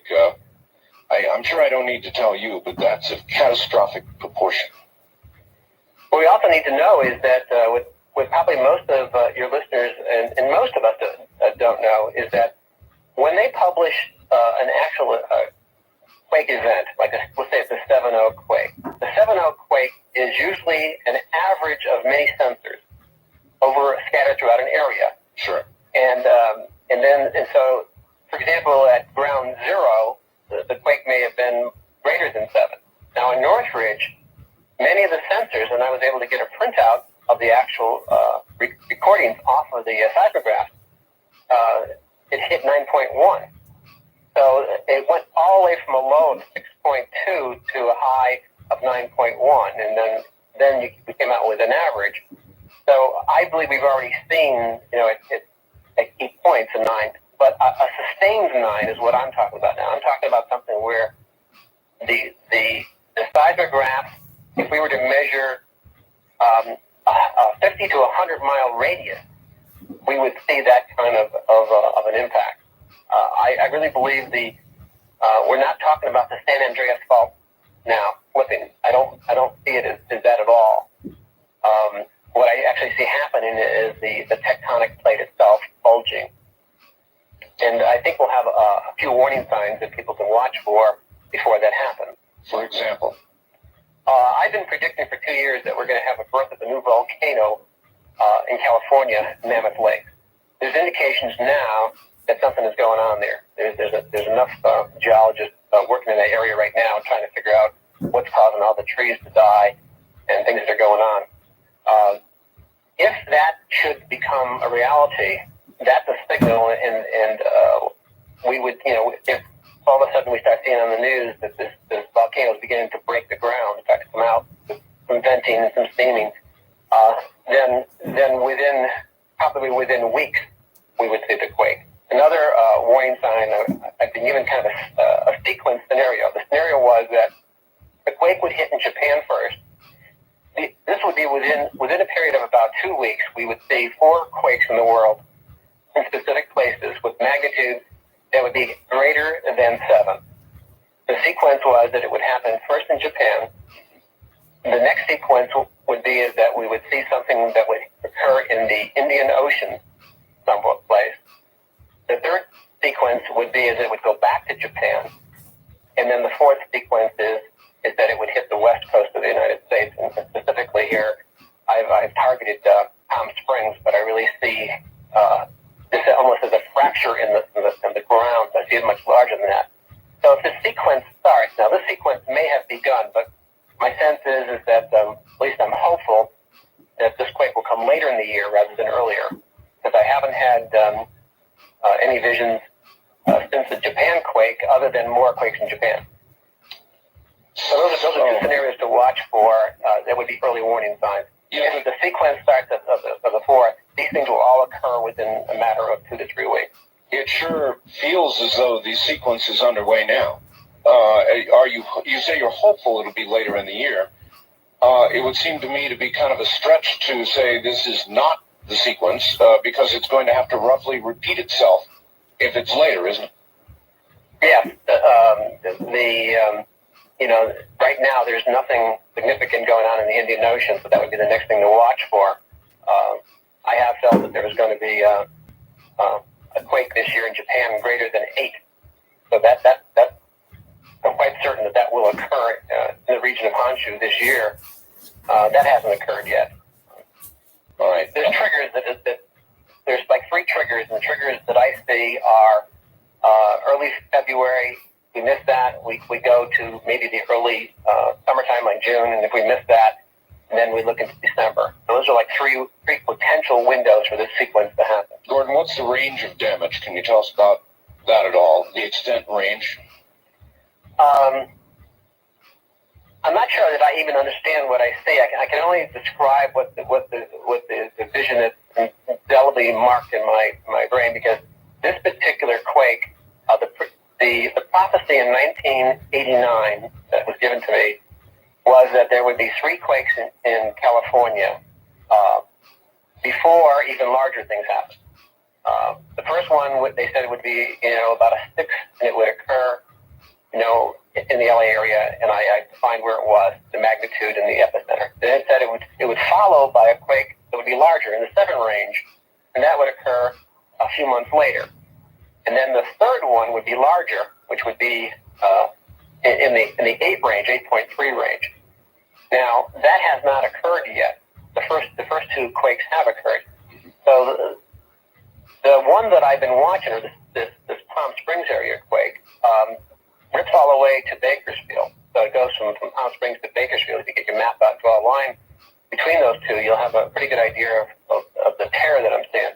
What I saw was that it was clearly at Los Angeles, and I've been there a couple of times, and so I'm familiar with the city.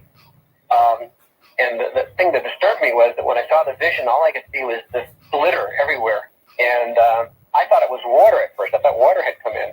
And then when the vision repeated itself, I realized that what we were looking at was 10 to 15 feet of glass in the street. So the buildings themselves, the windows had all popped out and had fallen down to the pavement and literally had filled up and covered cars. What had happened is that whole area had almost become isolated. Like Santa Barbara was kind of like an island. So part of California had become flooded. So when this thing had cracked, coastal water had rushed in and filled it. So the actual terrain itself had shifted and dropped to a good portion of California, or at least a good portion of that portion of California had lost its land and had become reclaimed by the state. Holy mackerel.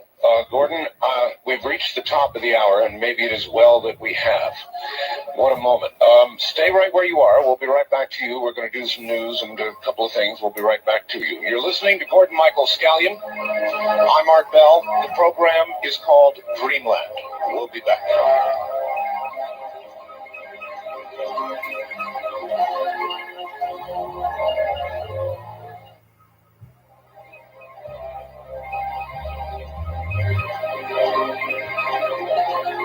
From the Kingdom of Nye, this is Dreamland with Art Bell on the CBC Radio Network. My guest is Gordon Michael Scallion. The predictions are very ominous. If you are frightened by this sort of thing, then your best bet would be to tune out. And again, if there are small children in the room, you might want to spirit them away. We'll get back to Gordon Michael Scallion in just a moment. Gordon Michael Scallion.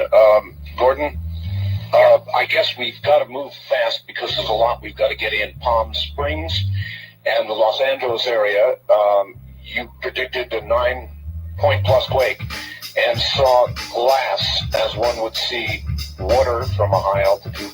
Yes. Gordon, I'm going to ask you a very selfish question. I'm located near Death Valley and west of Las Vegas. Should I not be comfortable about that? Your state will experience earthquakes this year, and in the short term, the area that you're in, based on my future map, would indicate that in the short term here is the next couple of years, there wouldn't be a concern that I would see. From 98 to 2001, my visions show your area to be at high risk. So the things to watch for is my future map shows things occurring in stages. I have incest. It says this is the first thing that will happen, and the second thing, and the third thing. And so if the first thing does not happen, then you simply forget everything I've said. It would not have any validity. All right. But if they do happen, then the conditions are such that it may very well happen. In other words, pay attention. Yeah. Briefly, for the Portland, Oregon area, we've got a lot of people listening there. Within 50 miles, you have predicted to be hit by a magnitude 7.2 earthquake, plus or minus 0.3. Is that correct? Yes. That area, I went up there. Usually, if I get enough visions on an area, then I try to at least one time go to the area. When I'm there in the area, the visions come to me while I'm there, and they're very intense. I assume it's because I'm in that actual energy space. The warning there was that there would be a quake to the south and southwest of Mount Rainier first. And that would bring Mount Rainier to eruption. This is an old prediction. This is one of my first predictions I did back in '92.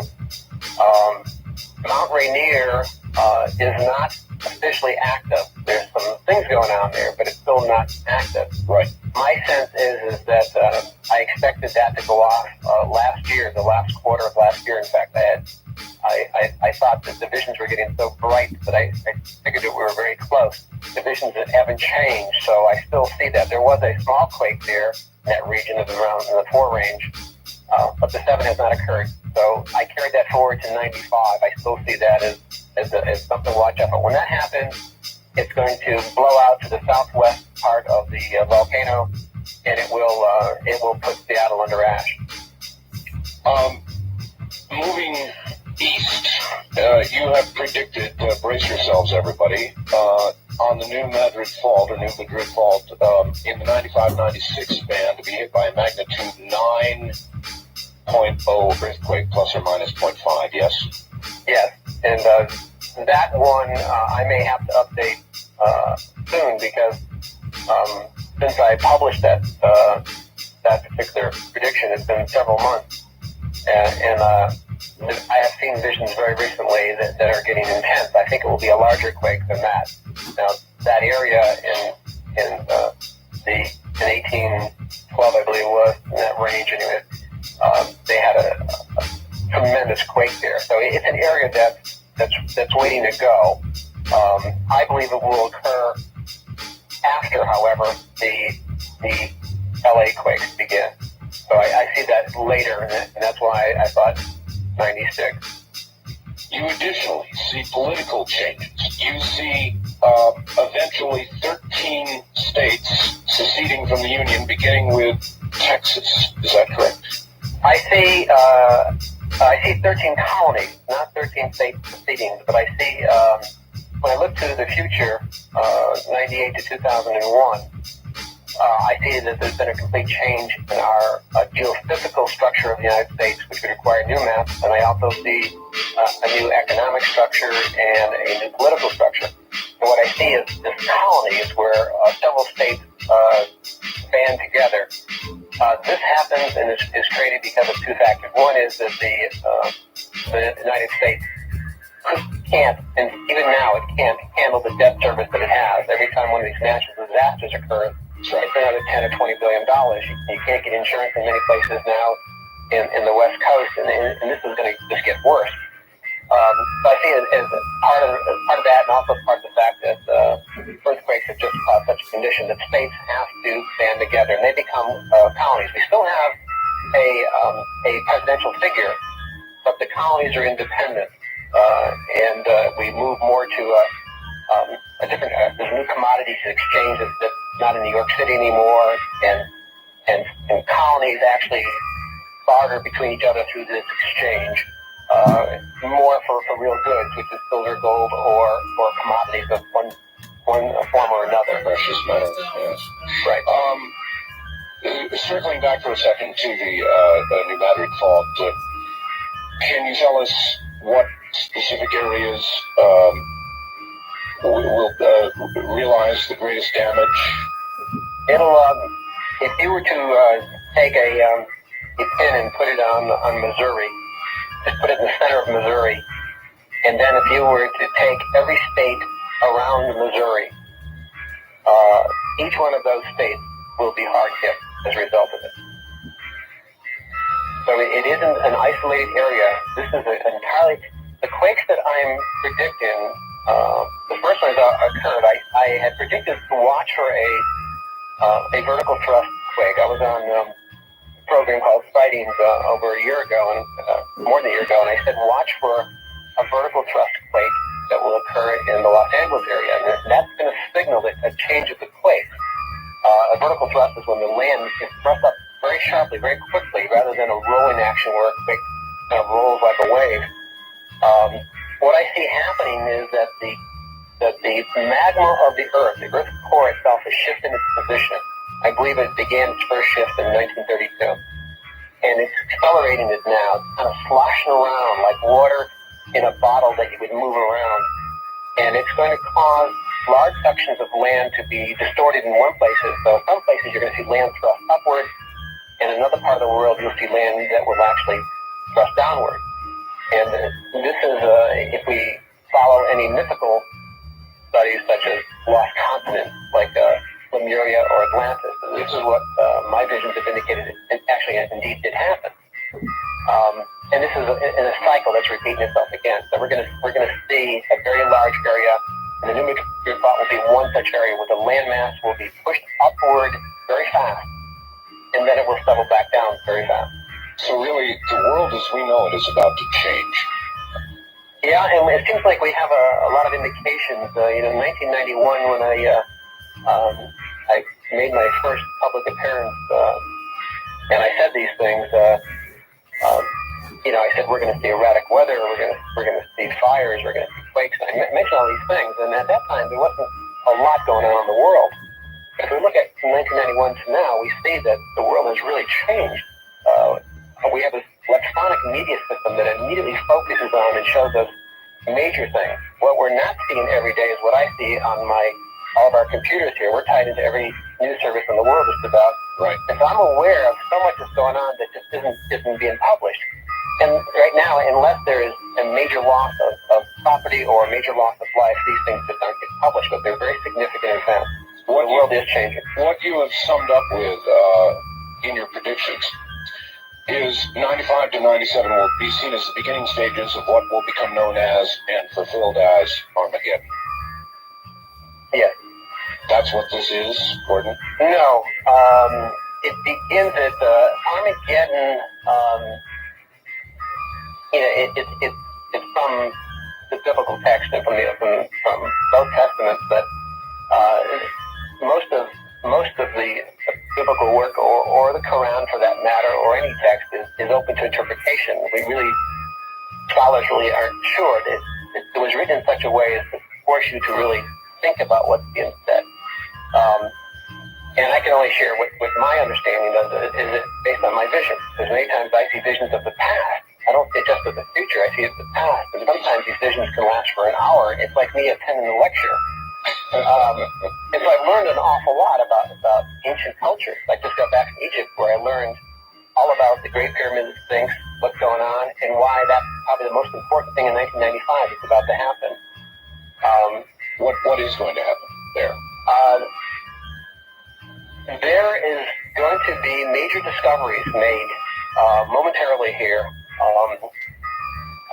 I am involved in it in a small way, but we are going to find the records that were left, like an archive, like a time capsule that was left there. And what it's going to show is that the site there, the structure, is much older than anybody could imagine. And it's also going to have prophecies for our days, for the years, for the 90s, literally, up to the year 1998. So we're going to have prophecies for our times, plus we're going to have a record of the people who built them, where they came from, their knowledge that they knew that the changes were going to come, that earth changes were going to happen during that time period. And so they archived this information to be found at a later time. And this is all going to come to the surface, and it's going to completely change history, and it's going to change our understanding of who we really are. We've really been here a lot longer, and we've gone through earth changes before. You predict 12 volcanoes worldwide are going to go off. 12 new ones, yeah. 12 new ones, yes. And I guess there have been a lot of studies with regard to nuclear warfare about the upper atmosphere and what would happen and the nuclear winter and all the rest of that. Well, it seems to me mankind, even with all his bombs, is not going to be able to compete with 12 volcanoes going off at once. And the world, it seems to me, would enter a sort of nuclear winter, would it not?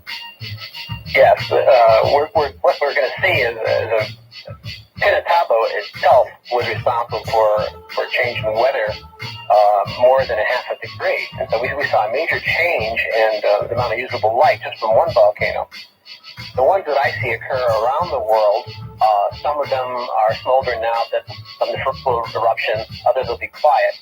The kind of fallout that I see is going to cause, there'll be one particular case, there'll be 3 days of total darkness, pretty much globally. And then some amazing, it'll be called a miracle. No one will really know what happened. But all of a sudden, the third day, the blackness will go away, and the sun will come out again. So we go through that, but I don't see it as a nuclear winter. But we do change our weather patterns. Some countries, we end up having a dust bowl repeat itself here in the United States as a result of it. And so this happened in 96, 97 time frame. This is when the results of all this will happen. But we're starting to see the volcanoes here.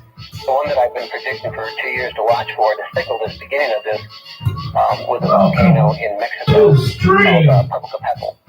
And that began to be active, seriously active, and they actually evacuated about 75,000 people there in the past month.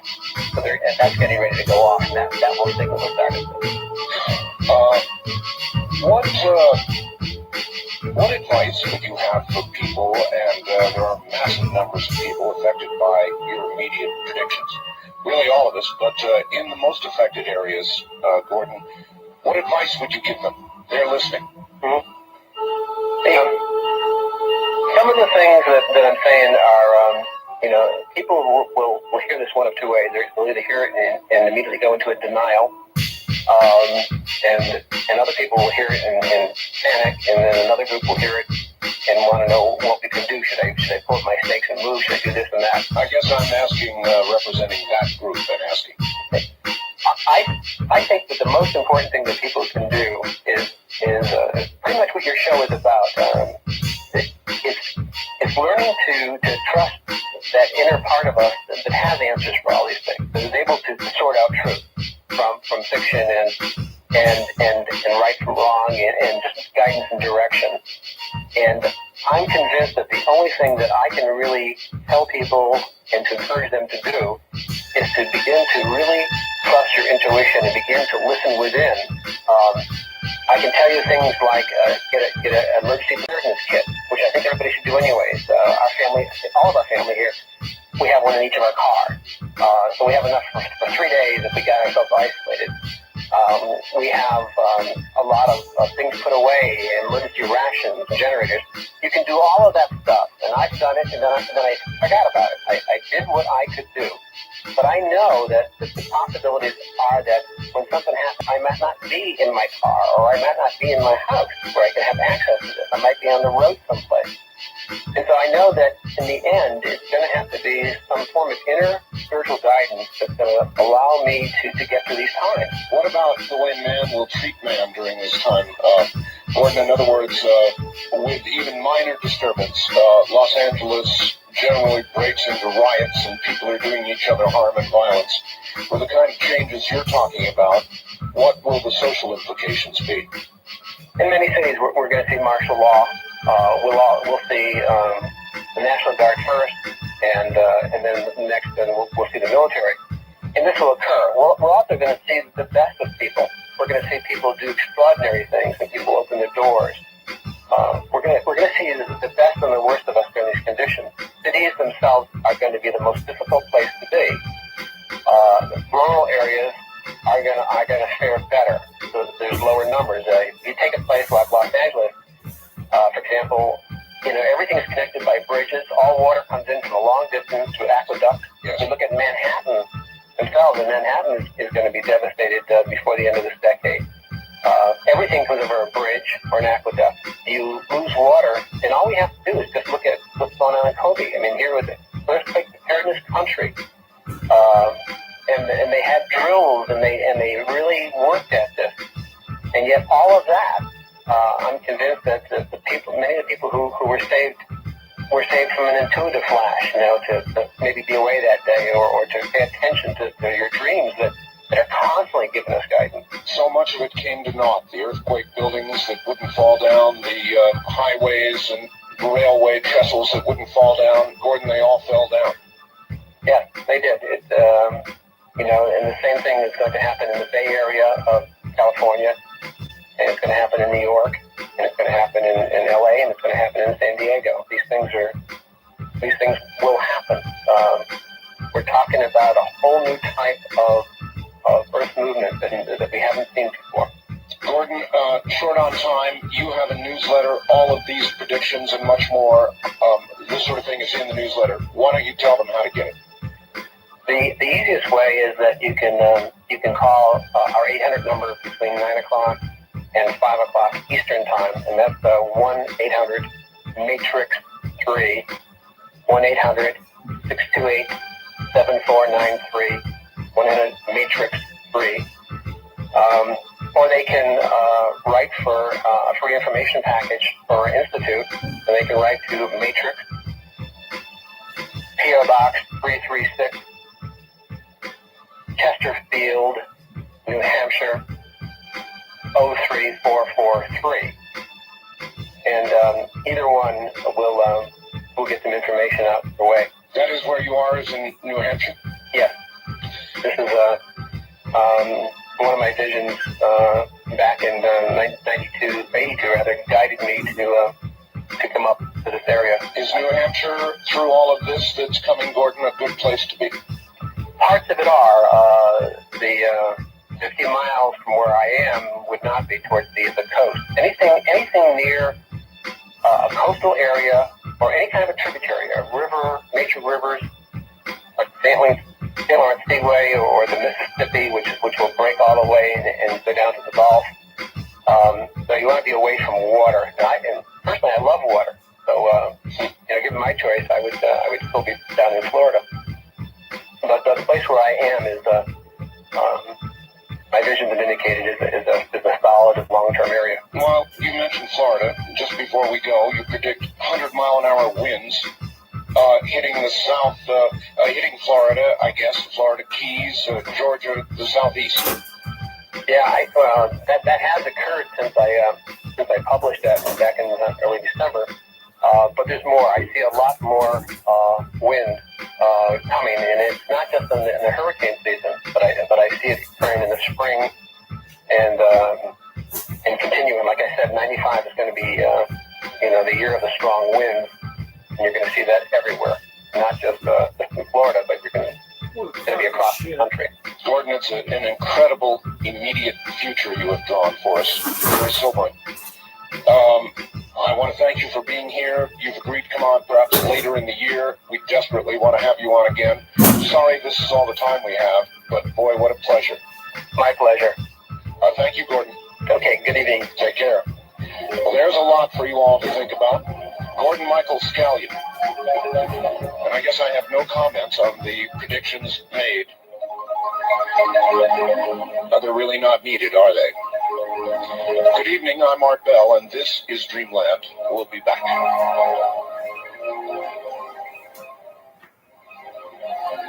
From the Kingdom of Nine, you're hearing Dreamland with Art Bell.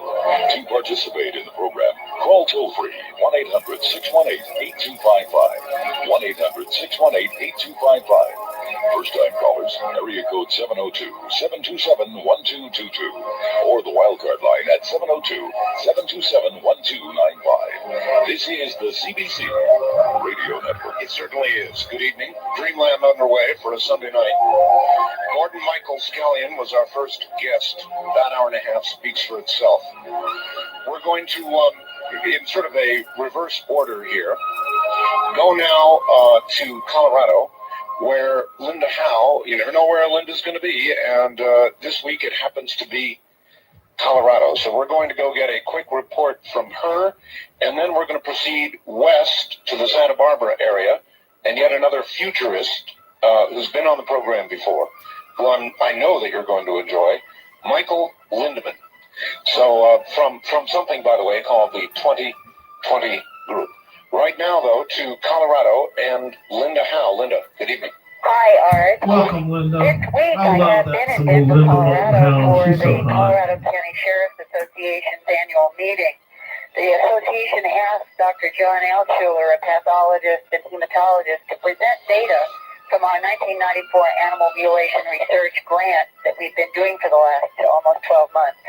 Dr. Altshuler and I are now preparing a written summary of our 1994 work, which clearly has shown in several unusual animal deaths, including 2 buffalo in Colorado, that disease and predators were not the culprits. In approximately 1/4 to 1/3 of the cases this year and in previous years, we have been able to see that the excisions reveal cooked hemoglobin, meaning the tissue was cut with high heat, as I've reported before on Dreamland. We also showed the sheriff several tissue samples from the mutilator's excisions, meaning tissue was cut from where the excision had been made in the first place, and we let the sheriff handle them to see how hard that is, almost like plastic, compared to normal cowhide, which is soft and pliable. Yes. The sheriffs themselves said that it was one of the best demonstrations that they had seen, because when you can feel tissue that it feels like plastic versus normal raw hide, you know that something unusual has happened. And when Dr. Altshuler looks at these hard tissues under a microscope, the cellular changes are consistent with the presence of high heat. Another finding from our research was to confirm that biochemical and biophysical changes in pasture grass under or near mutilated animals has shown the impact of some kind of an energy field. I have interviewed Dr. W.C. Levengood, the Michigan biophysicist, in the past, who has examined the plant and has concluded, even from current cases this year, that an intense energy field is involved at the mutilation sites, which suggests an advanced technology. The research that we've been doing will also become part of the dialogue and the library source material in our new Institute for the Study of Contact with Non-Human Intelligence on America Online. ISCNI has been created and organized by my colleague, Michael Lindeman, who you are going to introduce in a moment. Yes. And I would just say that I think that we share a goal, which I know that our Dreamland listeners do, is that if in a year from now we have a crossroads for reporting, for people to interact in an electronic way in computers about unusual phenomena, and they know that when they plug in to ISCNI, they are plugging into some of the most reliable and up-to-date information of the hard news instead of speculation, then we will, I think, be achieving one of our goals, and that would be a crossroads that people can come to, report, and get reliable information. Excellent. All right, Linda. Where, with regard to animal mutilations, having established that it's not predators, where do you go next? Where does the research head from here? Mm-hmm. One of the big problems is how do we make the link between the evidence of technology interacting with plants and animals and what is the technology and who is applying the technology? Well, that has been all of our frustrations, and we do have eyewitnesses, and one of the goals that I'm going to have in the next year is to try to have more documentation of eyewitnesses who in the past have said, I'll tell you off the record, but I won't go on film or in some public record. One of the benefits of something like Dreamland, of ISCNI, of increasing very straight reporting about unusual phenomena is that more and more people are beginning to feel comfortable to say, well, look, if this will help someone else to report, then I will go on the record.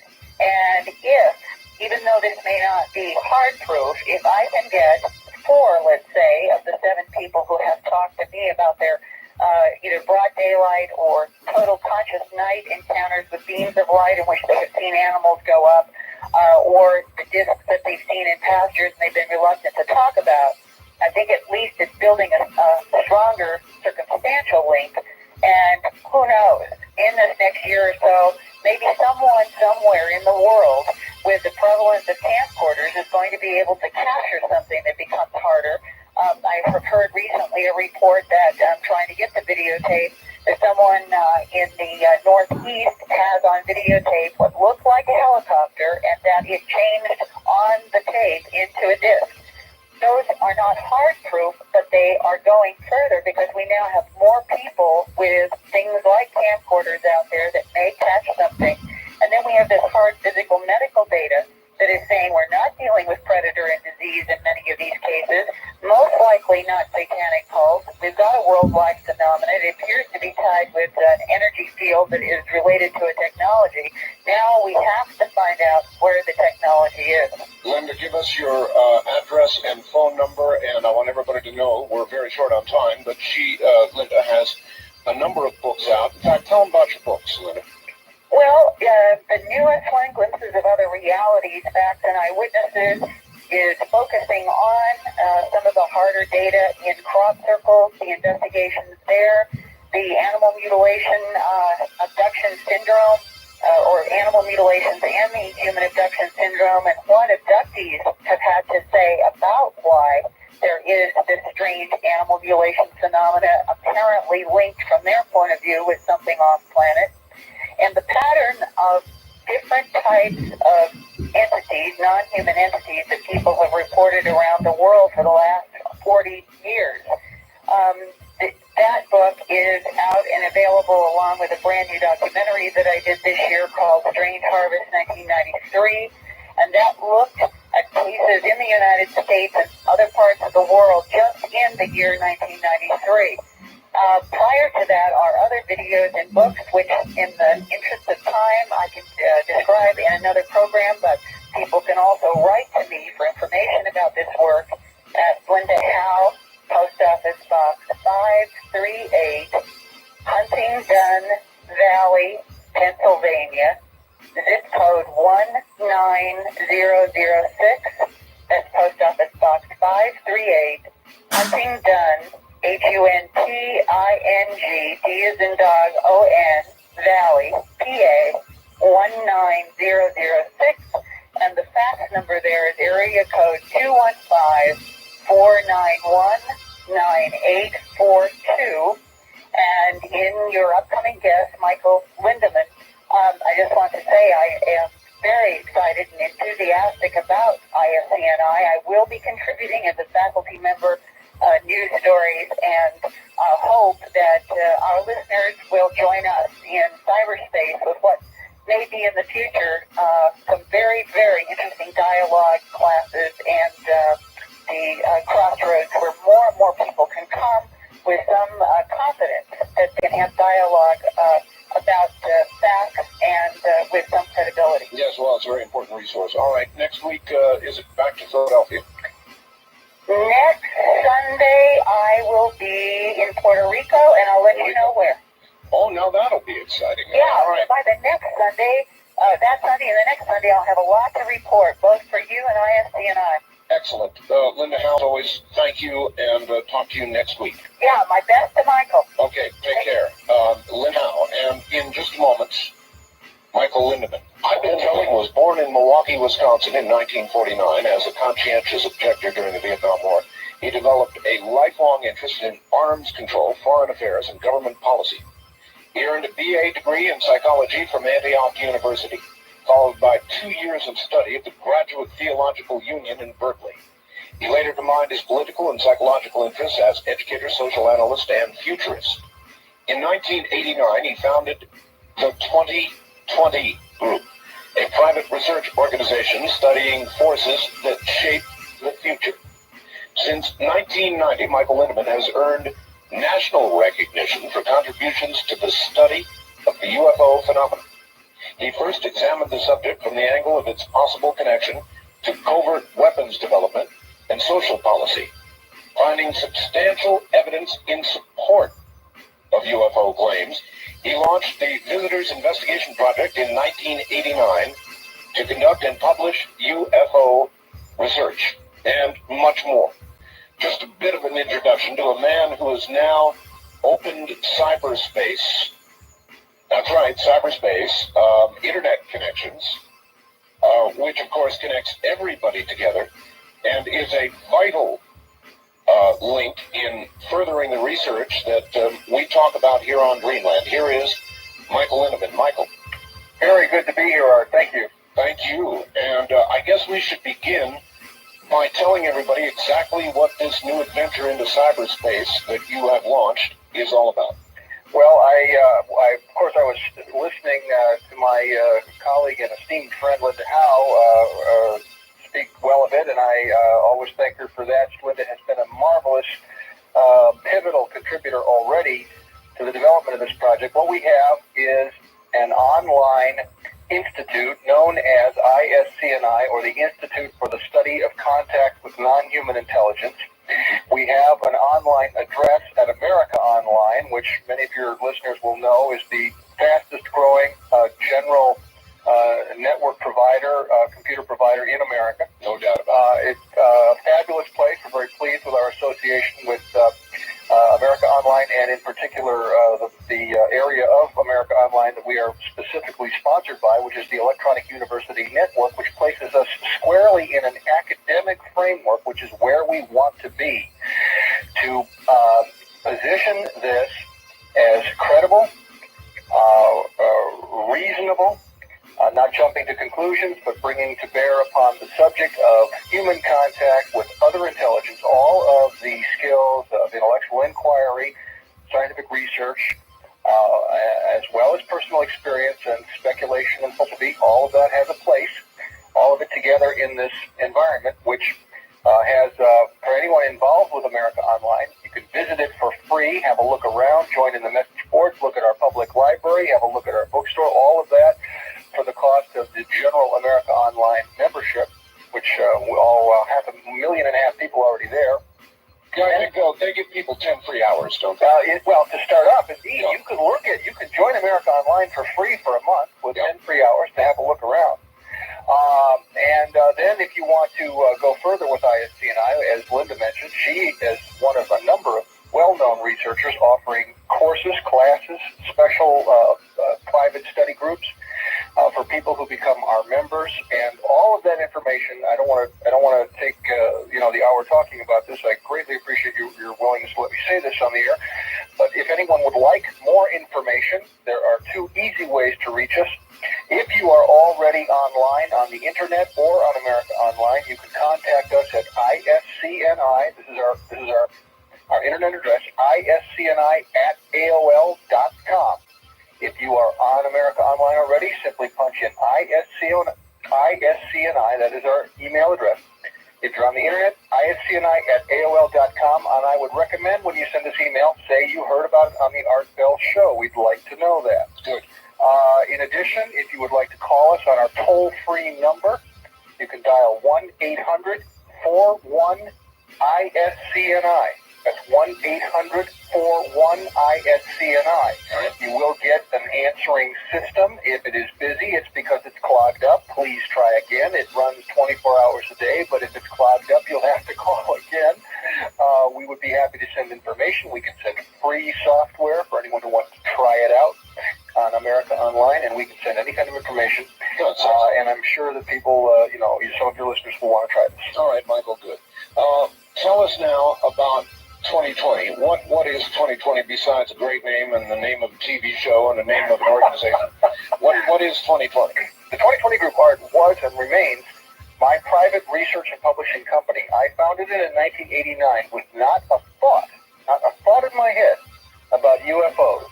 What I wanted to do in 1989 was examine forces shaping the human future.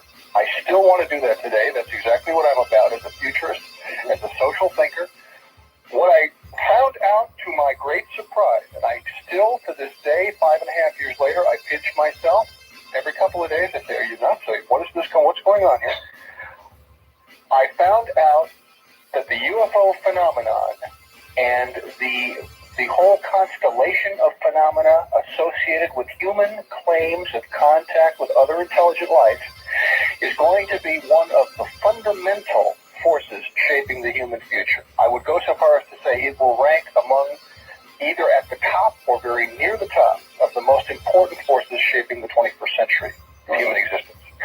That was not something I expected to find. It was not something I wanted to find. It is still something that makes me uncomfortable. I can imagine. Sure. I believe it's a fact. I can absolutely imagine that it would be a road that you would go down from the center that you began with very hesitantly. Absolutely. In fact, there are days, and I've had this conversation with Linda Howe, and I've had it with other people who have essentially devoted their life to this. None of these people started out to do that art. Linda Howe is a gifted filmmaker, winner of several Emmys. Other people, Bud Hopkins, a world-class artist with art hanging in various great museums. Stanton Friedman, a propulsion expert, a nuclear physicist. These are people who didn't need or want UFOs in their life art. That's right.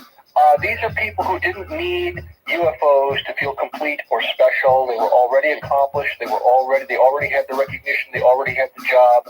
They didn't need UFOs. So, to me, one of the most impressive things going in was the quality of the people who have made it their business to look into this. One of the most impressive things about it, people have a very wrong idea that most of the people associated with this subject, or who are taken in by the subject, are, airheads, we're beings and stuff. Nothing could be further from the truth. These are among the most capable people. Well, even in my career field, Michael, a regular weekday shows unit deals mostly with very terrestrial topics. Yeah. And it's a risky business, don't you know? And invites a lot of ridicule, and I get it, and I let it just sort of drop off of me. I don't mind it. I'm willing to take the heat because I think this is a very, very important, these are important areas to investigate. It's an important part of our humanity, and I won't turn my back on it. I know you have not. Well, I know you won't turn your back on it. I commend you totally for the amount of attention you've given it and the platform you give people like Linda Howe and myself and others to talk about this. The reach of your program is certainly a testament not only to your own dedication, but also to the fact that out there in the world, there are lots of people, Art, who already have made up their mind that this is important. That's the good part. That's the good sign.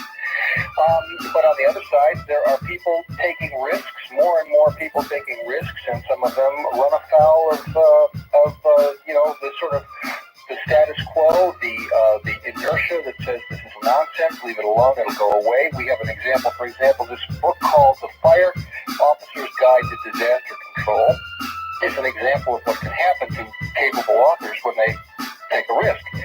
The Fire Officer's Guide to Disaster Control in its first edition was one of the most often used training manuals for fire departments around America. In 1992, the authors, Kramer and Bame, brought out a second edition in which Bame in particular, an attorney and a well-known author and educator, took an enormous risk, personally and professionally.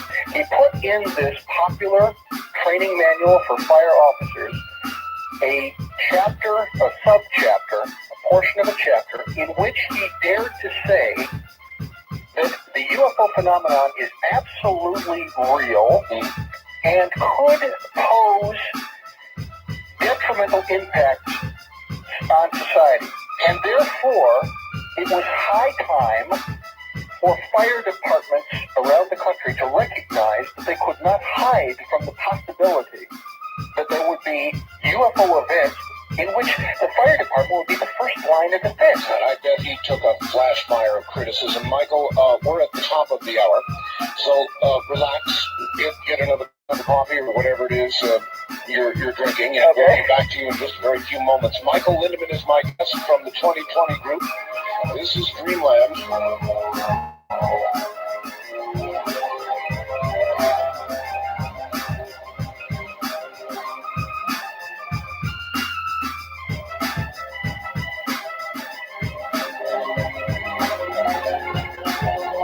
Kingdom of Nine. We continue with your calls on Dreamland with Art Bell. Call Art now toll free at 1-800-618-8255. 1-800-618-TALK. Area code 702-727-1222. 702-727-1222. Or the wildcard line at area code 702-727-1295. 727-1295 in the 702 area code. Now again, here's Art Bell. Now again, here I am. Good evening, Dreamland underway. Michael Lindemann is my guest, and we'll get back to him in just a moment. Michael. Yes, Sir Art. Sir Art. Sir Art. Michael, we had Gordon Michael Scallion on. Yeah. And some of the predictions were shocking and dire. Yes. As a futurist who deals with, I guess, present trends in predicting future trends as opposed to having visions. Yes. I'm sure that you've looked at, talked to, and kept track of a lot of futurists and a lot of people who do make predictions. Yes. What comments do you have? Well, I would have to comment like this.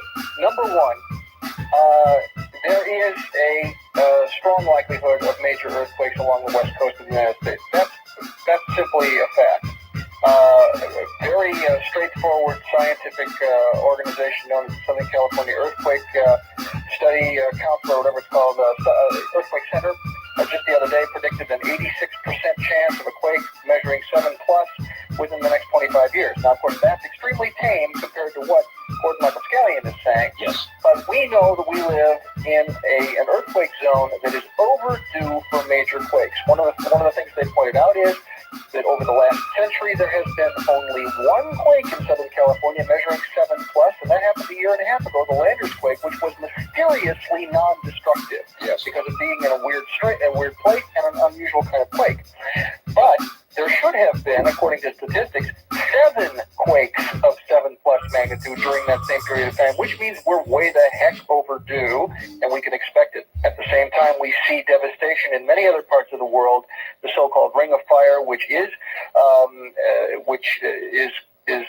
so named because of a tremendous amount of volcanic and seismic activity that circles the Pacific Plate, which is the plate which is literally crashing into the coast of California and causing the mountains and the seismic activity that we have in this part of the world. All of that activity is definitely on the rise, and as far as that goes, straight science says Scallion's right about big quakes. On the other hand, the redrawing of the map of the United States has no precedent in known history.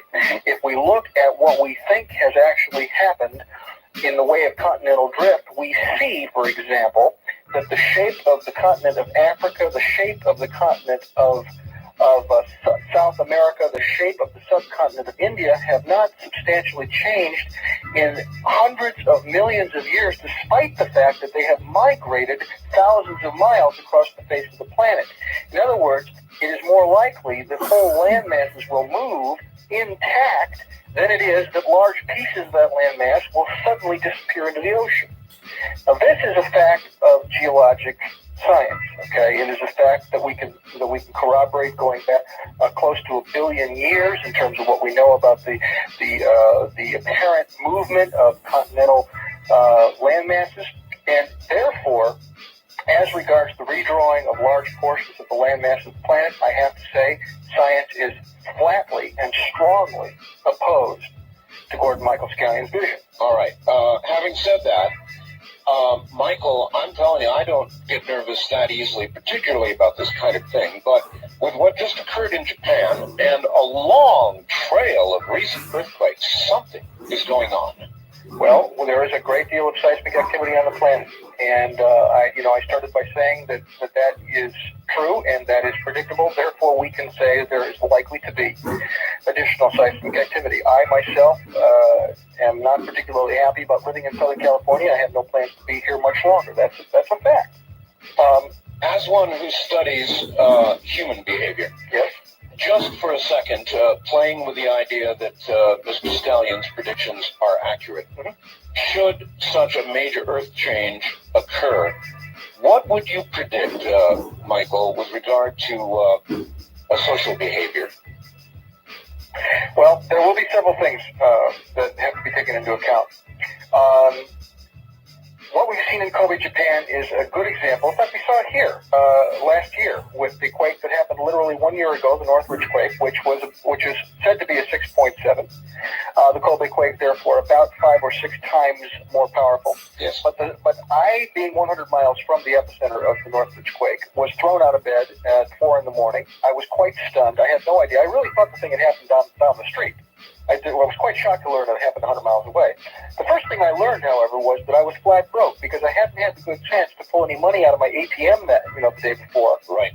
And the first thing I found out was we had a 12-hour power outage. Well, people have to realize is a lot of things go haywire right away when the electric grid goes down. Yes. Therefore, even a moderate quake turns into a devastating social phenomenon very, very quickly. People should not underestimate this. Even a quake substantially less than what Scallion's talking about causes devastating ripple effects, and people have to know if they're anywhere near a quake zone, you've got to do more preparation probably than you've done. You will find yourself in bad shape if you don't.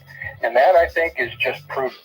As regards a quake of the magnitude Scallion is talking about, there is no real precedent in modern times for the kind of devastation that could occur. Well, that's why we have people in groups like the 2020 group. If you were to project, based on a tragedy of that magnitude, what would you think? Let's concentrate on this country. Now, the Japanese, interestingly, because of their culture, I suppose, reacted in a very different way. Flashlights that cost $12 before the earthquake cost $12 after the earthquake, because people would be ashamed to do anything else. There was no looting. There was no problem. Here, you just can't imagine that, can you? You know, I think I can imagine it, Art, and I think there will be there will be some of both kinds of behavior. There will be people who find themselves in a situation where it's easy pickings, and there will be lots of other people who look around, as they did in the Northridge quake, as they did in the aftermath of the Hurricane Andrew thing. They looked around and they said, hey, my neighbors have lost everything. Yes. Hey, time to get serious and be a human, you know? I think the American people have been sold short in terms of the so-called loss of morality and all the rest. I would look to the American people to rise to the occasion, in all honesty. And I would, of course, like you, expect there would be a certain amount of looting, a certain amount of taking advantage. But I would not expect to see a lot of gouging of prices. I would not expect to see a lot of wholesale plunder. What I do think there would be, though, is over time, as days tick by, as resources literally run out, that is when people begin to realize that they are actually in a life-threatening situation. They've survived the quake, but their nerves are on edge because there are aftershocks, probably many aftershocks. Yes. They discover, the very first thing they find out is there is no way out of town because everyone's trying to leave at the same time. And so lots of cars are having accidents, lots of cars are running out of gas, lots of cars are overheating, and what happens is the freeways, which are half devastated to begin with, become clogged with useless vehicles, and that becomes a very big problem. All right, Michael, I'm going to ask you to comment on this. I've heard reports and rumors, and I don't know what you want to call them, that a certain degree of ability to forecast earthquakes is now present.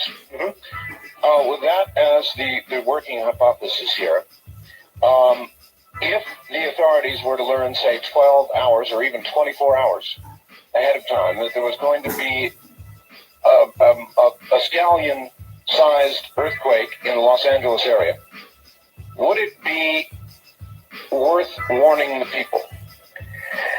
Very, very hard call. I think the 12-hour time frame is right on the edge of almost not enough time. If it were 24 hours, if it were 36 hours, if they really thought they could take the risk of giving people that much warning, I think it would probably behoove some kind of organized evacuation. But nobody wants to go to the enormous trouble of that kind of an evacuation if there's a 50% chance of being wrong, of having that much egg on their face, of going to that much cost. I think it's going to be a while before their confidence level is high enough. Now, if there was an 80% or a 90% chance that the earthquake would hit in 6 hours, I think it would be highly risky to try to pull off an evacuation like that. And if I were in the situation of having to make that call, it would be a very hard day. I don't know if it would make sense.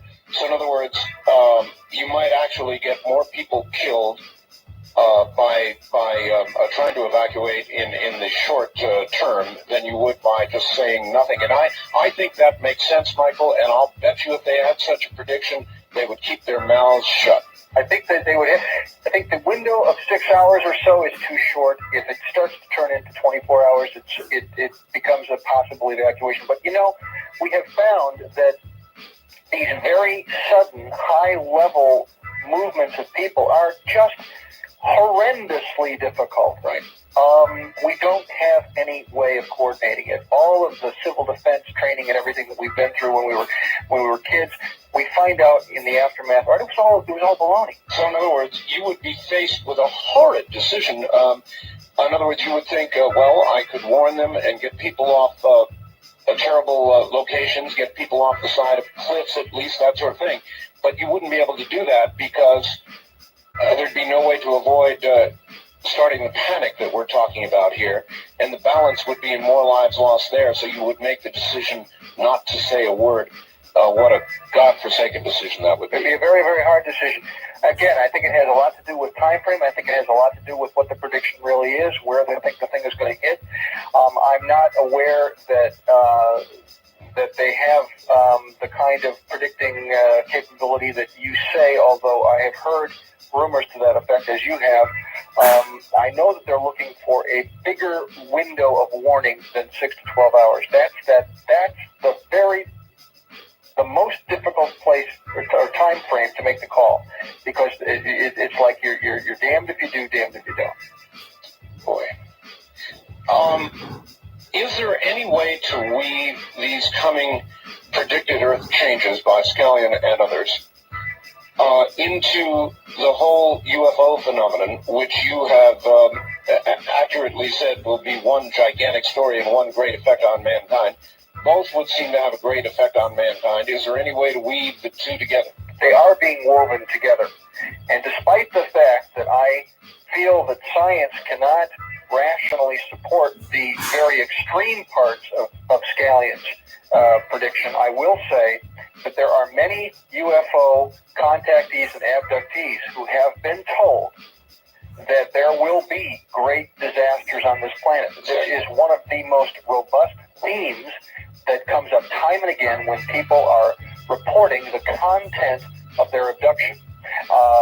This has become, I think the signal is more strident and more consistent today than it was even a couple of years ago. Yes. I hear it time and again that the abductees are being warned. They are being shown graphic images. They are seeing Earth disasters. They are seeing war. They are seeing riots, starvation. They are seeing many very unhappy images. So there's a definite correlation. Why this is occurring, I don't know. Is this symbolic? Because we don't understand what abduction truly is. I am not ready to say that abduction is literally what it appears to be, though I can say with absolute certainty that something profound is happening to people, no doubt. Why are they being visited by these visions? That is a real mystery. Yes, I've talked to a number of abductees who tell terribly similar stories to Mr. Scallion's. So from that avenue and from every avenue available, psychic avenue, we seem to be getting roughly the same story, and it's not a very pretty one. It's Earth changes, political changes, social changes, exactly the sort of thing that your group studies. That's right. And of course, there are people who will point to that, Art, and say this is exactly what is meant by so-called millennial fever. That we are approaching the millennium, that people get a little unhinged at the millennium for reasons that can, that trace back to the collective unconscious or the Jungian archetypes or whatever you like, and that it really doesn't amount to a hill of beans. We're going to survive, we're going to coast on through, and we'll look back on it and say, wasn't that all a bunch of silly business? Gee, I hope they're right. Well, I hope they're right too. On the other hand, I think very rationally we have to say we are in a time of great uncertainty. We are in a time of great upheaval. There are good signs on the horizon. There are not good signs on the horizon. You said just a minute ago when you were talking about gold and so forth that the currency calamity that is occurring today in Mexico could have ripple effects around the world. Well, that's just straight economics. There's no magic about that. It's true. We are in a time of great uncertainty in our own country. We are in a so-called recovery, but a lot of people don't feel it. We are in a time when the political system has taken a very startling turn to the right, because a lot of people are I think that's the signal essentially that people are feeling extremely insecure and want a party that represents good, solid conservative values, that says they can bring back a better time. And I'm not saying that the Republicans are liars. I think they're absolutely serious about what they mean to do. I don't think they're going to succeed, not because they're bad or stupid, but because it's a very hard nut to crack, and I think we're up against some extremely powerful forces that have nothing to do with being a Republican or a Democrat. Michael, aren't we in a way, as we propose the $40 billion in loan guarantees to Mexico, aren't we at kind of a fork in the road with nationalism going down one road and internationalism going down the other? Isn't it finally to the point where economics is forcing the hand of politics in the international arena? Well, that is certainly one thing that is occurring, without a doubt. And of course, anyone who looks at the international side knows that they're doing everything they possibly can to cobble together an international economic order, bringing down tariffs if they can, having a more universal currencies and currency exchanges, and an interlocking of currencies so that no one country can go into a tailspin the way Brazil did some years ago, the way Mexico is today. All of that is very much part of the economic order that is emerging at this time. At the same time, there are powerful nationalistic forces, and this is one of the things that threatens to tear the world apart. Yes, it is. Hold it right there. That's a good place to hold it. Michael Lindemann is my guest from the 2020 group. I'm Art Bell. This is Dreamland. Remember to get a copy of this program with Visa or MasterCard. You can call 1-800-917-4278. They're there right now. I'm Art Bell. My guest is Michael Lindemann, and we will take some calls this hour. Sorry it's so late to be getting to the phones, everybody, but it's been a busy night. Let me give you the East of the Rockies number as well. If you're east of the Rockies and you have questions for Michael Lindemann, the number is 1-800-825-5033. Repeating, east of the Rockies, 1-800-825-5033. Have the line as we can with Michael. Michael, are you there? Yes, sir. Okay, there's a lot of people out there, Michael, with questions about predictions, with questions about what you think is coming, and who knows what they want to know, but let's get to the phones. Are you up for it? You bet. All right, good. Here we go, ladies and gentlemen. On our East of the Rockies line, you're on the air with Michael Lindemann. Where are you calling from, please? Allentown, Pennsylvania. Pennsylvania, yes, sir. I'd like to know, as far as your predictions, what you predict as far as the future of the human race. Yeah. All right, that's a good overall question. We'll take a quick shot at it. Try to answer the future of the human race. We're going to go through some very rocky times. I believe they will last anywhere from 10 to 25 or 30 years. I believe we will come out of it relatively good, but I believe it will be a time of learning a lot of lessons about how to live more sanely on this planet. And I believe that if we don't learn those lessons, if we really are as pig-headed as we've been in the past, it could go very hard on us. And I believe that this is a time when people are going to have to make some very tough decisions about more rational living on this planet, but I believe we're going to come out okay. Well, in other words, there is a happy ending somewhere out there. Yeah, it's a ways out. There's going to be some tough times. All right. On the East of the Rockies line, you're on the air with Michael Lindemann. Hi. Yes, hi. Where are you, sir? I'm in Kimball, Ohio. Okay. And I just wanted to know, basically, the abduction theory. Yes. Yes. I went to bed one night and woke up the next morning with a funny scar on my arm and some strange memories of something that I really don't remember actually happening, but I can't explain it. And I was just wondering, how much credibility he gives to these abduction things? Yes. Well, let me tell you, in your particular case, sir, we would have to do a lot more talking before I could determine if there was any likelihood that you experienced an abduction. Sometimes people do come up with scars overnight which have nothing to do with abduction. But let's just say that in a general way, I have become convinced over a period of a number of years, starting very skeptical and quite ignorant of the subject, I have become convinced that there is a phenomenon, a legitimate phenomenon, which we call abduction, which seems to involve highly anomalous events in people's lives. They do not invite these events. They are perfectly rational, sane people with nothing to gain by creating this hideous distortion and distraction in their life. It appears that it is associated with a form of intelligence that is not known to us, and we term that alien, but I think alien has connotations which may be inaccurate, but I would like to say there is a genuine phenomenon. It is affecting many, many thousands of people. That is my personal opinion. I'm just curious, sir, does that comfort you or frighten you? Neither. It more or less confuses me. Basically because that brief, like overnight, it seems like I lost 12 hours. All right. Thank you very much. Lost time. A lot of people reporting lost time too, Michael. That is correct, yes.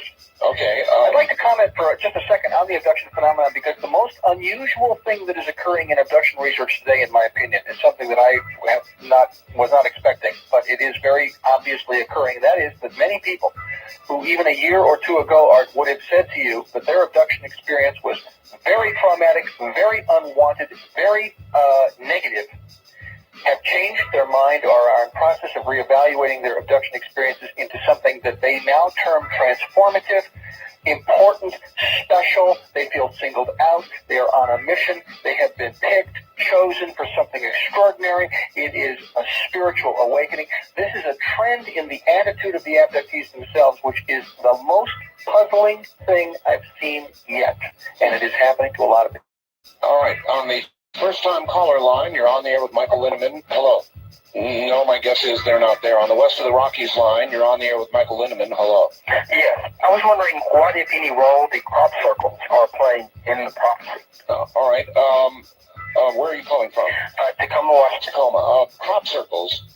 I take it you looked into crop circles along with Linda, Michael. Well, I must confess I haven't done anywhere near the work that she has done, so I key off people like Linda Howe in terms of trying to address the crop circle. But what we can say with certainty about the crop circles is some of them are not explained by any of the customary explanations, starting with the explanation of hoax, and there have been a bloody lot of hoaxes. We have to acknowledge that right off the top.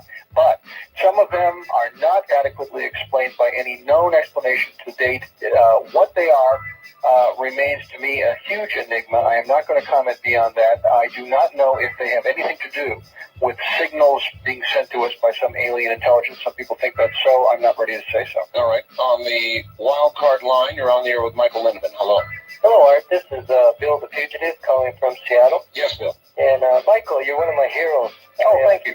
Talked to you a couple weeks ago in regards to your video countdown to Alien Nation. Yes. And the question I have tonight is, what information do you have about an underground base located here in Bothell, Washington, and associated with FEMA Region X? All right. Underground bases in general, too. Okay. I don't know specifically about the base you're referring to, but what I do know is that there are underground bases littering the landscape. There are many, many underground bases. They have been built over a period of more than 50 years. They were begun under a program known as the Continuity of Government Program. They have continued to this day. The level of sophistication is unexpectedly high. The size, the number, the cost, and everything else about underground base construction in this country is literally off the scale in terms of the general black budget and the general, public expectations. Now, we go the next step and we say, as many people do allege, aliens are in some of these underground bases. Hideous, grotesque experiments are conducted in these underground bases. I know nothing about that. My personal opinion is I tend to doubt it. But the existence of the bases themselves, there is no doubt whatsoever. No question. Absolutely not. No. And there are hundreds of them at a minimum. All right. Good morning. You're on the air. Good evening. I'm sorry. You're on the air with Michael Linneman. Hello. Hello there. Where are you? Phillipsburg, Pennsylvania. Yes, sir. I was just wondering. Turn your radio off, please. Everybody's got to do that when they get in the air. Otherwise, it's going to be hopelessly confusing. Okay. All right. Go ahead. To what effect would Pennsylvania be affected by all these abnormalities? All right. Thank you. Okay, Pennsylvania is, I think, in a rather good position, actually. Pennsylvania is made primarily out of solid granite, as far as I know. It is not. It remains, as far as I know, on all of the maps that have been redrawn after the disaster. That doesn't mean you're not going to feel the effects, because I don't think anyone is going to escape feeling the effects. But even in the worst case scenario, as far as I know, most of Pennsylvania rides it out pretty well. Congratulations. Sounds like a good place to be. Not a bad place at all. All right. On the West of the Rockies line, you're on the air with Michael Linneman. Hi. Hi there, how you doing? Okay, where are you? Phoenix. Phoenix, yes, sir. Yes, sir. I'm calling regarding underground base theory and such. Are there underground bases located in Phoenix, if you know, like maybe Glendale area? Let me say, I really cannot pinpoint the location of very many underground bases. What I do know for a fact is that the former director of the sort of leading underground base in America, a base called Mount Weather, which is the presidential underground bunker in times of nuclear war. That base exists a little bit outside of Washington, D.C. A man by the name of J. Leo Barraza, who was the director of that base for many years, went on the Larry King show about a year and a half ago and said that he knew for a personal fact that there was at least one gigantic underground base in every state of the Union, and that was a very, very conservative estimate. But what are we talking about here? We're talking about an underground base, Mount Weather being an example, with a 200,000 square foot floor plan, built out of solid granite and capable of withstanding a direct nuclear hit at ground level. How far would that be located from where I'm at? Well, the one I just mentioned is in Virginia, but what I am saying is that this gentleman said there was at least one such base in every state of the Union. I know for a fact that those are only the bases associated with the so-called continuity of government. Okay, and with these underground bases, do you think experimental aircraft be tested from them? That is not their principal purpose. Their principal purpose is to ride out times of grave disaster, such as nuclear war or other grave disaster. But nuclear war was certainly the principal motivating factor.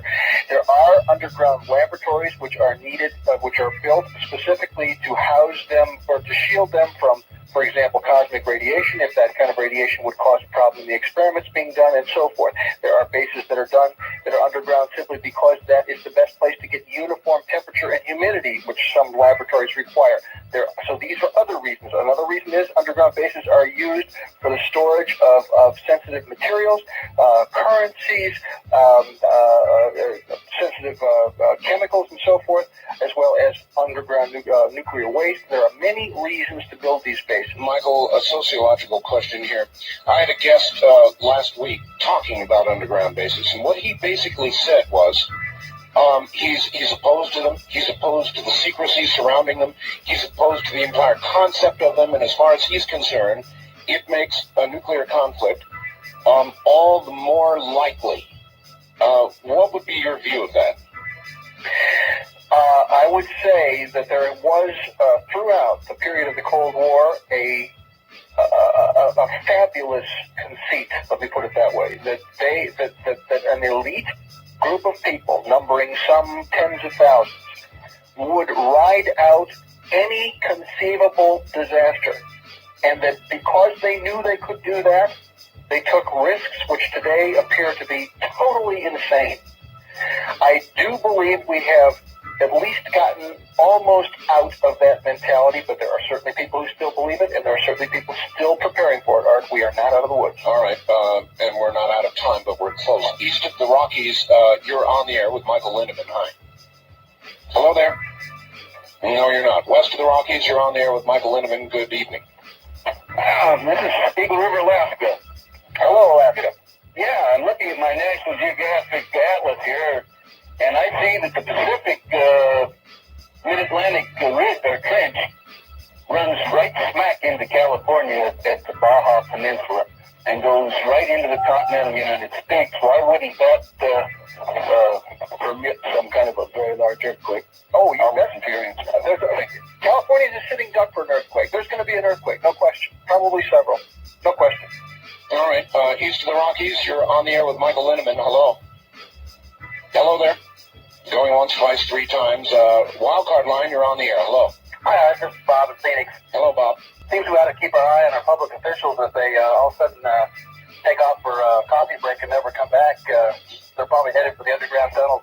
Well, that's an interesting point. As a matter of fact, there has been a so-called brain drain to some of these underground bases. There's talk, for example, that a lot of these people are being relocated to the center of Australia, to a wonderful place known as Alice Springs. There is a huge underground facility there, jointly run by several of our agencies and some international agencies. That may be the spookiest underground base on the planet, but there is some talk of that. So your idea is a little bit science fiction-y, but not totally. Any chance that the earthquakes are man-made? I have no technological reason to think so. I have heard rumors to that effect. There are certainly people who think so. I have no proof. What do you think about the rain Michael, and its relationship to Earth movements. The rain that we're having? Yes, tremendous rain. Well, what we have to notice is that weather in general is becoming more extreme. This has been discussed for some years now. We are seeing, for example, great wind storms of higher magnitude than we've been seeing in the past. We are seeing record rains in various parts of the world. We are also seeing record droughts in various parts of the world. All of this looking like a more extreme weather conditions than we've seen before. Okay, Michael, and this is important to me. The extreme is real. I sit here as a talk host reporting on this kind of thing all the time. I say, hey, look, the weather is stranger now. The earthquakes are more now, but I'm never sure, Michael, and I know that you do this kind of work. So in other words, when we say it is getting more extreme, we're right. Yes, you are right, and we have to be very careful because, having said, we see a tendency toward more extreme. For example, we see a tendency toward higher mean global temperatures. Yes. Only a few tenths of a degree, but it is there. We have to ask ourselves, is this within natural variation? Because there are cycles. They run a long period of time. They do not necessarily mean we're heading for, global catastrophe.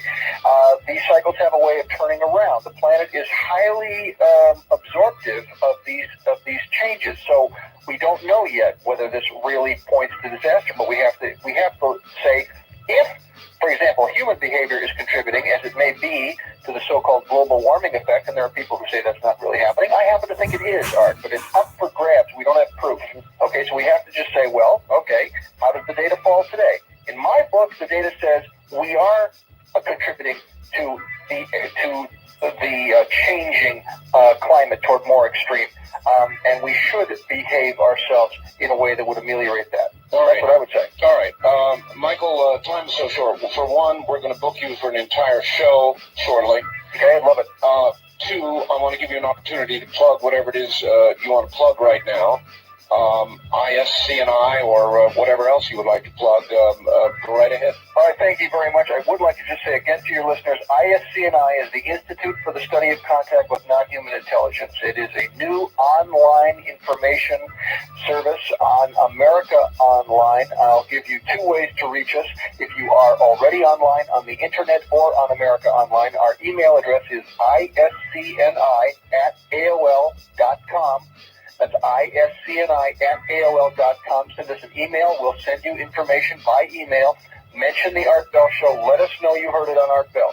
If you don't have a computer and want information, or if you're not online yet, call our 800 number. It's 1-800-41-ISCNI. It's 1-800-41-ISCNI. We'll send you information. My guess is you're going to get a lot of response. Well, I appreciate it very much to be able to tell your listeners.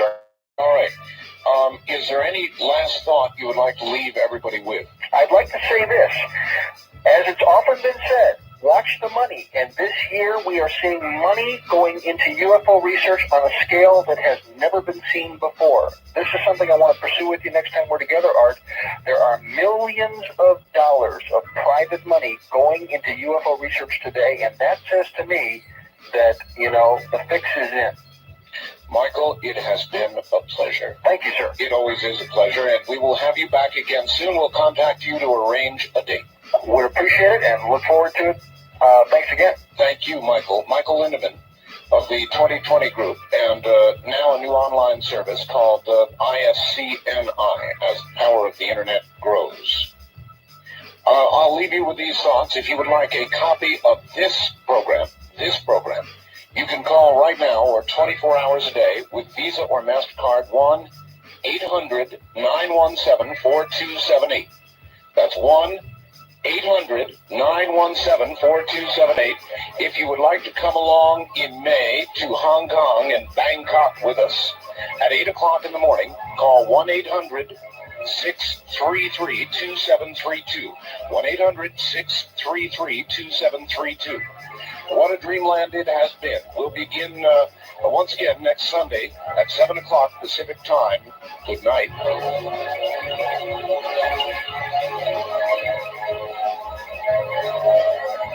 This has been Dreamland, a program dedicated to an examination of areas of the human experience not easily nor neatly put in a box. Things seen at the edge of vision, awakening a part of the mind as yet not known. Yet things every bit as real as the air we breathe but don't see. Please join us again next week at this time for Dreamland.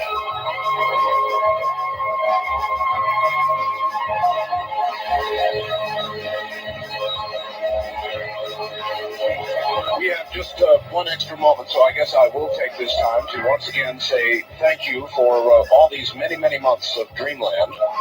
It has been a great pleasure bringing this kind of material to you. It is an alternative kind of radio that you'll not hear anywhere else.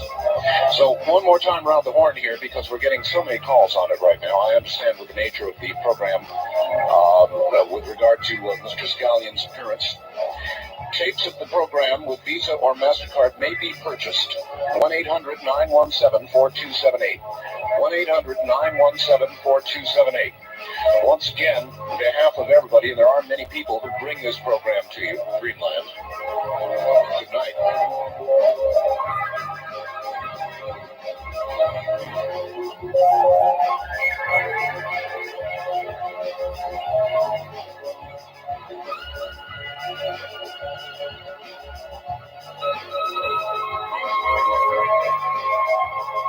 This is Dreamland. This is Dreamland Sunday evening once again, and we'd like to welcome KMJ in Fresno. KMJ Radio in Fresno, 580 on the dial, and a monster with a signal all over the place. Welcome to Dreamland. I'm Art Bell, and we're going to have a bit of a change-up this evening. Linda Howe, normally here at the top of the program, may or may not be with us nigh on to about the middle of the program. She just landed in Philadelphia, back home again from Puerto Rico. And so she's got to make it home and get in position before she can report. It'll be interesting to see how the rest of Puerto Rico went. In the meantime, with us this evening is Sean David Morton, a very popular guest on the program. And it's been some time since Sean has been here. Just in a brief bio sketch, he's got a BA in political science, 16 units shy, I guess, of a degree in organic chemistry as well. A Bachelor of Fine Arts in Drama. Attended the London Academy of Music and Dramatic Arts for an advanced degree in drama. The British University of Cairo in Egypt, spent a year studying Arabic, Egyptology, and Middle Eastern political science. A postdoctorate degree in theology. Lived in a Tibetan monastery at the foot of Mount Everest for 7 months. Studied Buddhism. And has a fairly extensive television and, of course, here in other locations, radio background. So that's Sean David Morton, and Sean will comment in areas, for example, things connected to UFOs. Sean has done, for some time, predictions, of which his record looks pretty good. The Northridge quake at the center, magnitude, date missed by 10 days. The Malibu fires, the flooding in Texas and Georgia, the election of Bill Clinton by the exact percent, the re-entry of Ross Perot into the presidential race, the 1989 San Francisco quake, and the 1992 Landers 7.6 quake. So that's not at all a bad record. And in just a moment, Sean David Morton. The psychic collaboration for these predictions, or not, but he's talked about a 9-point earthquake in Southern California. He's talked about a 9-point earthquake along the New Madrid Fault in the center of the country. Yeah. And I guess I'd just like to ask, are you getting any of those vibes? No, sir, I'm not. It's I have a great deal of respect for Mr. Scallion. I think he's a pioneer in a lot of different ways. His Earth Changes Report newsletter is certainly a very worthy publication. I think that Gordon is a very, very gifted psychic. He's had some spectacular successes when it comes to predicting very specific quakes. However, Gordon in his newsletters, and we do actually trade newsletters back and forth. has been talking about a 9+ megaquake in Southern California since May of 1993, and it has yet to materialize. Not only myself with the Delphi Associates as somebody who does meditations and is sensitive to these types of quakes, but also a network of people that I have contact with, which is why I call it the Delphi Associates, is because we try to work with a group of people and can get as much of a consensus as possible as far as these types of birth changes. If it was going to happen anytime soon, a quake of that magnitude, we would certainly be feeling it. I have never seen that kind of quake for the Southern California area. I do believe that the major quakes, in other words, quakes that could actually destroy entire cities or take out economic centers, are going to begin to occur in 1996, in the beginning part of 1996. And I've always contended that I've seen a substantial San Francisco quake that starts about 150 to 200 miles south of San Francisco and then moves up and destroys a pretty substantial portion of San Francisco, but not until 96. And what I am picking up, and I made these predictions on the NBC program The Other Side a few weeks back, is that I was getting specifically that that much of California, specifically right now, is very, very hot. I feel that there is a substantial heat in between the Palm Springs, in a triangle of land, between Palm Springs, San Bernardino, and Barstow. Well, that is the area that Scallion's talking about. Well, what I'm picking up is a series of quakes in that area around February 16th, 17th, 18th, or 19th that week. And then about the first week in March, epicentered, I'd say, plus or minus 5 days of around the 6th of March. What I'm getting is a substantial series of quakes, not only in that area, but also north in the Lancaster area, also in the Vallejo area, in a triangle between Vallejo, Concord, and Napa up in Northern California.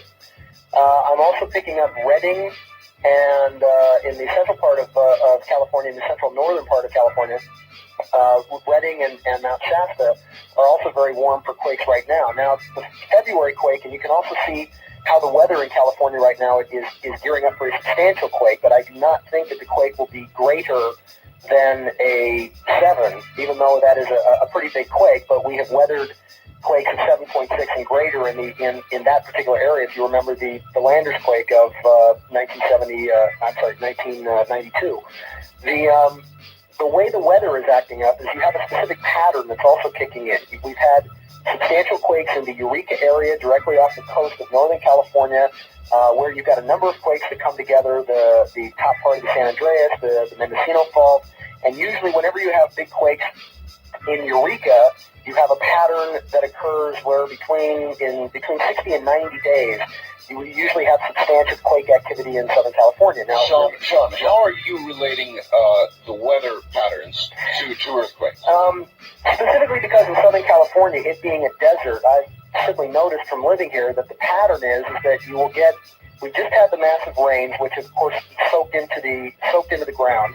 We're now having a very unusual heat wave, which is beginning to dry everything out. And at the same time, when it's very hot during the day and very cold at night, the land masses are actually expanding and contracting, which makes them very, very susceptible to various types of lunar movement, full moons, new moons, astronomical alignments of planets that pull on the gravity of the Earth. And specifically, that particular area, that's what I'm picking up when I do my meditations in front of the map. That triangle near Palm Springs, San Bernardino, and up to Barstow is particularly active as far as the fault lines go. It's still reacting from the Landers quake back in 1992. And that area of the desert, even though it also got a great deal of rain, is actually expanding and contracting with the very hot days and the very cold nights, and of course the water drying out the area. When you say that you do meditations before a map, I take it that's how you divine geologic problems? Yes, I get a map of the United States and also specifically a map of California. There's a specific Tibetan meditation that I do that I was taught in the monastery in Nepal, where one becomes sensitive to the planet, and by focusing in on where energy is beginning to erupt from out of the planet, I get very specific visions of things as they occur. And they're not limited to geological visions. They're also limited to political predictions and visions of things that go on across the country that are affecting large masses of people, like economic collapses, assassinations, deaths of world leaders, et cetera, et cetera. Mm. So in this case, as I said, I have a great deal of respect for Mr. Scallion, and I don't want to sound as if I don't. We sort of agree to disagree. It is, as I said, my belief. Well, for one thing, it seems as though you have a general agreement. Both of you were saying California is very, very hot right now. Yes, in those specific locations that I was just talking about. And I do believe that there are going to be a series of quakes that will occur, that will actually begin in 1996. There will be a quake, as I said, substantial quake activity late February, the early part of March, both in Southern California and in the Vallejo area, just north of San Francisco. But I don't think anything greater than a 7, and I do think that they're going to be epicentered well outside of the cities. Mm-hmm. It is also my belief that there has been a spiritual veil of protection that has been thrown over California, specifically because of the fact that there is a great deal of spiritual development that is going on here, a great deal of political activism, and the whole point of making predictions like this is to warn people in advance so that they can do the proper prayer and meditation that can actually avert many of these catastrophes from occurring in advance. The whole point of this type of earthquake prediction is that people have a tendency to gather and build cities upon planetary ley lines or dragon lines, if you will, lines of force. And as this energy begins to rise up out of the planet, depending on how people process the energy through their own bodies and process it properly through prayer, meditation, brotherhood, love, community, and all of the positive aspects, that energy then moves through them and creates a benefit in the planet around them. You called it a spiritual veil of protection.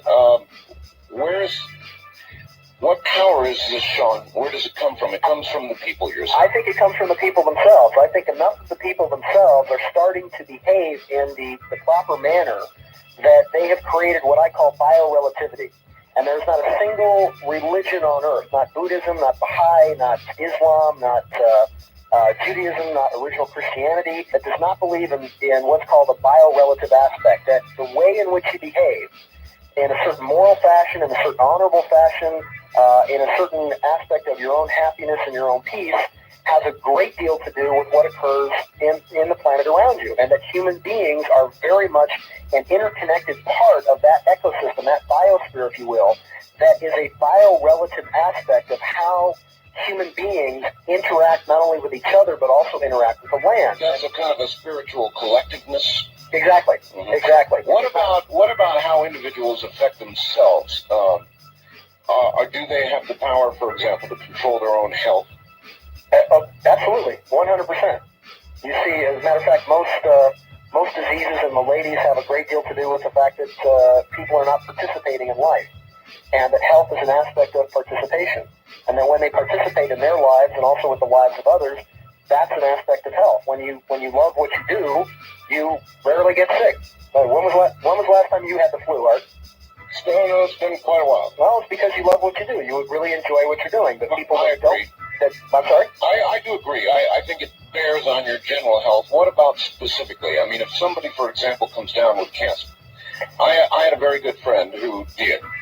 And he gave up everything he was doing, moved up into the high mountains near Santa Cruz, California, meditated, ate well, went on special diets, did all kinds of things, and I'll be damned if he didn't come clear of cancer. And they gave him no chance to do that. So that's kind of why I asked the question. Well, it's that change of attitude that is actually taking energy that manifests itself around the individual spiritually and then will metastasize as various types of diseases, cancer being the specific aspect of that, because it's everything starts in the auric field first, works its way inward, and then metastasizes itself as a reaction to a particular emotion. What is the auric field?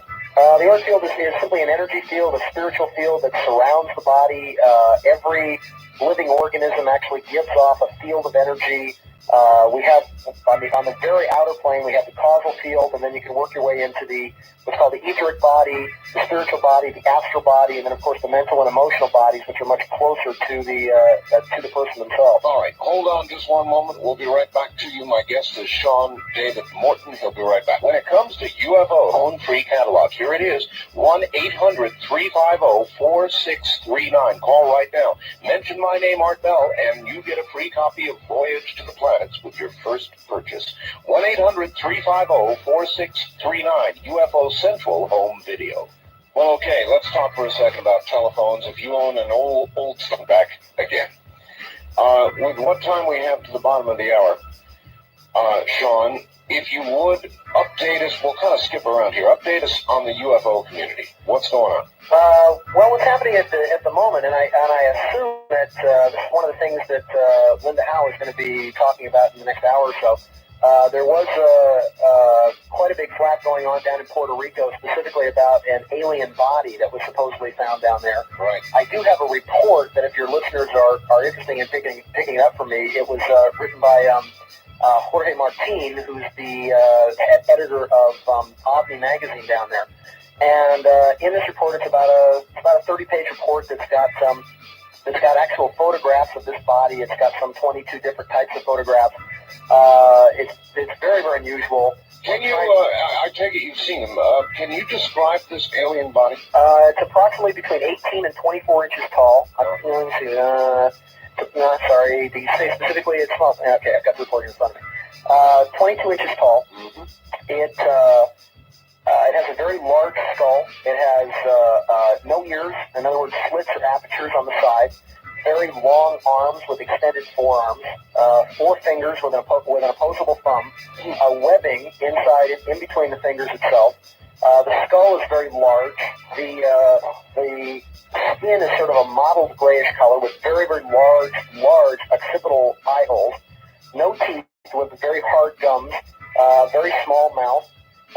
And the case was interesting because it was supposedly a young man who was in the military who was actually hiking in the woods outside of the capital city of Puerto Rico. Mm-hmm. And according to the story, and it's actually funny the way it's told, he claims that a group of these beings actually came out from underground from a cave. In other words, a group of about 20 of these things knocked him down and were dragging him through the woods, dragging him towards this cave, this underground passage. He apparently woke up during the middle of the abduction, managed to grab onto a tree, pulled a branch off the tree, and then turned around and whacked one of these things in the head and managed to fight off the rest of them, and apparently they ran back underground. Now, he then takes his body, puts it in a carton or a drum of formahol at his home, and then over the next 2 weeks or so had claims that he had to defend his home with a shotgun, that these beings were trying to actually break back into his house and try to get this creature back. And so the body then went from hand to hand, being passed to different neighbors, and eventually, supposedly now, is in the hands of a Puerto Rican police officer down there. And the goal here is, and this is why I'm interested to hear what Linda Howe has to say if she's been down here. The goal is that myself and another gentleman named Michael Hesseman, we're going to go down, get in contact with the people that we knew that had possession of this thing, try to get a piece or a slice of skin or bone from this creature to see if we could have the RNA DNA analyzed both here in the United States and also in Germany, and see what it is. See if how good is the photograph? They're excellent. As a matter of fact, I'll mail you a report if your listeners are interested in getting a report. Basically, I think $10 just covers my printing for the report, printing and postage. So, all right, we will get the address on. We're here at the bottom of the hour. Sean, stand by. And we'll see what we can do about getting photographs of this creature. Fascinating. Puerto Rico, huh? All right, we're going to pause here at the bottom of the hour. You're listening to Dreamland from the high desert on a Sunday night. I'm Art Bell. From the Kingdom of Nine, we continue with your calls on Dreamland with Art Bell. Call Art now, toll free at 1-800-618-8255. 1-800-618-TALK. First time callers, area code 702-727-1272. 702-727-1222, or the wildcard line at area code 702-727-1295, 727-1295 in the 702 area code. Now again, here's Art Bell. Now, once again, here I am. We're going to try and take care of the commercial continuity here at the beginning of the half hours. Fascinating about Puerto Rico. There sure have been a lot of rumors coming out of Puerto Rico. A lot of strange things going on in Puerto Rico and elsewhere in the world where currencies have been not exactly stable. Mexican currencies. John David Morton is the president and founder of Prophecy Research Institute. He has penned a couple of books, one called The Millennium Factor and the other The Gulf Breeze Prophecies. And he now has a newsletter called the Delphi Associates Newsletter. And we were kind of on that when we left the bottom of the hour. Sean, are you there? Yes, I am. All right. So you've got a newsletter, and I'm sure you would like to tell people how to get it. Absolutely. First, tell us what's in your newsletter. What kind of stuff is in there? Specifically, political predictions, economic predictions, updates on earthquake predictions, earth changes, commentary on what's happening all around the world, specifically with inside information that I get from very, very high-level both military intelligence sources and sources within the media. So it's a heck of a bargain. I've got a lot of your listeners who subscribe to it. I was inundated by your listeners the last time I was on the show with hundreds of new people that subscribe to the newsletter. It's $45 a year for 12 issues. It's 12 pages long, comes every month, and it's just jammed with all of the information and all the stuff that you can't get anywhere in the establishment media. And of course, is a perfect complement to your program, specifically because we talk very much about the same things that you cover in your program in the newsletter every month. Mm-hmm. And you like a professional baseball player are held to a standard, your batting average, so to speak. Yes. How are you doing? Pretty darn good, actually. I mean, let me see, to give you an example, the Northridge quake, the infamous October issue of the Malibu fires, the Northridge quake, missed it by 10 days. I predicted that the quake would happen between the 23rd of December and the 7th of January, and it was actually the 17th. To give you an idea of a miss, I had predicted that I thought that there was going to be a 6.6 quake in Landers, specifically on the 19th of November, and instead the quake was only a 4.7. But it was still a substantial quake on the exact date in the exact location. And I've had some spectacular hits as far as misses go. I try to be very, very specific in my predictions. The visions are usually I would say 95% correct. Sometimes my interpretations of the visions, however, leave something to be desired. All right, I would like to understand the context of your visions. When you have a vision, I take it that it comes after a period of meditation. Is that correct? Yes. All right. Yes. What form does it take? You've got to draw. This is radio, so you've got to kind of draw a mental picture for us. What do you see? Well, I'll be drawn when I'm doing specific geological predictions. I'll be drawn to a particular area of a map, where I'll feel energy coming over the map and run my hands over the map to the point of where I feel energy coming out of it. Then I'll meditate on that very specific point of the map, and I will then get feelings in my body, specifically as far as maybe earthquakes or hurricane, wind,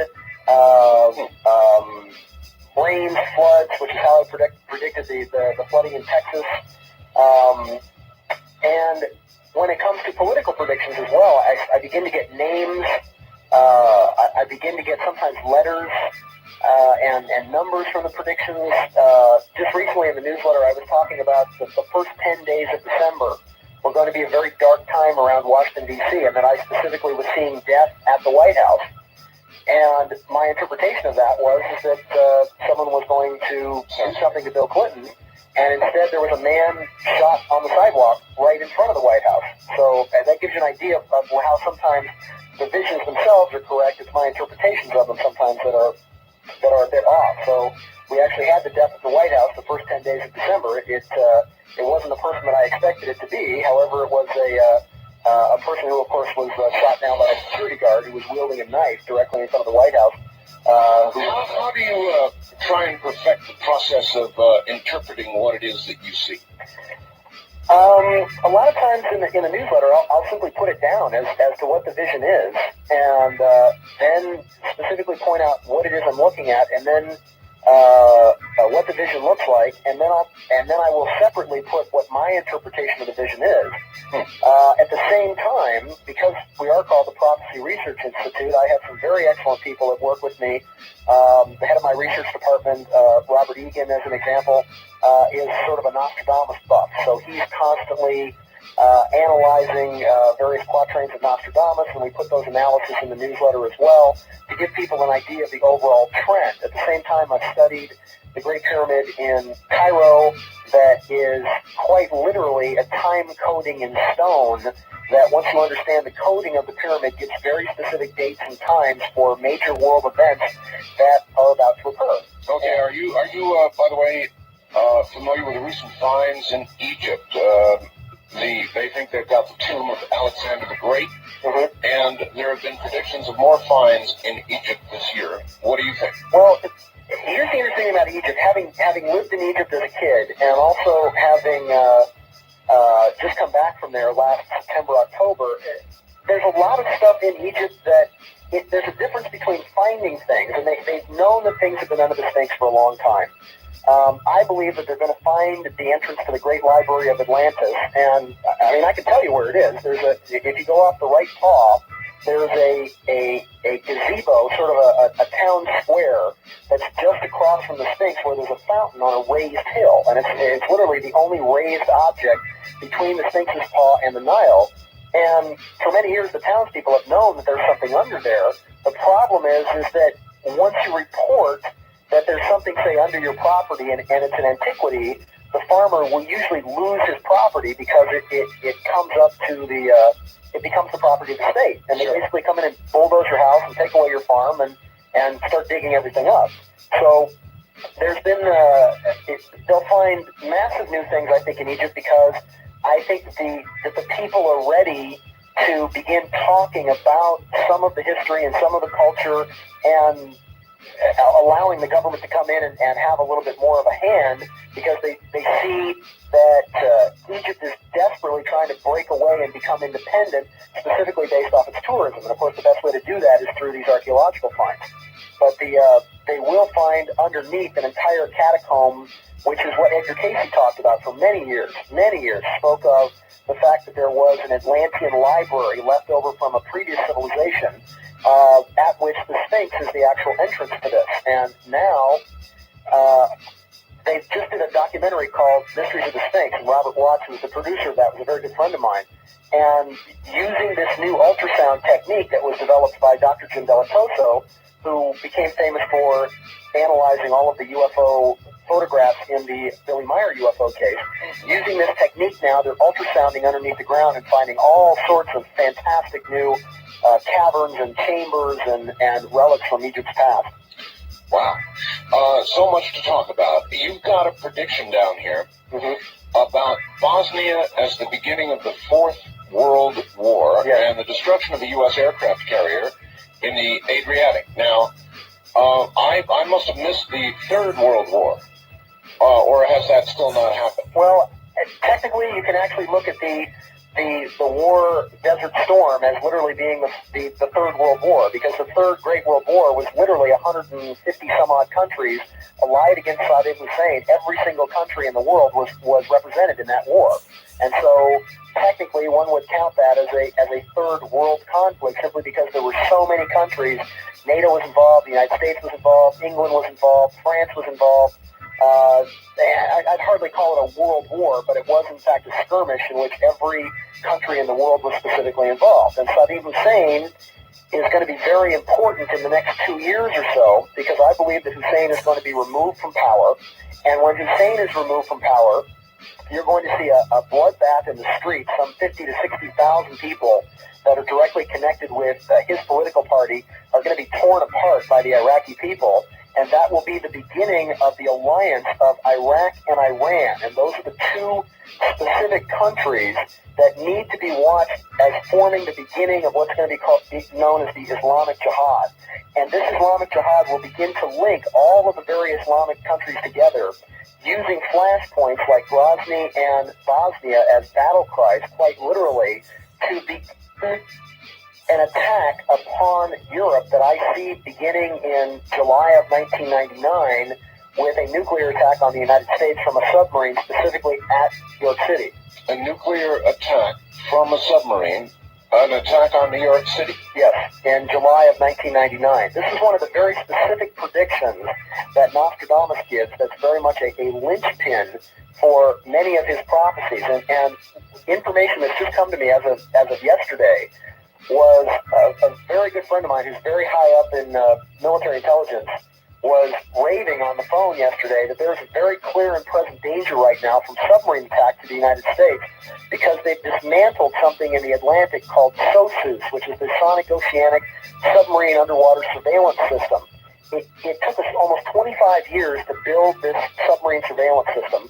We used to have hundreds of people at listening posts, primarily listening for Soviet submarines, and now it has been so defunded by the Clinton administration. Wow! All of these cuts that he talks about are virtually all military cuts, and now we have, out of I think a staff of almost 1,000, which were manning these listening posts both in the Atlantic and in the Pacific. Now we're left with 4 guys that are basically listening to this. You're telling me then the SOSUS system, for all intents and purposes, is not even operating? Correct. And again, that is a system that detects underwater submarine activity. It's how we track Russian submarines, submarines in general. Do you have any idea where this attack will come from? What nation? It'll be Iran. Iran. And Iran is going to be where the third great Antichrist is going to come from. And when I say Antichrist, a world leader specifically that will link the Islamic countries together, that will be involved in the last great world war against the United States. What I'm seeing for what's going to happen in Bosnia is there's going to be peace in Bosnia specifically until late June or July. There's going to be a massive effort to try to get out the American, well, actually the UN troops out of Bosnia who are going to be caught primarily in Bihać. There are 2 aircraft carriers that are going to be stationed in the Adriatic. One is going to be the Eisenhower, and the other one is going to be the USS Enterprise. And I see the Eisenhower being either sunk or crippled by Serbian missiles. Hard to do with a United States destroyer, but literally you are going to see the Eisenhower in the news as being attacked by Serbian positions. At the same time, this is going to link up with what I see going on in Russia with the removal of Boris Yeltsin from power, possibly by as early as May, and the replacement of Boris Yeltsin with Viktor Zhirinovsky. No. And that's what's up right now. And I believe that with Zhirinovsky in power, the relative peace that has existed between the United States and the Russians will pretty much end. And you're going to see in just Bihać in the northern part of Bosnia, and there'll be very specific numbers. I keep getting 300,000 either dead or imprisoned in that one particular area. And basically Bosnia is going to suck us into this war. All right, now you made these predictions on NBC's The Other Side last Thursday, is that correct? Not these predictions specifically. We were talking specifically about earthquakes.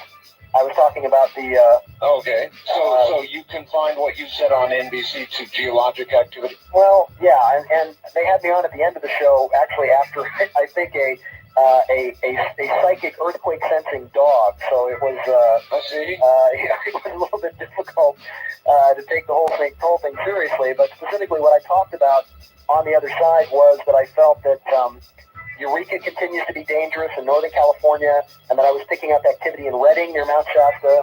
I see quakes in a triangle in Northern California between Novato, Napa, and Vallejo. Cloverdale and Parkfield are very hot, so you need to watch for a 6.0 or above in the Parkfield area by the end of June, and this is a precursor to megaquake activity in California. This triangle triangle of land I see heating up in Palmdale, Redlands, and Northridge, a 5 no greater than a 6 there. But the 18th, 19th, and 20th of February, I believe, is going to be the beginning of much larger quake activity out in the desert area, the Palm Springs, Barstow, San Bernardino triangle. All right. Gordon Michael Scallion predicted accurately an earthquake about 50 miles from Mount Rainier. Yes. He said this is the precursor to Mount Rainier going. And he thinks fairly soon. You also have a prediction about Mount Rainier, but again, yours seems to go off to 1996. Is that correct? Well, Mount Rainier has been really difficult because Mr. Scallion and I have agreed on this. I was probably the first one to talk about quakes in at the foot of Mount Rainier, of quakes in the 5.5 to 6 range before Mount Rainier goes. Mount Rainier is a very important trigger for a series of prophecies because if Mount Rainier blows, the mountain itself is about 15,000 feet high and it has a huge mantle. And if Rainier goes, it has the potential of dumping so much soot and ash into the atmosphere that it would have the capability, and actually weather experts are claiming that the very expected likelihood that the ash from Mount Rainier will lower the temperature of North America by almost 3 degrees. Now, to give you an idea of this, when Mount Pinatubo exploded in 1991, Pinatubo dumped so much soot into the atmosphere, which was then carried into the United States, that it lowered the temperature of North America by about 0.5 to about 1 degree, which is what started causing a large number of these of the massive weather-related catastrophes that you've seen, the record winters, because of all of this there. Now, I've been talking about Mount Rainier for some time, and what about the immediate consequences for people, for example, in the Seattle area? Well, it'll be a lot like what happened in Mount St. Helens. I mean, obviously they're going to be under a great deal of soot. I'm not exactly sure how dangerous gases coming up out of the mountain will affect the people in Seattle. There is going to be talk about evacuating sections of Seattle. The real tragedy is that they're at the bottom of this volcano, and Seattle has absolutely no earthquake preparedness, no volcano preparedness. They were rated in a report by the United States Geological Survey as being the least prepared city for this type of natural catastrophe in the world. And the Chinese have a saying that when you build your house next to a dragon, it should not matter that the dragon is sleeping. And so many of these people have built their homes in their entire city at the foot of a volcano, which is very, very dangerous. And there's an old Indian legend also which states that when Little Sister speaks, that Big Brother will answer. Yes. And the American Indians have always talked about Mount St. Helens being Little Sister, and that Mount Rainier was Big Brother, and that it was only a matter of time before Mount Rainier actually blew. And a quake, as I said, of about a 6 to a 6.5 or so in the Seattle area will be a precursor to the eruption of Mount Rainier. All right. We're on the air on KBI, of course, in Seattle, and so I'm sure they're listening rapidly to what you're saying. Sean, if you lived in Seattle right now, what would you do? Well, the thing about volcanoes is that unlike earthquake prediction, which is somewhat of an arcane psychic science, there's a great deal of warning that comes before a volcano. They have sensors all over that mountain, and so if now this is of course if the government agrees to actually warn the people in Seattle before something like this occurs. But they knew well in advance before Mount St. Helens blew, and were able to evacuate much of the towns of Mount St. Helens there in Washington and Oregon. What do you know about policy with regard to warnings? For example, if there was going to be a catastrophic quake and they had 24 hours notice in Southern California, would they tell everybody or not? Well, they didn't here in Southern California. The calls that I got here was that, and I got calls from friends of mine who were paramedics, and they were in the air 24 hours a day in emergency mode 8 days before the Northridge quake actually occurred. And they were calling me on the phone saying, look, I don't know what's going on, but something is about to happen. It's costing the city $75,000 to $100,000 a day to have these emergency paramedics up in the air, and we don't know why we're up here. At the same time, there were military maneuvers moving in water, moving in certain types of food supplies. There were a lot of trucks that were leaving with government files, specifically IRS and tax files, moving into the eastern parts of California and into Arizona. So I think that that the Northridge quake, not only did they have substantial warning of it and did not inform the populace, but there is also, and I don't know if we have time to get into this tonight, I think we talked about it on a previous show, but there was also some, well, I think a great deal of evidence that the Northridge quake was somehow artificially induced, and that the quake was induced specifically to relieve the kind of pressure on the San Andreas Fault that so many people have been talking about, to relieve the 9+ mega quakes that were building along the San Andreas up in Lancaster, Palmdale, all the way up into Parkfield and Cloverdale. How do you induce a quake? There were 3 ultrasound ELF frequency stations in Beatty, Nevada, right outside of Area 51, yes, at Edwards Air Force Base, and at Moffett Field. Yes, but is that not to monitor ELF activity prior to an earthquake as opposed to the causative fact? Look, we're at the top of the hour, so we'll have to pick this up next hour, okay, Sean? All right, stay right where you are, and we will try and get lines open in this next half hour. We'll also find out how it is you cause earthquakes. We'll be right back.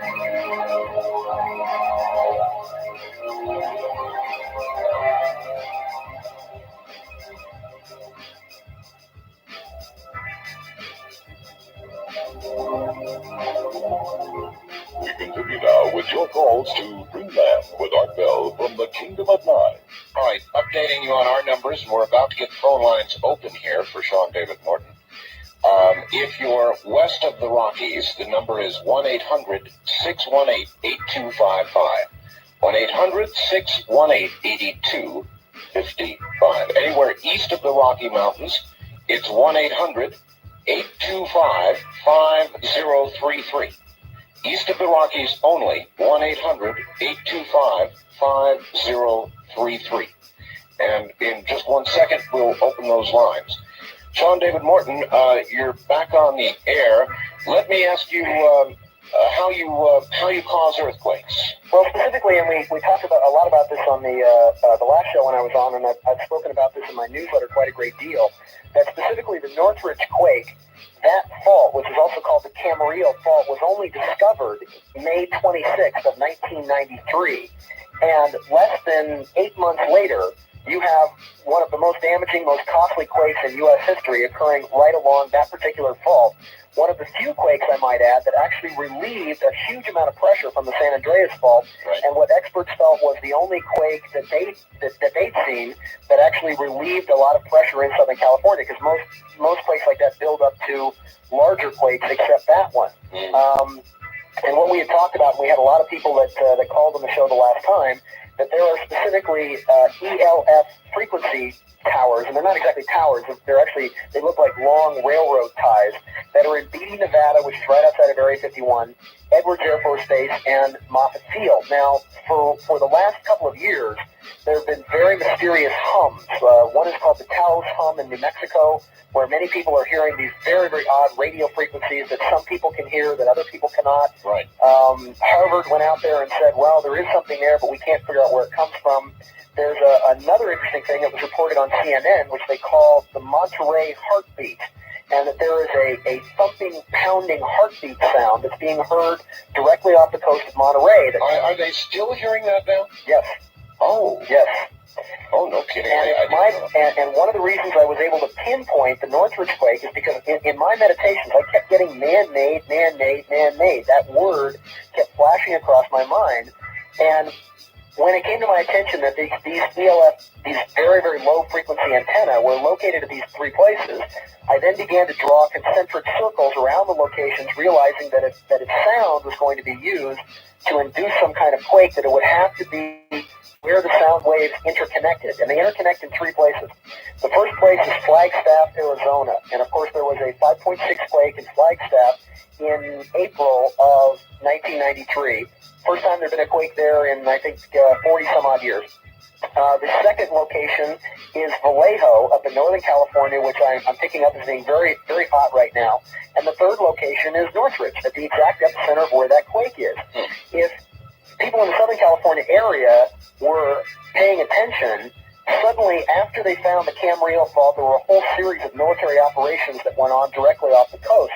There was the first one was called Operation Ship Shock, and this was a testing of the stealth submarine called the Sea Shadow. And the cover story was that the Sea Shadow was going to be sent into these trenches and that they would explode 50 to 200,000 pound ammonium nitrate bombs, what they called cheese cutter bombs. That the Sea Shadow would then move near the bombs, and that when the bombs went off, this was to test the ability of the Sea Shadow to live through some kind of nuclear attack. You know, basically the shock and stress structures of the submarine. The second wave that went on was called Operation Shockwave, and Shockwave was just completed here, where the United States Geological Survey, in league with the U.S. military, I might point out, for the first time ever, did a seismic survey in which a series of bombs were buried from Seal Beach all the way up to China Lake Naval Weapons Test Center, and then from China Lake all the way down to Landers. Now, just as a side point, what a lot of people don't realize is the exact epicenter of the 1992 7.6 Landers quake was in fact the southwest corner of the 29 Palms Marine Corps base, on military land, suspiciously enough. And because of the information that I got from the paramedics who were up in the air 8 days before the quake, because of the meditations I was getting, because I knew where these sound waves were happening, and they announced in the newspapers that they were going to be setting off bombs, which just so happened to be at the end of the Camarillo fault line, which when it comes off the coast is actually trident shape. It goes it goes out in three directions. And there were very mysterious quakes, all of which were exactly 3.7 on the Richter scale, and USGS sort of scratched his head and said, gee, that's odd. It's rare that we get quakes that are of the exact same magnitude. And the U.S. Geological Report said that seem to have an effect of explosions, like undersea detonations going off, unquote, from the USGS weekly report that they put out. Okay, so the upshot is you think Northridge was man-made. Specifically man-made because the United States Geological Survey teamed up with the military. They basically got together and said, well, look, if we have a 9+ megaquake that's going to be building in California, we know it's coming, we know where the stress points are. It's not like you can go to the governor of the state and say, well, we need to induce a 6.5 to a 7.5 quake so that your state doesn't fall into the ocean. And I believe that Northridge was artificially induced specifically to keep that event from occurring. Quite a charge. All right, I want to get to the phones, but briefly, I've got a fax here from Hawaii, unrelated to anything we've been talking about, but interesting. Dear Art, I just heard on the local news, KGMB Channel 4 Honolulu, that there have been multiple sightings on Oahu of mysterious lights. Last night between 10 and 12 midnight, make that 10 in the morning and 12 p.m., two bright objects were seen and videotaped by several people. These objects had lights coming from the bottom, shooting down over the water. This part did not show up on tape. Regards, Bill in Hawaii. So there's some sighting stuff going on now in Hawaii. Well, one of the interesting things about UFO phenomenon is that UFO phenomenon will almost always increase exponentially directly before some sort of major natural catastrophe. There does seem to be a link between not only the sightings of UFOs, but also religious